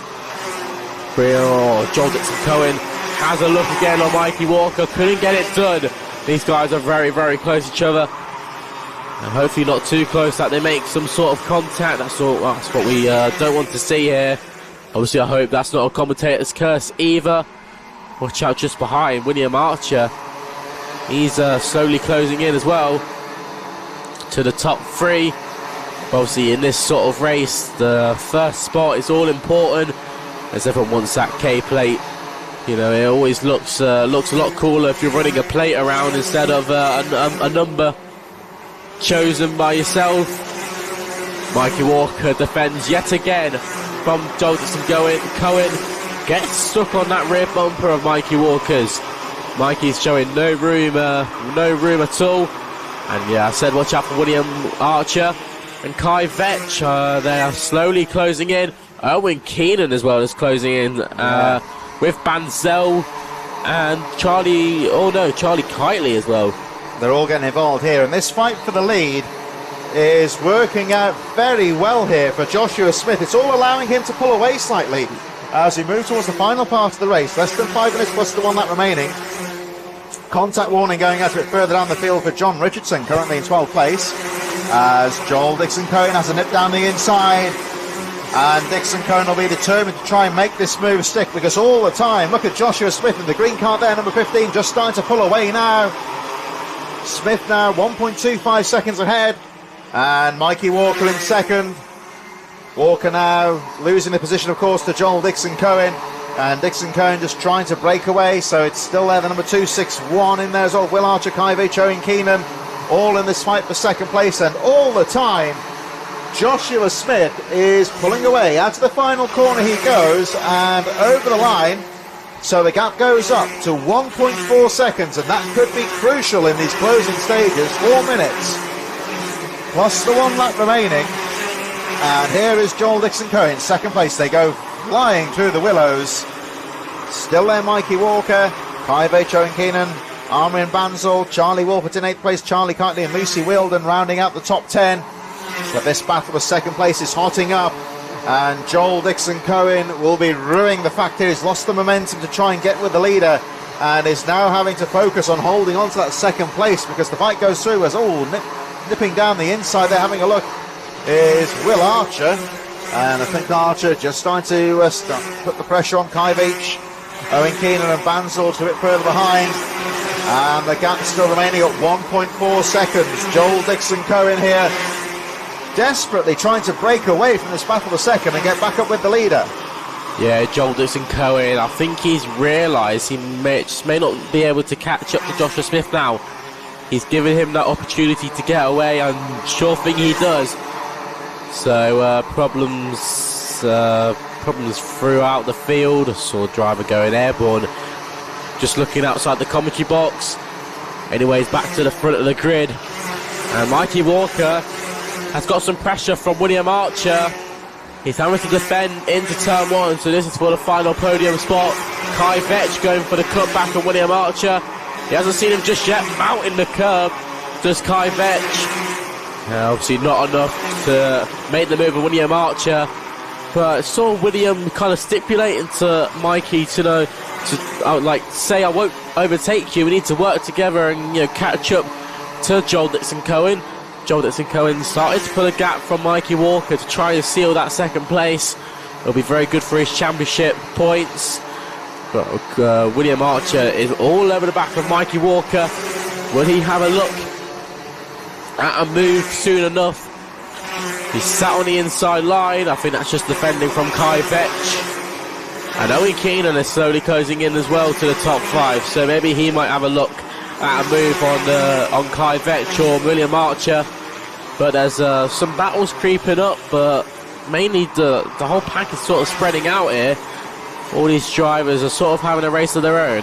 Just settling down a little bit now, and this just goes to show sometimes why it's important to get into the lead nice and early, because Joshua Smith taking the lead from the very impressive Joel Dixon Cohen in the early stages. And of course, as we've just seen, Dixon Cohen being drawn into that battle for second place, which is just those 2 laps, has really allowed Joshua Smith to pull away at the front, the gap remaining about 1.4 seconds. Joel Dixon Cohen desperately trying to close up now. He's now clear in second place. You can see him there, the number 167 in second place, doing all he can to try and close up. He's now pulled away from Mikey Walker, but he's finding life very difficult. He is closing up on the race leader, but not by very much. There's the number 75 of Kai Vetch, who's had a good recovery this afternoon, looking good in the final here, moving up to 4th place. Owen Keenan Armin Banzol, Charlie Wolfert, Charles Cantley rounding out the top 10. 48 seconds on the clock now as the leaders go through, so they should just squeeze through before the last lap board goes out. 2 more laps to go for this one by the looks of things. And the gap remains at 1.3 seconds between Joshua Smith, the race leader, and the hard-charging Dole Dixon Cohen in second, but he can't quite get up. Then the fight for third, with Mikey Walker holding on to that place, and Will Archer and Kai Veach, Owen Keenan not too far behind. So these junior Rotaxes are really being put to the test here. This race has really gone by quickly here. 15 seconds on the clock, so by the time they come round, we'll have 2 laps left. It'll be close, but I think it is. 2 seconds. That was very, very close. Just overtaking the back marker here, so Josh Smith, once he's made that overtake, it's been a very good race here by Josh Smith, the number 15, Track Motorsports driver. He's been managing the gap perfectly from Joel Dixon Cohen, and Joel Dixon Cohen has catched the back marker in the worst spot possible. And that's going to really affect his race now. He's more stuck behind the driver now, which will mean that he'll get pushed back into the pack of Mikey Walker. So maybe this may be a battle for second place as Josh Smith comes round the final corner. It is Joel Dixon Cohen. Makes contact with the back marker at Dan Weldon Complex, and the driver who was in second position is out of the race. Yeah, my word. Tangling with Lachlan Homer there on the top corner, so late drama here. And they can't even get the cars apart. Yeah, Joel Dixon Cohen out of contention here. Joshua Smith then is now cleared away at the front.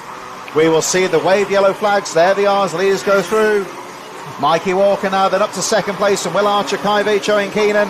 And down the back straight they go. I think Homer may have got going. Was that Dixon Cohen? One of the two got going again.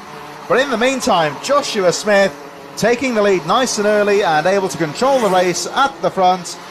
Over the line he goes. So it's the checkered flag for Joshua Smith as the unfortunate Lachlan Homer looks on. Second place for Mikey Walker, Will Archer, Kai Veach in fourth, Owen Keenan, Charlie Wolfert, Armin Banzol, Charles Knightley, Samir Paul, and John Richardson in 10th place. So the unfortunate Joel Dixon Cohen tripping over the back marker in the closing stages. He ends up finishing in 29th position. Great drive there though from Joshua Smith. Just goes to show if you can get to the lead nice and early and control, make the race your own, sometimes it can just fall towards you. Yes, brilliant stuff there by Joshua Smith. Takes the win and takes the K plate. So brilliant stuff there for the driver. And obviously winning that junior Rotax race means that he will win a set of tyres through Aram Racing Engines. So thank you very much for sponsoring us at Kimbolton. Make sure you go check them out on their social media pages and their website as well. So the next race getting underway will be the TKM Extreme Final. Lachlan Homer just having the kart pushed back. A bit unfortunate end to the race for him.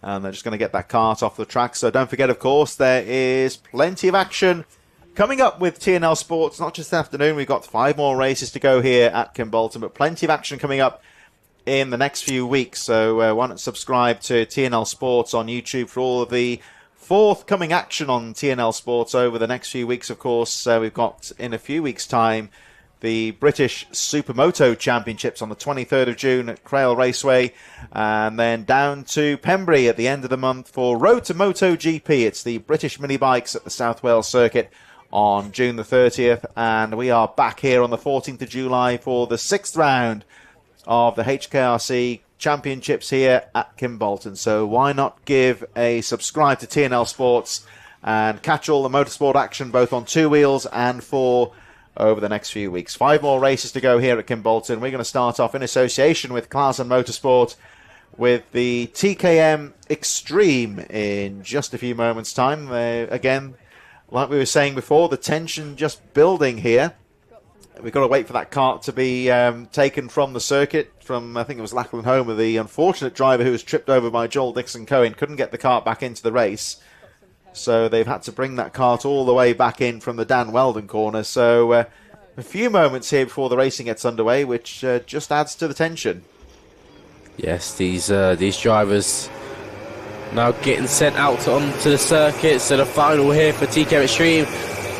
It's about to get underway, and here's how it lines up. Kean Bennett on pole from Leah Robinson, Charlie Whitehouse, Bradley Peck, Spencer Lane, Luke Jarman, Sean Abbott, Patrick Leaf, Jake Cox, Harrison Morrow, Harvey Jones, James Moreau, Jessica Fitchhall, Gemma Kiddie, Harry Higgs, William Bloom, Thomas Warner, Thomas Shaw, and Luke Woodward. Rounds out your row of drivers.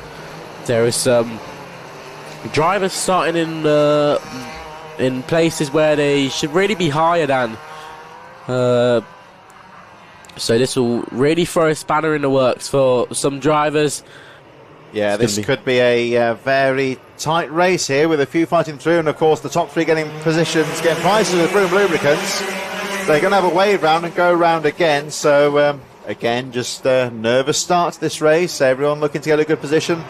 And like Charlie was saying, a few drivers starting the race a bit further back than we'd be accustomed to them being usually. So there might be a few looking to make their way through the field. And as we were saying, of course, plenty of prizes on offer for the top drivers. The top three, of course, getting the prizes in association with Vroom Lubricants. And, of course, later on we'll be having the Torque Racewear Driver of the Day. They win a set of driving gloves. Whoever myself and Charlie decide is the Driver of the Day. And they will get a race suit at the end of the year, the Driver of the Year. So that will be on for later this season. So here we go, Charlie. They lined back up into position. So they had a wave round last time round. The start was called off. Gone for another lap. I think just get a bit more temperature into the tyres as well. So that might work out well for the drivers. And tension in the air as this TKM Extreme race is going to be very closely fought, I think. And it's about to get underway. Yeah, it's going to be exciting here for the TKM Extreme drivers. As they come around the final corner, the revs will arise. The smoke will arise as well. We get racing here in TKM Extreme. Down to turn one, here we go. Kean Bennett on the inside, Lee Robinson on the outside. Charlie Whitehouse will squeeze to the inside as well. Makes his way through second, or does he? Because Lee Robinson holds it round the outside, makes his way into second place. Kean Bennett has held on to the lead there. Brilliant stuff there. Says that Spencer Lane has made his way into fourth place, and Bradley Peck dropping down to fifth. So unfortunate there for Peck, but it's only the start of the race. He's got enough time to make it back up. Luke Jarman made his way to sixth place, just at the back there. There's Gemma Kiddie on your screens. But down at the front of the grid, it's Kean Bennett, who after lap one will hold them. It's barging into the last corner. All the carts piling into one another. But so far, it's been a really clean race from the TKM Extremes. Kean Bennett just holding on in the lead. Leah Robinson in second place. Charlie Whitehouse really behind the driver in second. Will this be a move into the chicane? No, it's not, but watch out for Spencer Lane on the inside for the podium spot. Brilliant move there by Spencer Lane. The number 11 kart manages to get his way down on the inside of Charlie Whitehouse. Yeah, he's looking good so far. Whitehouse fighting hard for that third place. There was a bit of a tangle on the previous lap there between Thomas Shaw and Jessica Fitchhall. Both of those drivers have got going at the back of the field, so they're playing catch-up. So this TKM Extreme final, I think, could well be wide open here. Plenty of drivers who could be in with a shout of victory. It's Leah Robinson trying to force the agenda, makes the move down the inside and takes the lead. So new race leader, Bennett drops to second. Then we've got Spencer Lane, and it looks like Bennett trying to fight back down the inside. Oh, and having a peek there was Spencer Lane getting a tap from, I think, from the 82, Bradley Peck. Well, let's hope that's not damaged the front end of Peck's machine. He just moved into position where Peck was going, so a little bit of a tap there. Of course, if they shunt a driver in front of them too hard, it damages the nose cone. If that drops, they do incur a penalty. It's almost like a self-serving penalty to avoid drivers getting positions through bumping drivers, for example. But that was more of a racing incident. Over the line they go. Let's have a look at the pace here. Leah Robinson, fastest lap. Oh, down the inside, though, goes Kean Bennett. So taking the lead at the same place where he lost the lead last time round. So Kean Bennett back into the lead. Leah Robinson second place. Spencer Lane, Bradley Peck, Charlie Whitehouse, Luke Jarman and Sean Abbott only separated by 1 second. So the TKM Extreme start has been very close indeed. There's only a few drivers who've fallen away from this pack due to incidents earlier on. And still wide open here, still running a very fast pace. Here they come down towards Kimbolton corner once again. And it's still Kean Bennett that leads the way. Out to the final corner they go. Let's see what happens this time as they make their way down towards the first corner. And you see here that Kean Bennett trying to guard the lead as best he can. Leo Robinson very brave into Stowe the first corner, but he can't quite make it. Looking at this here, Charlie, Kean Bennett, of course, leading the way. And sometimes you say, why not time it to the later part of the races to try and go for the lead, but as we saw in the previous race, the race can sometimes fall you away at the front, and of course the possibility of things like Battenberg flags. It's always better to be at the front of the field. Well, yes, exactly that. And I mean, Leo Robinson here, he's going to wait for the opportunity that Kean Bennett won't expect it. And so far, it's not going to be at the moment, because Kean Bennett is going to be really feeling the pressure here. He defends into turn one, opens up just so he can get the momentum round the corner. Leo Robinson just has to sit there and wait and buy this time. Oh, Bradley Peck going a bit wide there. That's in a battle with Luke Jarman. About two wide going into there, the two drivers. So hopefully they've come out. One driver going off, Patrick Leaf there. So problems there for the driver of the 22. So hopefully he gets back on circuit. But obviously not the best way to get through a chicane like that, especially the bus stop section, which is very tight and not always the easiest place to manoeuvre, especially when in a pack like this. The pack has stayed the same, and it's basically the whole field has just stayed in one pack. This is brilliant racing in TKM Extreme. Brilliant stuff to watch here. Charlie Whitehouse just sat there in 4th place. When he look at a move on Spencer Lane, Luke Jarman is sat right behind. As fastest up in the race has gone to Luke Woodward, who's making his way through. He's made up 10 places so far in the race, so brilliant stuff there. But the pack has really stayed together here. It's just led to being one train. Drivers waiting to make some moves, but Kean Bennett is really defending this one. He really wants this K-plate as bad as the others do. Yeah, he's determined to hold on to the lead here as they make their way down towards Stowe corner once again.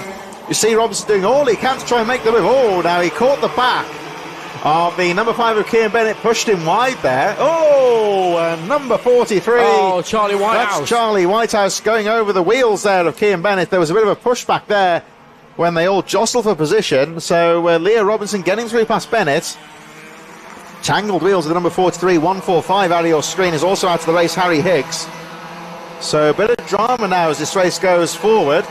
Whether there'll be any repercussions from that, because Leo Robinson did appear just to tap the back of Kean Bennett. I don't think it was an intentional move, but here he comes out to the final corner, and Robinson just telling everyone just to try and work together here, just to try and charge round. So the unfortunate Charlie Whitehouse coming off worse, and he's right at the back of the field now pretty much, and still the race very close. 1.5 seconds covering the top 7 drivers. 6 seconds covering pretty much the entire pack, apart from Whitehouse and Fitch Hall, who've both been cut adrift from earlier incidents. So this race is still finely poised, and there you see the number 5, Kean Bennett, who's dropped down to 3rd place now, but still very much in contention for the victory. Luke Jarman, number 6, not too far behind. And now into the lead goes the number 36 of Leo Robinson. Well, Spencer Lane is starting to defend here. Will he be done here by Kean Bennett? Yes, he is. They rub side to side pods, and he makes the move done. So brilliant move there by Kean Bennett. Gets the move done on Spencer Lane, and I'll watch out as well because Luke Jarman is coming in, and he's been having to fight his way through the pre-final and the heats. He had some problems and has had to work around it. Luke Woodward there on your screens, number 46. Just in front of him, that 26 there, Jake Cox. Both drivers having good races there. Luke Woodward up 11 places. So brilliant stuff there. Bradley Peck on the inside of Sean Abbott gets the move done. Jake Cox will have a go at him as well, but can't get the run out of the corner. Bradley Peck, will he have a look at defending? No, he doesn't. Jake Cox on the inside, can't get it done.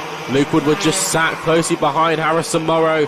There he is as well at the back of the pack. He's going to have a try and make a move through on Luke Woodward if he can get his front nose cone alongside him. This pack is really shaking up now. It's sort of starting to split up here. We've got a bit of a gap between the driver in 5th and a driver in 6th. They're just starting to break away now at the front of the field. I think more the top 4, it seems, are just starting to pull away. We'll have a look on the lap charts as they come back round, but you can see for yourself that there are 2 fields just starting to emerge here. The top 4 make their way over the line, 4 minutes plus 1 lap to go. Bennett leading from Robinson, who has a peek down the inside in 2nd place. Then we've got Spencer Lane and Luke Jarman. Bradley Peck just falling behind a little bit, a second off the leaders. Currently in 5th place, and it's Sean Abbott, Jake Cox, Luke Woodward, Harrison Morrow, all very close. Harvey Jones and Patrick Leaf just falling a little bit further behind now. And Leaf, of course, recovering from that incident earlier in the race when he got pushed wide off the chicane. So plenty of incident in this race as well, but still maintaining a very fast pace at the front here. As Kim Bennett looks to hold on to the lead. Any one of these 4 drivers could realistically win it. As down the inside goes Leo Robinson. Although he's going to lose that coming out of the corner. He's going to try and hold on to go down to the first corner. Very aggressive going on to the straight. And Robinson retakes the lead, although down the inside go 2 drivers now. Bennett down the inside, and also down the inside goes the number 11 of Spencer Lane. They're side by side through the willows. And Leo Robinson fights back into 2nd place. And that will really benefit Cian Bennett, the race leader. Number 5 going through the Dan Weldon corner. Just giving him a couple of tenths just to give him another lap in the lead. He looks over the shoulder. He's got a very small cushion at the front now, maybe a couple of tenths because of that fight for 2nd place, although you can't write off Leo Robinson, who drops to 2nd place, looking to get back into the lead once again. Here they come. Down towards Stowe Corner. We've got 2.5 minutes plus 1 lap remaining. Anything could happen here. The fight on for 3rd place, though, is Bradley Peck getting involved in this one. He's up to 3rd place now. Bradley Peck, who was cut adrift from this pack momentarily, now back up with the leaders. He just saw him signalling there just to work together to try and close up on the lead too. But here we go, Charlie. It looks like Leo Robinson has regrouped after that trouble on the previous lap and has started to put the pressure back on Cian Bennett. Well, Leo Robinson, who did quite a bold move on Cian Bennett the lap before into the final corner. Cian Bennett defends. So Cian Bennett is really feeling the pressure now. He's got quite a few drivers behind him. There's a pack of 5 here at the moment, but could extend to more. Leo Robinson has a look round the outside just to get the momentum as they come through the willow section. Consistency is key here, and Cian Bennett is trying to hold off the charging Robinson here at Kim Bolton. Bradley Peck just sat behind. Is he going to have a look at a move? He's doing alright so far, getting a podium spot. But the top 5 here, all in the chance here of winning the K Plate and the festival as well. Cian Bennett comes out the last corner. He is properly trying to get the... see how aggressive he is on the inside once again, because he knows that Leo Robinson likes that inside line and can't find a way through. So Bennett at the moment's got the lines covered now, though of course that is a very defensive line into that first corner, so it's not going to allow him to pull away from the chasing pack. So at some of these corners he's sacrificing speed for being able to sort of defend track position, you would say. And you'll see behind him that's allowing the pack to shuffle once again as Bradley Peck retakes that 3rd place. And then there's a fight between Spencer Lane and Luke Jarman. So the top 5 very close indeed. They're covered by less than half a second last time round. As you see, number 82 Bradley Peck going a little bit wide on the final corner, trying to get the drive to go down towards Stowe once again. And you see Cian Bennett once again guarding that inside line very aggressively. We've got 10 seconds left on the clock, so next time they come round it will be the last lap flag. They go through the willows for the penultimate time, and Leo Robinson desperately trying to make something happen here, trying to make a move. He can't find a way past Cian Bennett, who has defended this race resolutely since taking the lead a couple of laps ago. Robinson just caught the back end slightly. That pushes him a little bit wide, and that pushes everyone a little bit further back actually, but he can't find a way to get through past Bennett. Here they come down to the final corner. A little bit of a nudge there, not intentional, but Robinson still keeping that pressure on Charlie as they make their way down towards Stowe for the final time. Last lap of the race here in TKM Extremes. This is going to be an exciting one. Look at the pack behind. Everyone's closed in. Anyone in the top 10 can now win this race. My word, Kian Bennett, you're going to have to defend this one. Down into the bus stop section, here he goes. There are screams outside of the commentary box. This is going to be one exciting lap. Leo Robinson right behind Kian Bennett. Will he look at a move? 6th place closing up as well, so it's going to be eight drivers. Yeah, 8 drivers in this one. Going into the last corner. Kian Bennett on the inside. What will Leo Robinson do? Gives him the tap from behind. It's going to be side by side. Kian Bennett, Leo Robinson. Who will it be? Kian Bennett wins the K Plate here at Kimbolton. Wins the Kimbolton Festival. The TKM Extreme Grand Final. It's Kian Bennett who takes the win there. Leo Robinson 1/10 behind. My word, that was very, very close indeed. Bradley Peck rounds out your top 3 there.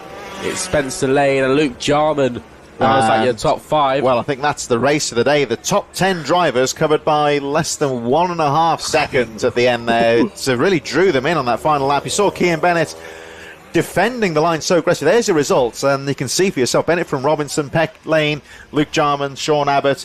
But look at those times there. Patrick Leaf in 10th, 1.3 seconds down on the leader. It was as close as that. So plenty of action in the TKM Extreme. So as Spencer Lane, Luke Jarman, Sean Abbott, Luke Woodward, Jake Cox to fill you in. Of course, Harrison Morrow in 9th. But 1.3 seconds covering the top 10. We saw, of course, there how aggressively Bennett was guarding that position, which really drew everyone else in. And we're going to move on very shortly, of course, to the shifter karts, the KZ UK class, the fastest karts of the weekend, running the full Yumitsu straight. We've got 4 more races to go, including the race which will be starting imminently. I think they've just recovered 1 kart from the track that failed to finish, and we should have a clear track and be ready to go here for the KZ UK karts. Not that many in terms of numbers in this class, but there's always plenty of action. Although, of course, the driver to beat this weekend has been Isaac Smith. KZ UK then in association with Talk Raceway making their way out onto the circuit, the KZ UK karts. And there you see they missed the Derek's corner. Isaac Smith then from Ryan Green, Richard Palmer, Daniel Chabula, Bailey Rigglesford, Hannah Lang, Jason Baker and Jake Baker running up the field. Joe Charlton, who failed to finish the pre-final starts at the back of the field.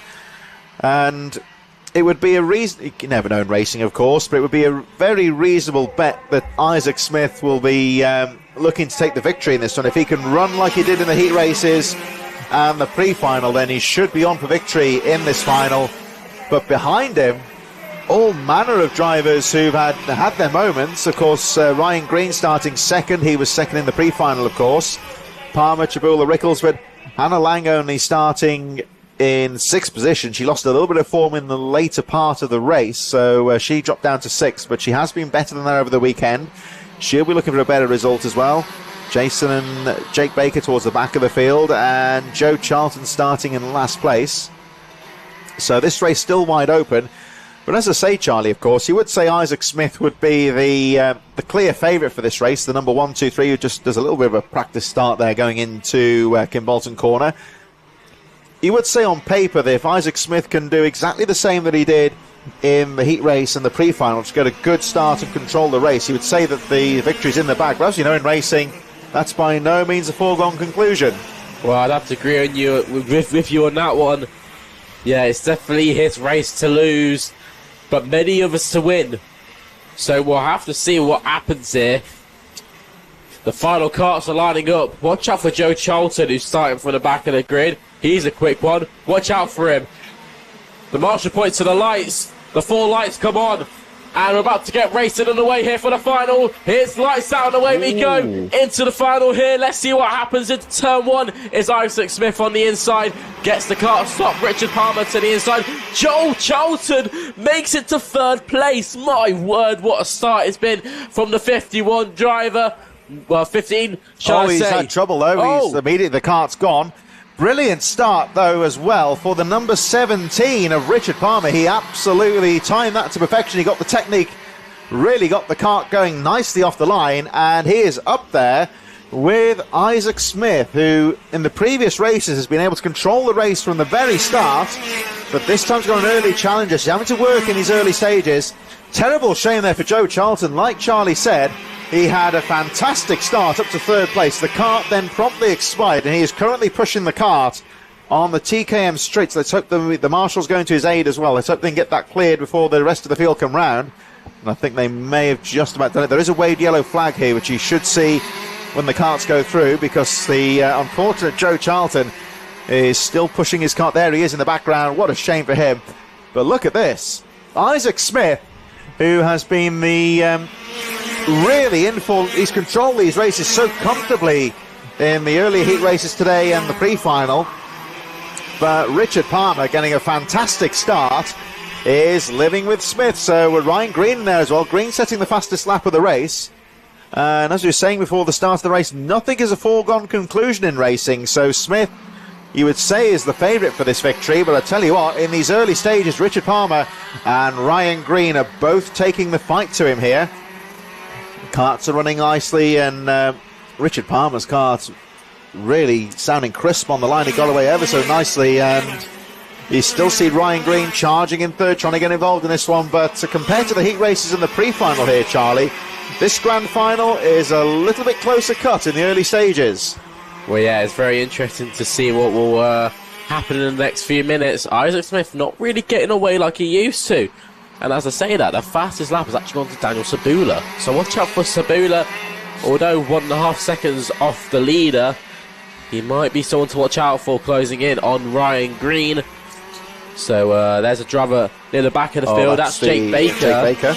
So maybe he's having some problems. About 7 seconds off the lead. Ryan Green to the inside of Richard Palmer. That's a brilliant move by the car of number 97. Gets it done down at turn 1. A very hard braking zone. Very easy to get wrong on the braking if you can't get it stopped in a straight line. It almost seemed there, Charlie, like it almost seemed like Richard Palmer saw that one coming and almost let Ryan Green through there, I would say. He didn't want to hold him up too much and start fighting for position, lose pace, because they both want to try and keep with the leader. So he's going to try and tag in on the back here, I think, Richard Palmer. Here they come again, but Ryan Green just starting to make the way. Isaac Smith getting to work here, 35.87. But yeah, it seems like Richard Palmer in just playing the long game here, just looking to try and keep the pace going, to try and live with the leader as best they can.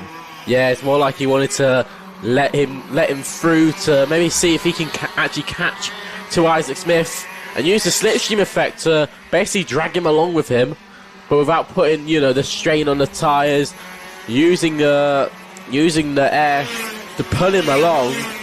So we'll have to see what happens in the next few minutes. Here's a battle on your screens with Hannah Lang. She sat in 6th place, just behind Bailey Rigglesford. So these two drivers are having a brilliant battle. Rigglesford, who's been having some really good starts in the heats and the pre-final. Not the best start in the final. He's quite far off the main pack. But same about Daniel Sabula. He's not catched up like I thought he would. Although having the pace, Isaac Smith actually set the fastest lap on that last one. 35.8. So yeah, a lot more quicker than the senior drivers who may be doing 39, 40-second lap times. Shows the actual speed of these karts. These karts in excess of 100 miles an hour. 6-speed gearbox, so they'll be ramming through up and down the gears. So these karts are definitely designed to fight against the bravery of these drivers. These are some of the fastest karts you'll ever race. You'll ever see race in your life. These karts really getting put to the test, and some actual quite hot conditions. It's been quite hot today, although being pretty cloudy. The temperature has been quite high, so these drivers are having to manage the kart more than themselves. And just looking at the timing once again, Isaac Smith is a little bit quicker on the final part of the lap, but he's not really breaking away, as you can see for yourself, of course, like he did in the pre-final and the heat race earlier on today. He's just that marginally quicker than Ryan Green, but not quite. It's not runaway pace like he was earlier on. Ryan Green still keeping the race leader on. It's the fight on for third place now between Richard Palmer and the very impressive Daniel Chabula, who's been consistent all through the race. Now starting to close up with the podium drivers. Top 3, of course, getting the prizes from Vroom Lubricants as well. Some good prizes on offer to get onto that podium as well. But Isaac Smith has just set the fastest lap of the race as we head towards the second part of the race. And Smith with a 35.66. So he has just started to pick up the pace a bit here. Look out for Ryan Green, though. Can he live with him in second place? The gap was 1.3 seconds. These two here starting to get involved in their own fight for third place. So Ryan Green is starting to pull away in second place. Isaac Smith smashes out another great lap there, 35.71. But he can't pull away from Ryan Green. The gap remains around 1.3 seconds. And Green, 97 in second place. Remember, he had that engine trouble at the start of the final heat race earlier on. But the day coming towards him a little bit more now as we see the battle now between Hannah Lang, who's recovered now. She's picking up the pace and starting to put Bailey Rigglesford under a bit of pressure. We've got Jason Baker a little bit further back, the number 38. And both Jake Baker and Joe Charlton appear to be out of the race.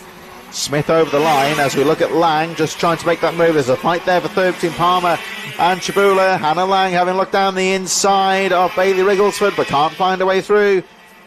Isaac Smith, incidentally, has set another fastest lap of the race, 35.63, and has just pulled a few tenths of a second away from Ryan Green in second position.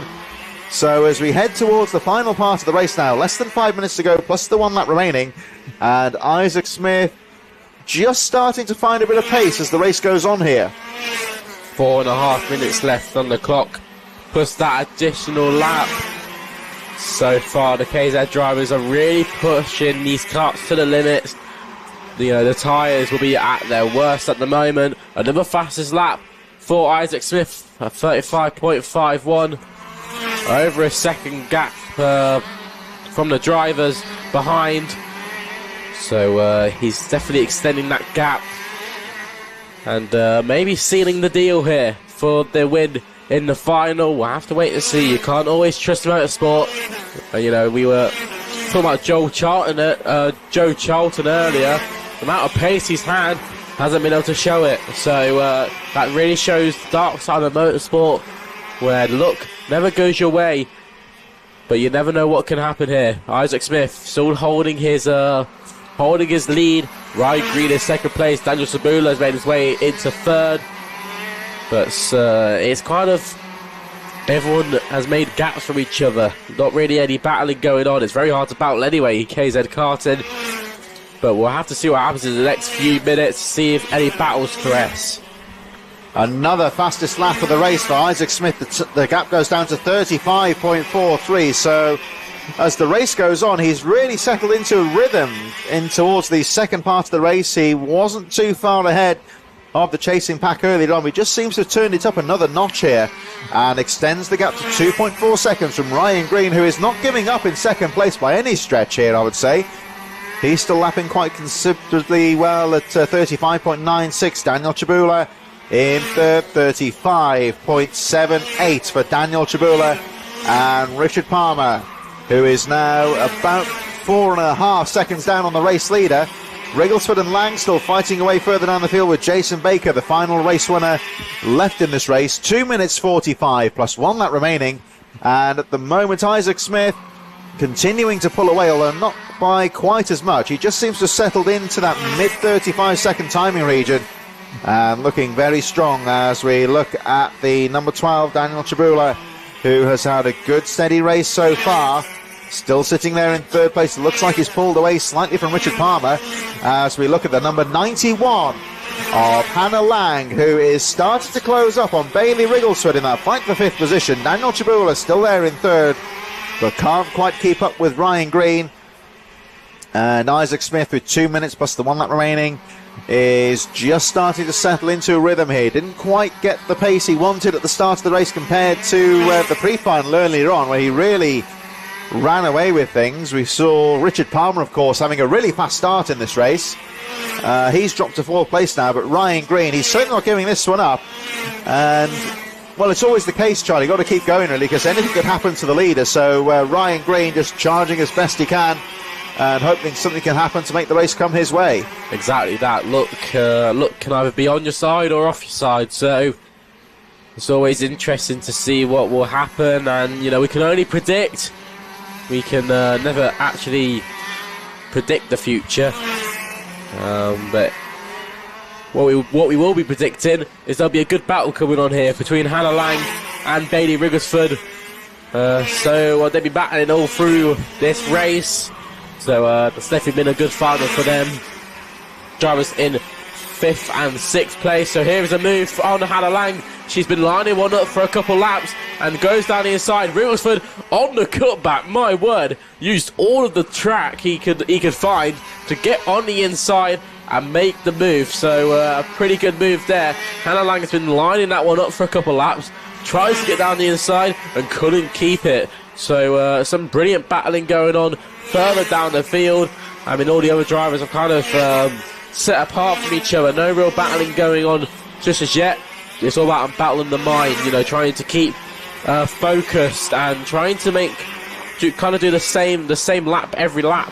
Obviously, consistency, as we spoke about in every race so far today, has been the key. Isaac Smith on your screens there, 1, 2, 3. Maybe he wants to change that for a K plate. Yeah, he's looking good so far. We've got 9 seconds on the clock, so it's going to be tight here. I think it'll be the last lap. He's coming out to the final corner now, so no, they have put the last lap board out for him right on cue. So one more lap to go in this KZ UK final, and it's all been about this driver here, number 123, Isaac Smith, making his way down the Imitsu straight for the final time. He's now 3.2 seconds ahead of Ryan Green in second position, and down the TKM straight for the final time he goes, through to Kimbolton corner, and Isaac Smith making it look nice and easy. Checkered flag goes out, and it's a great win for him. Isaac Smith, your race winner. It's going to be the hard-charging Ryan Green in second place, Daniel Tribula third, Richard Palmer fourth, and in the fight for fifth position, Bailey Rigglesford from Hannah Lang, Jason Baker just a little bit further behind. That's the driver in the inset right now. So brilliant race there by the KZ drivers. Isaac Smith taking the win there. Number 123. We'll be changing that for the K plate later on today. So these drivers really having to fight against the circuit and the conditions, because the track's been getting really hot in this race. There's Joel Charlton's mechanic going to pick him up. An unfortunate race there for him. Here is the results then. So Isaac Smith takes the win from Ryan Green, Daniel Sabula, Richard Palmer, Bailey Rigglesford, Hannah Lang, Jason Baker, Jake Baker and Joel Charlton, who sadly DNF'd from that race.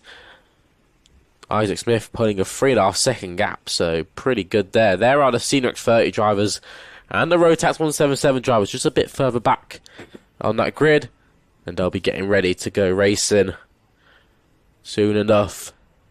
So on your front row there, Tristan Powell, visor down, ready to rumble here at Kimbolton. Aaron Lask, shall we say, they're in second place. He's been there or thereabouts all through this weekend. He won the first heat on Saturday, and he's just been biding his time, waiting for the opportunity to come. Hopefully an opportunity is set for him to, in this race, to go for a win. That's number 15 there, Joel Charlton, the driver who had that problem on the first lap, although a good start. Unfortunately, didn't go his way.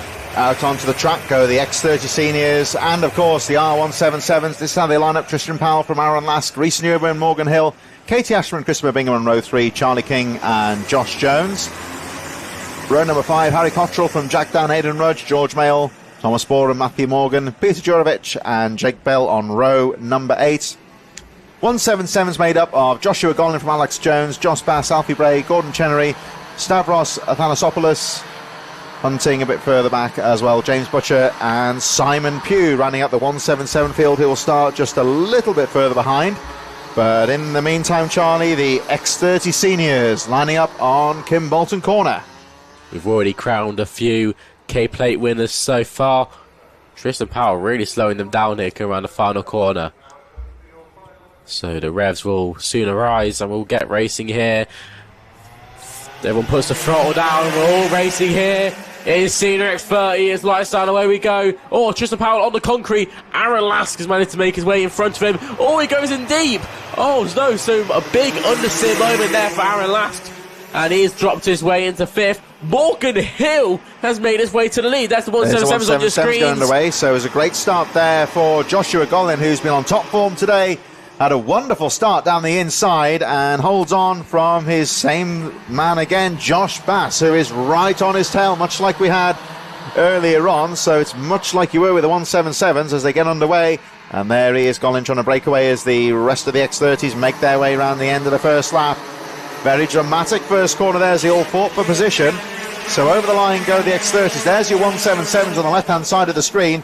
We move back to our new leader, of course, which is Morgan Hill from Christopher Bingham. Had a great start to the race. Christian Powell, as the 177s go through, still with Joshua Gollin leading from Josh Bass, Gordon Chenery, Alex Jones and Elliot Kennedy. Alfie Bray having a bad start there, but Joshua Gollin with a great start to the race, 43.27, fastest lap on that opening encounter. So Morgan Hill, who hasn't even led any races this weekend, has come to the final and has taken the lead of the race. So when it counts, he's been there. So, very, very understeering into the last corner, but he manages to make it work for himself. Maybe he likes that sort of driving style, having to push against the cart. 177's racing here. So on your screens there, Gollin, Bass and Chenery, the top 3 in the 177's, really going at it. But here is the race. We've been watching the Senior X30s. Morgan Hill, who's leading the way. Back on your small screens there. Joshua Gollin holding his way. And Morgan Hill getting the head down. He hasn't been in this position all weekend, as we just said. So, new territory for him. Yeah, Morgan Hill with Christopher Bingham charging in second place. Hill now has got this opportunity. He got himself into the front with that trouble on the first corner. Now he's had that opportunity. He's just trying to break away, although Aaron Lask fighting back hard in 5th position with the fastest lap of the race. Reece Newburn up there, Charlie King, Katie Ashman 7. Josh Jones and Matthew Morgan just a little bit further behind us there. We see the fight for the 177s. And Josh Bass having a look at Joshua Gollin, but Gollin, who's been very impressive today, holds on to the lead. Morgan Hill still your race leader, although the pack are starting to bunch up a bit here at the front. Who will get on the podium and get the Vroom Lubricants goodies after the race? There's your 177s a bit further back. Still with Joshua Gollin leading the way. Here come the leaders for the X30 down towards the corner. And you see Morgan Hill very defensive there as Christopher Bingham starts to put the pressure on in second position. Christian Powell and Reece Newburn starting to get involved in this fight for the lead as well. We've got the number 93 right in there as well of Aaron Lask. There you see on the right hand side of your screen Joshua Gollin doing a great job here of holding on to the lead. He's coming under all sorts of pressure from Josh Bass and Gordon Chenery in second and third. Back to the front here with the X30s, and still Morgan Hill getting his elbows out here and trying to hold on to the lead. So 2 race battles, 2 lead battles, shall we say. Morgan Hill versus Tristan Powell. Joshua Gollin versus Josh Bash. Brilliant camera scenes here from TNL Sports. You can watch both races live at your request. Morgan Hill defending from Tristan Powell. He actually doesn't defend into the bus stop, just holds his line, going to the 177s now. Gollin is getting pressured here by Josh Bash on the X30 race here. Tristan Powell is right behind Morgan Hill now. He's closed in on the last lap. And Reece Newburn has made his way into 3rd place as well. So brilliant driving there. Actually going to go side by side down the start finish rate. Couldn't get the run, or does he actually? He does get the run. So pushing onto the concrete, Reece Newburn on the inside, and Bingham follows through. I think Lass might get through as well. Yes, he does. So the problem there with turn 1 is that once one driver goes through, it opens that opportunity for multiple other drivers to go free. Josh Bash is really all over the back of Gollin. He tried to have a look into turn 1, but it was on the outside, couldn't move. That's some stipulation there from Reece Newburn saying we've got to go and pull a gap here. So will Morgan Hill listen? Well, he wants to pull a gap for himself. Whether he'll pull Newburn with him is another question. But so far, these 2 races have been brilliant I think Morgan Hill is going full defensive here with 7 minutes plus the 1 lap remaining, keeping that kart as wide as possible. At the front, we've got 5 drivers fighting for the lead now. This is all going to get very dicey. And of course, for Morgan Hill, if he can just hold on to that lead and encourage the drivers behind him to start fighting for position, that could allow him to pull away. I think really he's well within his rights here to hold on to the lead, make that kart as wide as possible. You can see again Rhys Newburn gesticulating just to try and get him to drive down the road, try and pull away from the rest of the pack, but I'm not too sure that Morgan Hill's going to listen here. He's just going to make that kart as wide as possible. 177 move. Josh Bash went down the inside of Joshua Gollin. Oh, that's Bash let him through. Yeah, that's Bash having a look on the inside. He's gone there. Gollin's gone back again into the lead of the 177s on the right-hand side of your screen. So 2 very close races here. We've got the X30s at the front, the R177s a little further behind, and they're both squabbling for position here, although Gollin's fought back. There we see Morgan Hill on the top left of the screen, making that kart as wide as possible. Again, he's got it, getting to the apexes nice and early. Again, you can see Newburn gesticulating there to him, just trying to get him to look ahead, but Morgan Hill really fighting to hold on to that lead. And of course, if the chasing pack start to fight, that could allow him to pull away as well. Plus, of course, the possibility of a Battenberg flag, which is the equivalent to like a full course yellow, with the race being neutralised if anything goes wrong here, which means that really I think Morgan Hill's going to look and try and hold on to this one. There is an investigation flag a bit further down the field for Matthew Hunting under investigation, but that won't affect the leaders too much, as we see Josh Bass having a look on the outside, but Gollin holds the inside. Just about as they go through the willows. Some great battlers in that 177 race as well. Yeah, the 177's putting up a good fight there. But here is the X30 fight on your screen. So it's Morgan Hill who's still held on from Bingham and Newburn. On your 177 screens, it's still Gollin who's holding his lead, but Alex Jones has managed to close in the last couple of laps. So the 2 drivers have been battling each other all through the weekend, have really been putting up a fight here. Gordon Chenery just coming through your screens there. He's been just trying to close in to the top 3 here. Josh Bass had a look into turn 2. That was a bit of a risky move there. Good not to send it down the inside. Christopher Bingham really sliding on that rear. So Morgan Hill is going to try and use that to his advantage, try and pull a bit of a gap. But it's the top 5 here in the X30s really going at each other here. Oh, there's a moment there. Chris Bingham. That's Chris Bingham out of contention. He went for the move and it didn't come off for him. And in amongst all that, of course, that means that Morgan Hill's been pushed out as well. And up to the lead, I think that may well be Rhys Newburn that's gone through into the lead. Tristan although Powell. Right now, Tristan Powell goes through. So 3 lead changes in about 3 corners.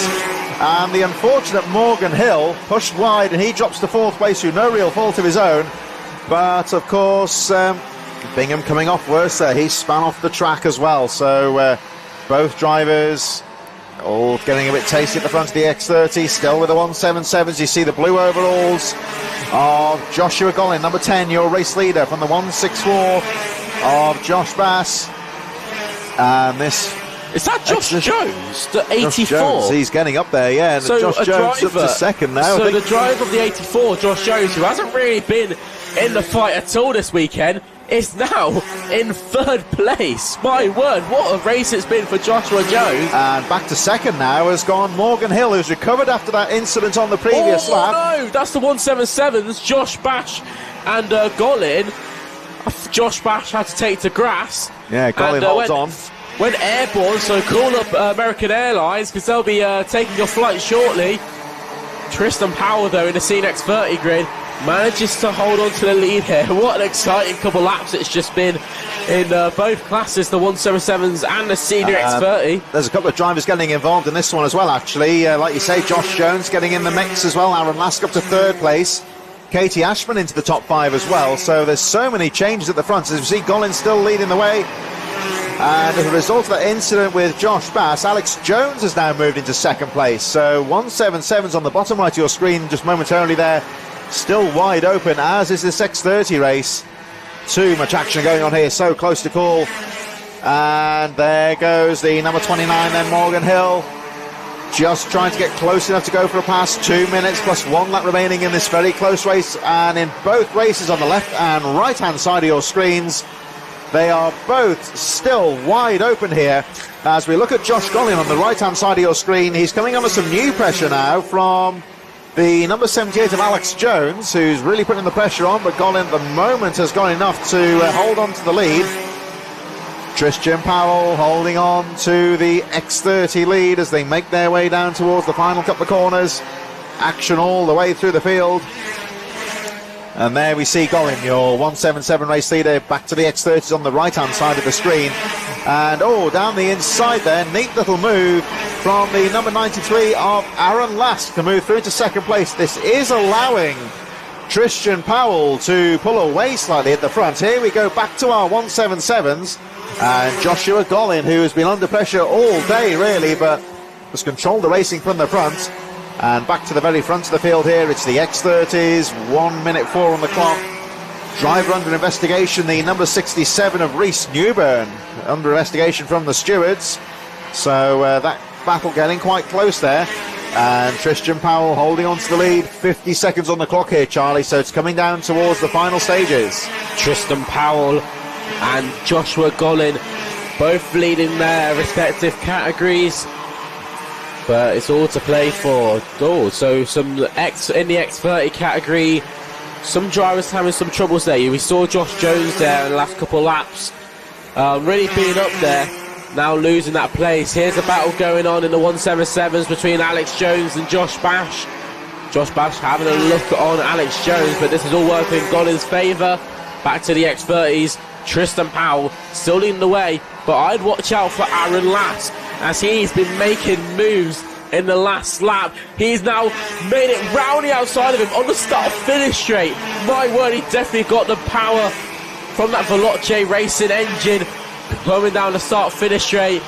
My word, what a move that was to take the lead of the race, go round the outside on the start-finish straight before the braking zone. My word, a brilliant job there from the number 93 of Aaron Lask. And I'd watch out for Morgan Hill as well. Moves in the 177 as well. Alex Jones and Josh Bash have really been at it here. So it's really all to play for here in the 177s and the Senior X30s. The last lap board is showed. 1 lap to go for the X30s. They are catching up on some of the tail enders to the 177, so I think they should be okay, but that could be a factor as well. There we see Gollin holding on to the lead from the 177s, a little bit further behind there. So still both races wide open, but I think Aaron Lask with that brilliant move last time round, he parked the kart on the apex to prevent the switchback, and that might be enough to give him the lead as the 177 leaders go over the line. Still Joshua Gollin as the X30 leaders come down the TKM straight for the final time, and it looks like Aaron Lask has done enough here as he makes his way around the final corner. Aaron Lask, your race leader, Christian Powell still charging, so in this dramatic race, so many lead changes, but in the end it's Aaron Lask that takes the win. Powell second, Hill third, Chris King in fourth, Katie Ashman rounds out the top five, 1.5 seconds covering the top five. Newburn, Cottrell, Jurovic, Morgan and Josh Jones rounding out the top 10. And in the meantime, that was Josh Bash that pushed second. Alex Jones wide. Around the final corner comes Joshua Gollin. He's going to win the 177 category and wins the K-Plate here at the Kimbolton Festival. Slides down into Parc Ferme. We'll do it in style, they say. He's done that one in style. So Aaron Lask wins there in Senior X30. Wins the K-Plate in that, and obviously wins the Kimbolton Festival. He was going to replace those tyres anyway, I think. Oh yeah, so might as well scrub them off and from away to the tip.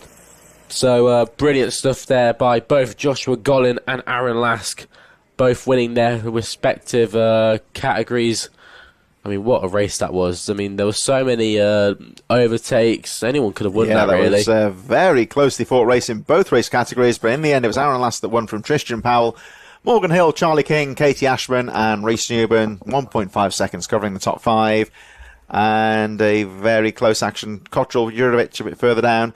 And, of course, it was Gollin that took the win in the R177s from Josh Bass, Alex Jones, Elliot Kennedy and Stavros Athanasopoulos rounding out the top five. So 2 more races to go. We've got the Senior Rotax coming up in just a few moments. TNL, of course, have bought in a new race system. It's the Race IQ. And Race IQ is all of the live race data you need to be a winner direct to your phone. With no need for GPS trackers or extra kit, Race IQ is the simple way to view valuable real-time race data after the lights go green. Know where you stand by tracking your position, lap times, gap data between drivers in front and behind you, plus a lap counter and best lap info. Everything you need to know to develop your Race IQ. Sign up now by raceiq.co.uk. That's the new tracking system bought in, being developed by TNL Sports to help both drivers and riders, of course, whether you're on 2 or 4 wheels. All the details on raceiq.co.uk. Drift Limits presents the London Motor Circuit, bringing us the Senior Rotax Final. So we've got 12 minutes plus 1 lap for both the Senior Rotax and our final race very shortly, which is the TKM O Plate. I think we are just waiting for one of the DNFs to be brought from the track. That's on the approach down towards the Kestrel corner. We did actually notice the Kestrel before there at the start of the race, swooping above the track. It was going off towards the vegetation just behind there. And there we go. So the track is now clear. We should be underway very shortly with the Senior Rotax at this Kimbolton circuit. Established, of course, in 1959, all the way back pretty much to the origins of karting. As we were saying earlier, Kimbolton here, this stands on the site of a former US Air Force bomber squadron base in World War II. This is one of the dissipation areas on the side of the main runways where the karting track is nowadays. So we move on to the Senior Rotax. Charlie Webb from Deacon Russell, Jack Collins, Luke Bate, Alex Adams-Acton, Ewan Richards, Tom Pryor and George Donald on row number 4. Ryan Ward, Lucas Ellingham, Louis Weaver, Ben Southgate, Luca Osmond-Price, James Tester, Miles Roby, Scott Goldsby on row number 8, and Alex McGee from Stefan Kazmarczyk, Tommy Edmonds, Edgel Naguar, Sam Cornwell, Danny Larcher, Lucas Theo, and Cassius Death on row number 12, Archie Walker, James Henson, Elliot Pugh, Isaac Reynolds, Andrew King, Zav Chapman-Lewis, Ennis Alaju, and Luca Mann on row number 16. With Michael Morgan running up the field and some drivers starting a little bit further down there, Charlie. Could be quite an exciting final. Yeah, it's going to be interesting. Obviously, the pre-final has definitely mixed up the results. Drivers like Archie Walker to watch out for. He's going to be starting very much down the field. There is the grandstand where the mechanics will be watching for. Obviously, timing their drivers using the Race IQ website will be brilliant for them. Round the final corner, here we go. And it's going to be race start here at Kimbolton for turn 1. It's Charlie Webb on the inside. And Deacon Russell tries to go around the outside. Actually gets it done, so he's into second place. Jack Collins has hold on to third. So brilliant start there for the Senior Rotaxes. Some drivers to watch out for. It looks like green and white throughout the field. That's all the Jack's Motorsport drivers who are near the front of the field there. Watch out for Luke Bate, Alex Adams-Acton and Ewan Richards. All 3 of them have been on par to win here this weekend. So it's a fast, furious start to the Senior Rotax for everyone getting through the first lap safely as they charge through over the line. It's number 24 then that leads the way. Charlie Webb, Deacon Russell, Jack Collins in third, Luca Bate. And already the drivers just starting to claw each other at the front now as Jack Collins has a look there and the number 12. Luke Bate, Alex Adams-Acton not too far behind. It's a very fast-paced start to the race. Everyone just charging away from the drop of the flag as they make their way through. Lucas Ellingham up to 7th place. Look out for the number 99 as the race goes on. George Donald, Tom Pryor and Ben Southgate rounding out the top 10 from Ryan Ward and Lewis Weaver. Luca Osmond-Price a bit further behind from James Tester, who had some issues earlier on, but running well in the midfield so far. Louis Weaver actually fighting with Ryan Ward just outside of the top 10. Meanwhile, Charlie Webb over the line once again. George Donald charging in 8th place, fastest lap of the race with the number 16. There's the number 29 of Ewan Richards in a close fight there with the number 18 of Alex Adams-Acton as they make their way down the Umitsu Straight, heading towards Derek's Corner once again. Still just over 10 minutes plus the 1 lap remaining in this Senior Rotax final. The race still wide open here. Charlie Webb getting a good start to the race and just trying to get away and attempt to try and control the race from the front here. Yeah, Charlie Webb putting the power down when he needed to. And Deacon Russell just sat there in 2nd place. It's just going to stick behind. And by this time, I think Lucas Ellingham's going to look for a move on the inside of George Donald. Won't do it into turn 1, but he's sticking right behind. So maybe he's going to push the driver in front, maybe push him forward, or he'll have him look at a move. We'll have to wait and see. Obviously, we've still got about 9.5 minutes left, so drivers will be biding their time. You know, this is a long race, and although it'll feel long for us, it'll feel even longer for them. So they really need to, calm themselves and keep looking at what can happen in the future. Jack Collins braking just a tad bit later than Deacon Russell, so whether that will help him coming down the start-finish straight, we'll have to wait and see. No, nothing really gained from Jack Collins. He'll be wanting to try and see if Deacon makes a mistake and trying to capitalise on that. Luke Baker's made his way into 4th. He's going to try and close down the top 3, bringing along some other drivers such as Alex Adams-Acton, Ewan Richards, George Donald, Lucas Enningham, Thomas Pryor and Ben Southgate. You're rounding out your top 10. The drivers nearly 7, mostly separating each other here. About 2.5 seconds covers the top 10. Although some move through the field, Michael Morgan has made 12 places on those on the first 2 laps. So he's been making some moves through the field, but not much overtaking going on just yet. It's more of a waiting game. You've got to bide your time. It's very early stages here. 1.5 seconds covering the top 6 drivers in these early stages. Charlie Webb controlling the race from the front. Deacon Russell still there in 2nd. Jack Collins in 3rd. No one in too much of a rush here to go for a move because there's still a long way to go in this race, and perhaps they're just letting the race pad out here. Charlie Webb, of course, from his part, will be determined to try and hold on to that lead and make the advantage count. But the race still finely poised. They're running very close. 2 seconds covering the top 8 drivers. The rest of the field charging through there. Kosmarczyk, Cornwell, Michael Morgan, Adriel Naguar, Tommy Edmonds, Lucas Theo down towards the edge of the top 20, all charging over the line. They're having their own midfield battle further down, of course. There's action all the way through the field. That battle on the edge of the top 20 still running very closely. We just saw on the inset.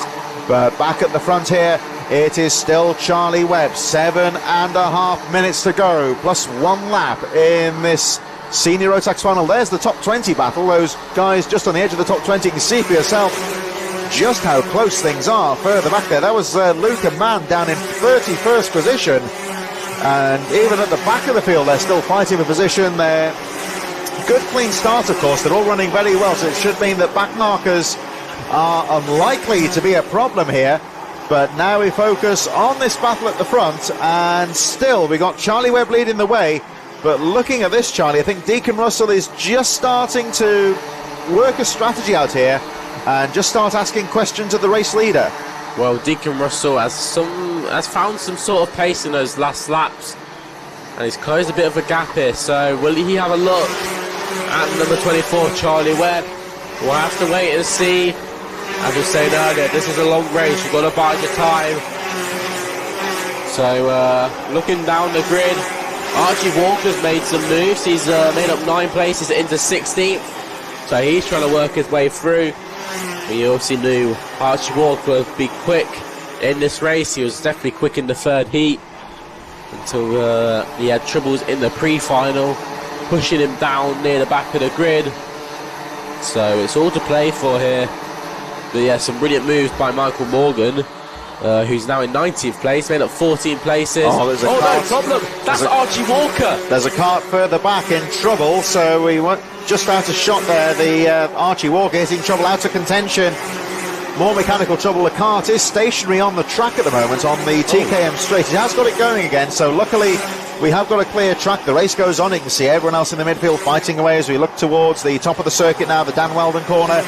And we wait for our leaders to come through. Here they are, and it's still Charlie Webb leading. Deacon Russell 2nd, Luke Bates, Alex Adams-Acton, Jack Collins, Ewan Richards, George Donald, only separated by 2 seconds. They charge down here. We see the rest of the field charging through, and this cutaway shot here really gives you an idea of just how close the entire race is. Even further down, outside of the top 20, the likes of Adriel Naguar, Tommy Evans, Lucas Theo, Cassius there, Daniel Archer, Alex McGee, they're all fighting for the positions further down the field. There they go, out of Kimbolton corner. And the action at the back of the field is just as close and frantic as the action at the front here. which is just starting to turn up a notch here. Archie Walker still on the track, but mechanical trouble for him, and I don't know if he's going to continue in the race. Yes, he is. He's still on the track. But at the front, it's still Charlie Webb that leads the way, and doing enough just to hold on to the lead here. 4.5 minutes plus 1 lap remaining. There's that midfield scrap making their way through the Dan Weldon corner, and they're still fighting away as Cassius Diaz, Castillo and Daniel Archer as they move on for second now. And it's Luke Bate now into second place. So the time ticking down here, Charlie, and they're just starting to move for position here. Luke Bate, of course, signalling messages to his teammates, of course, to work together and try and catch up with Charlie Webb as we go towards the final stages. Well, Deacon Russell got baited by Bate, and he's made his way into second place. Brilliant stuff there by the 95 driver. Now, has he got the pace to catch to Charlie Webb?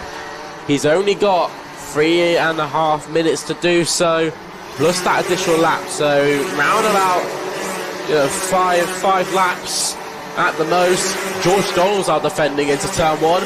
Jack Collins, you're going to have a look at a move, can't get it done. Turn 1, a real good overtaking opportunity, as that's shown in the recent races. This race is really heating up. The drivers did kind of spread apart at the start, but slowly enough, they're slowly closing in on each other. Some brilliant moves through the field. Some drivers to watch out for. Michael Morgan, talking about him earlier, up 17 places now, so into P16 he goes, and he's now chasing down the driver of Scott Goldsby, the number 14, who's come out of retirement. He was not racing for quite a while, doing more on the mechanic inside. Thought he'd jump out for the weekend, have a bit of fun, and he's doing good for the amount of track time he's had.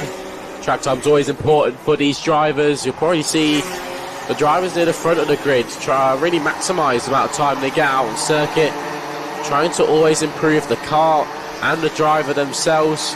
The driver can always be better. You can never really say you put a perfect lap together. There's always little attempts there and then. Yeah, I'd say that the perfect lap is always elusive. As you see there, Charlie Webb just going for the air intake as he makes his way through, just adjusting the car to a little bit as best he can, just to try and get a bit more of that cool air into the system. He's coming under some real pressure now from Luke Bate.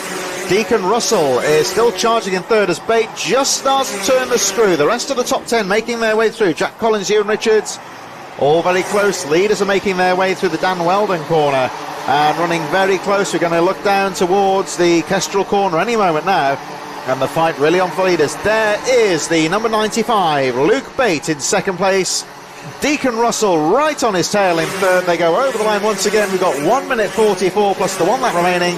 Top 10 very close. There's top car 11th as the midfield runners making their way over the line. Still very close to at the top 10. There's the 27 of James Tester right in there. Deacon Russell, meanwhile, has gone through to second. Here we go, back to the leaders, and Deacon Russell is through to second place, which has allowed Charlie Webb, who's led pretty much the entire race, of course, just to pull away. Luke Bate then dropping to third. Deacon Russell back into second place. Alex Adams-Acton and George Donald not too far behind. 1:12 on the clock, so the laps are ticking down here. A couple more laps to go. It's going to be 1:07, so they might just squeeze through and get another lap in. George Donald on the inside of Alex Adams-Acton. Charlie Webb on that last lap really defended going into the last corner and the first corner, really backing up the drivers into each other, and it's definitely worked because these drivers now are really fighting each other, but the top three are still together. Deacon Russell and Luke Bate are going to try and work together here. It's always nice getting a third or a second, but everyone wants that first win, and it's all ever important in this race because, well, you get a K plate at the end of it if you win it. So these drivers, especially Charlie Webb, is going to have to really focus now, get these laps right. He's got about 2 laps left. Yeah, we're coming up to 20 seconds on the clock, so this will be the penultimate lap of the race. Time ticking down for Charlie Webb, number 24, your race leader, as he makes his way through the willows for the penultimate time. Still being pursued hard here by Deacon Russell and Luke Bate, second and third. Looks like they're still trading positions, second and third place. It looks like Russell is now back into second place as Bate momentarily got through to that second position. They are starting to pull away slightly now from the rest of the chasing pack. Alex Adams-Acton dropping behind a little bit now in fourth. There we see that battle on the edge of the top 20. They're still fighting away. Ben Southgate, Michael Morgan, Stefan Kazmarczyk and Edgel Nagual all a bit further down. Meanwhile, over the line they go for the final time. Still Charlie Webb leading the way. Oh, and down the inside again goes Deacon Russell to retake that second place. And that fight for second, they push each other back a bit now. And I think, Charlie, that could give Webb the advantage on the final half lap. Yeah, Charlie Webb has been given the deal here because of Deacon Russell now defending that second spot from Luke Bate. He's realised he can't have the win here anymore because Charlie Webb has just managed this race perfectly. And round the final corner, he's going to brake hard into the last corner, get it turned, round the final corner, he nods his head, he's going to win in Senior Rotax. Charlie Webb wins the K-Plate and the Kimbolton Festival here in Senior Rotax. My word, what a brilliant job he's done there. Really consistent. Managed to bunch the other carts up to each other, so they started battling. But a brilliant race that was. Luke Bate got into second there on that last lap. Deacon Russell rounding out the top three. Alex Adams-Acton got to fourth. George Donald rounding out the top five. It was Jack Collins, Ewan Richards, Lucas Enningham, James Tester and Louis Weaver who rounded out the top 10. So some brilliant racing through the Here field. we go then. So Charlie Webb winning, Luke Bates, Deacon Russell, Alex Adams-Acton, George Donald chasing him home for Jack Scarter here in the top five. They had a bit of formation driving.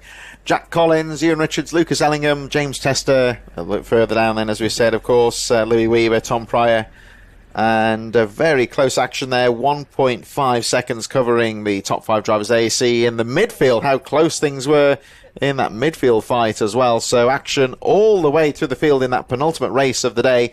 We have just one more race coming up next for you, of course. It's the TKM O Plate, which will be underway in just a few moments' time, getting underway to round things off for this fifth round of the championship here at Kimbolton as the racing gets underway in just a few moments. TKM O Plate in association with Clarkson Motorsport to round out the day's action here in Kimbolton, and of course for the weekend here at the Kimbolton Festival. Always one of the highlights of the Hunts Kart Racing Club calendar. And there's been some great racing for some of the famous prizes at the front. So the drivers now in position, and we should be underway very shortly for our final race of the day.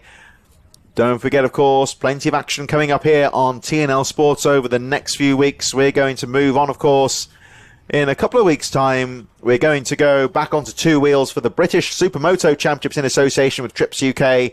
That is at Crail Raceway on the 23rd of June.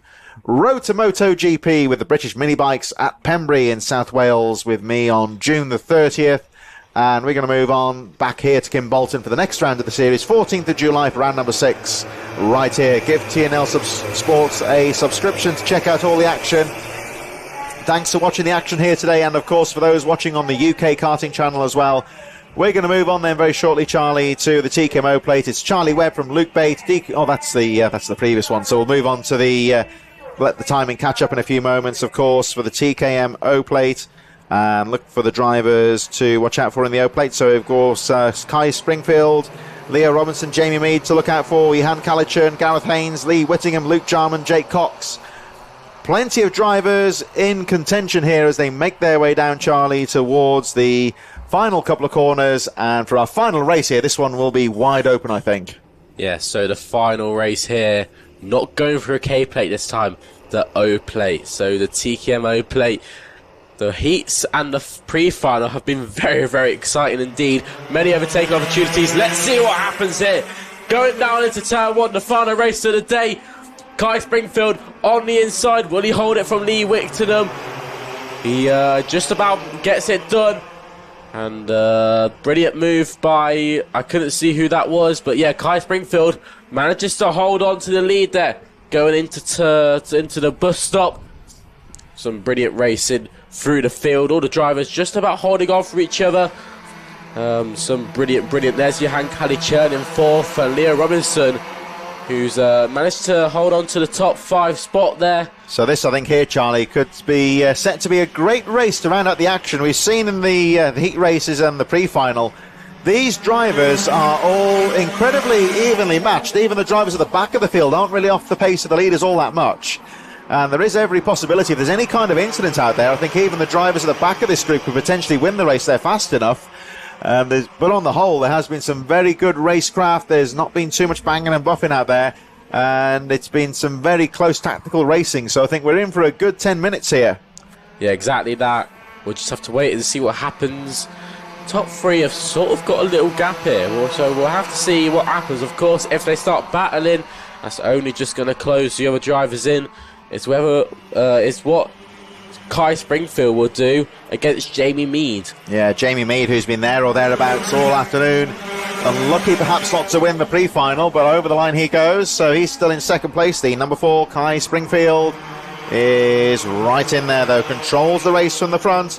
And through the willows they go once again to start another lap. They are running very closely indeed in this final race today. The top 3 just starting to break away slightly now. We've got Kai Springfield in the lead, Jamie Mead in second, Lee Whittingham still third.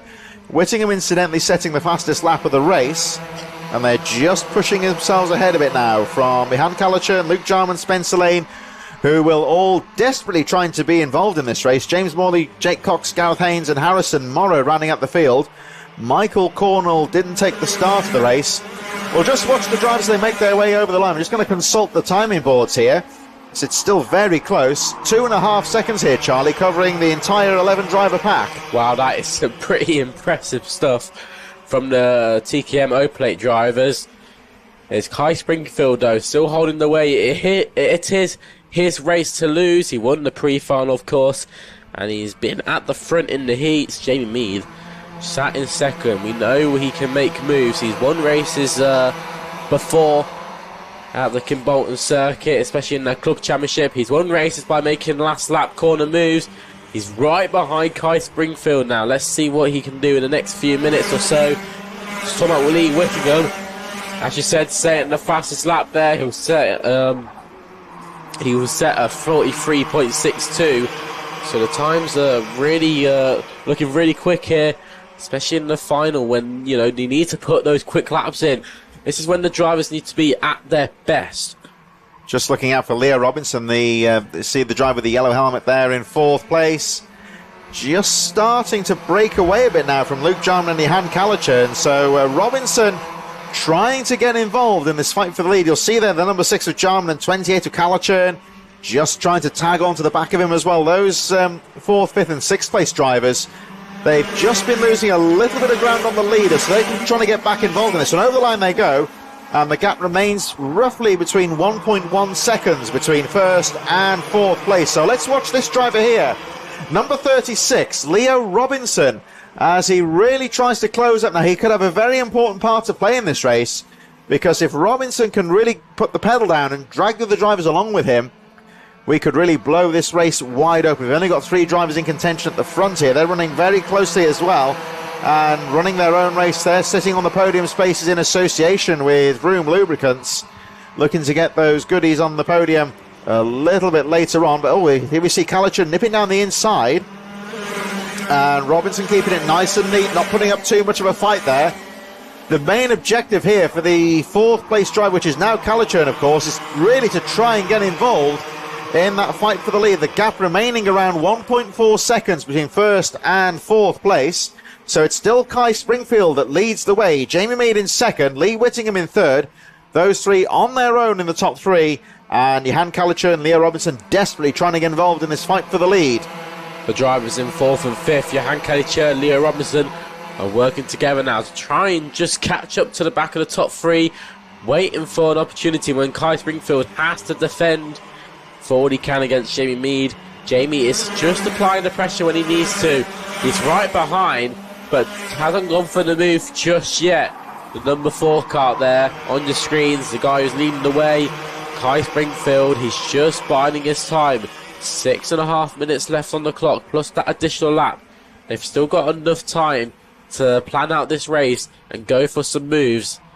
But in 6th place, who is that? That's Luke Jarman, who is just behind Leo Robinson and Johan Kalichern, trying to work with them to try and catch up to the back of the top 3 here. It's almost like a slipstream train you know, you can't really work on your own. You have to work against other drivers, especially on a track like this, where it's just full of straights and not many corners. And the corners itself are just faster flowing. Jamie Mead having a look. Lead. This is Jamie Mead on the inside of Kai Springfield. He does it, but Lee Whittingham goes for the both of them. Does he get it done? No, he doesn't. So let's see how they come round to the bus stop section. It is Jamie Mead. This is good news now for Callachan and Robinson, because they're just starting to fight a bit now, and it's going to bring Callachan into the mix potentially here. Great move there, though, from Jamie Mead. He saw that one coming and planned the move nice and early. He had to be very decisive to make that pass stick. Johan Callachan is just starting to tag onto the back of this little group here with 5.5 minutes to go. Oh, and a bit of a nudge there. Unintentional, I think, there from Kai Springfield. That's what a hefty nudge. Well, Jamie Mead holds on to the lead. Yeah, look, this is the nose cone going to be damaged there. There we see Jamie Mead going full defensive, and now you can see with that buffing and banging, it's really blown the race wide open. There was that gap, 1.4 seconds between first and fourth. There is a contact warning for Lee Whittingham out there, but now 1.5 seconds covering the entire pack. Look how much they've been pushed together now as they start to get involved in the battle for the lead. So now it's anyone's race. 5 minutes to go, and the hard work paying off for Johan Callachan, Luke Jarman and Leo Robinson. Here they come once again. Mead holding on to the lead, and it's still Kai Springfield in second place. Let move by Leo Robinson on Johan Callachan. Gets the move done. And down the start-finish straight, here we go. So this is going to be really exciting. 4.5 minutes of proper TKM racing. This is how karting should be. Rubber to rubber. Car number 4 gets a contact warning. So Kai Springfield, isn't it? So a couple of drivers at the front there have got to be careful. Otherwise, they could be receiving penalties, which won't really help them when it comes down to the final results. That's not an issue in itself, is it, Charlie, the contact warning? But if they carry on, then there could be penalties for them. Exactly, as we all say, this is just the provisional results. So these aren't the final results. They're side by side, Jamie Mead, Kai Springfield. Who will hold on? He clips the curve, does Jamie Mead. Lee Whittingham, watch out for him into turn 1. Oh my word, it's about 9 carts in this. Let's see what happens. Jamie Mead round the outside. Is he going to go on late on the brakes? No, he doesn't. He just about holds his braking point where he usually brakes. Jamie Mead gets it to second place. Kai Springfield in first. That is a brilliant move. 0.8 of a second now, covering pretty much the entire pack. Harrison Morrow's been cut adrift a bit now, so the top 10 left in the race. And less than a second covering the whole lot here. Oh my word, about 3 wide. Going into the Damwelder complex. Johan Callachan's been pushed out wide. Will he make his way through? James Morley, who had that problem at the start of the pre-final where he had to DNF to a mechanical fault, has made his way through into a strong place in the final. But as you said, now Harrison Morris in the back of the pack. Anyone can win this race. This is the Morris field. Whitson, oh my word, Whittingham and Springfield making contact. Luke Jarman has made his way to second place. My word, so Luke Jarman, who has been there or thereabouts, has finally made his way through to second place. My word, Jamie Mead into third place. Jamie Mead has got the slenderest of gaps here now at the front, so they fight for second place. So the tenacious Jamie Mead has not given this one up at all. Is back into the lead, and for the first time this race there's ever such slight gap at the front. It's not very much at all, but in this race it's huge comparatively speaking. Here they go down into it's 0.3 of a second between first and second place. This does allow Jamie Mead the luxury of being able to run his own lines, of course. As they get together, Luke Jarman. No! So Luke Jarman pushed wide and collecting Johan Callachan. Both drivers essentially out of the race. They're okay, but they're out of contention. So Kai Springfield will be up to second place. This is all working in the favour of Jamie Mead, of course. Johan Callachan has stopped at the side of the track. He's out of the race. And Luke Jarman carrying on, but they're both out of contention. They're going to try and get that kart out of the way. I think there's a waved yellow flag on the Yamitsu straight where Callachan has abandoned the kart. So here we go, 1:44 left on the clock. Jamie Mead leads the way, and the gap is half a second. So still he's got his own race at the front. Kai Springfield now clear in second. The marshals are dragging away the stricken kart of Johan Callachan. There is a yellow flag here, though, as that marshal is still on the edge of the track. There is debris on the side of the track as well, so they have got to cease racing just for a moment. And I can tell you off the track, that Johan Kalichern has slumped away off the track looking quite dejected. And who can blame him, Charlie, because he was on for a good race there. Well, yeah, he was making that move for second place. Luke Jarman was having a good one. Unfortunately, luck wasn't on their side today. They'll come back stronger, I assume. But now, this has really thrown the mix in here. We have, now we have about 9 drivers who can potentially win this race. Jamie Mead has to defend. Kai Springfield, is he going to get the run going into turn 2? No, he doesn't, so he just has to sit there. Spencer Lane's made his way to 3rd place. James Morley in 4th, up 7 places. So brilliant stuff there by James Morley. So drivers who's had to retire. Luke Jarman's had to pit. Has gone to the pits. Johan Kalichern obviously retired with damage. Couldn't carry on. Michael Cornell didn't even start the race, so unfortunate for that. But we have about 2 or 3 laps here. It's going to be 2 laps, I think, now, because we've got 19 seconds left on the clock. Here they come over the line, and it is still Jamie Mead that leads the way. Although you can see the rest of the pack closing up. He's going full defensive, guarding that inside line as they make their way into Stowe Corner, forcing everyone, which forces all the drivers back into each other. Keeps everyone incredibly close. 1.4 seconds covering the entire pack now. These are the only drivers left in the race. It's going to be very close up to the finish line. Who's going to get the podium positions with Vroom lubricants? It's still too close to call. Although if you ask Jamie Mead right now, he would be determined to say he'd be on the top step of the podium. He's still got a lot of work to do. And look at him going full defensive into the Kestrel corner, guarding the apex, making Kai Springfield do all the work. And the last lap board is now being ready. This race is wide open. And here they come down towards the Stowe corner again. Mead full defensive, but look at Springfield onto the concrete there, and Jamie Mead getting the elbows out there, and down the inside though goes the Spencer Lane. They are side by side. It's got a bit tight there between Jamie the 2 Mead drivers. Has just about held on. It's getting tasty now. And Jamie Mead Whittingham onto that's Lee Whittingham across the grass. So that's my going to be God, tight here. this So is really, Mead and Jamie Mead still leads the way. Jamie Mead, Lee Whittingham, pod to pod, all through that second sector. That's definitely going to be seen by the marshals and Clark of the course. But round the final corner comes Jamie Mead. My word, I don't know if he'll be able to hold on to that one, but Jamie Mead is going to take the O Plate here at Kim Bolton. My word, what a race that was.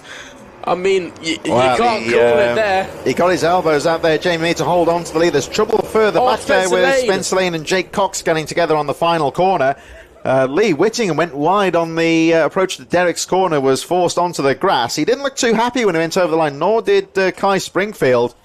But Jamie Mead doing all he could to hold on to the lead there and taking a dramatic victory as 1 or 2 of the casualties come over the line there. Spencer Lane and the 26 there, Jake Cox, just going over the line. So that's how it finished up. As you can see, less than a second covering those top 6 drivers. Jamie Mead, Lee Whittingham, Kai Springfield, James Morley, Gareth Haynes, and Leo Robinson in 6th place.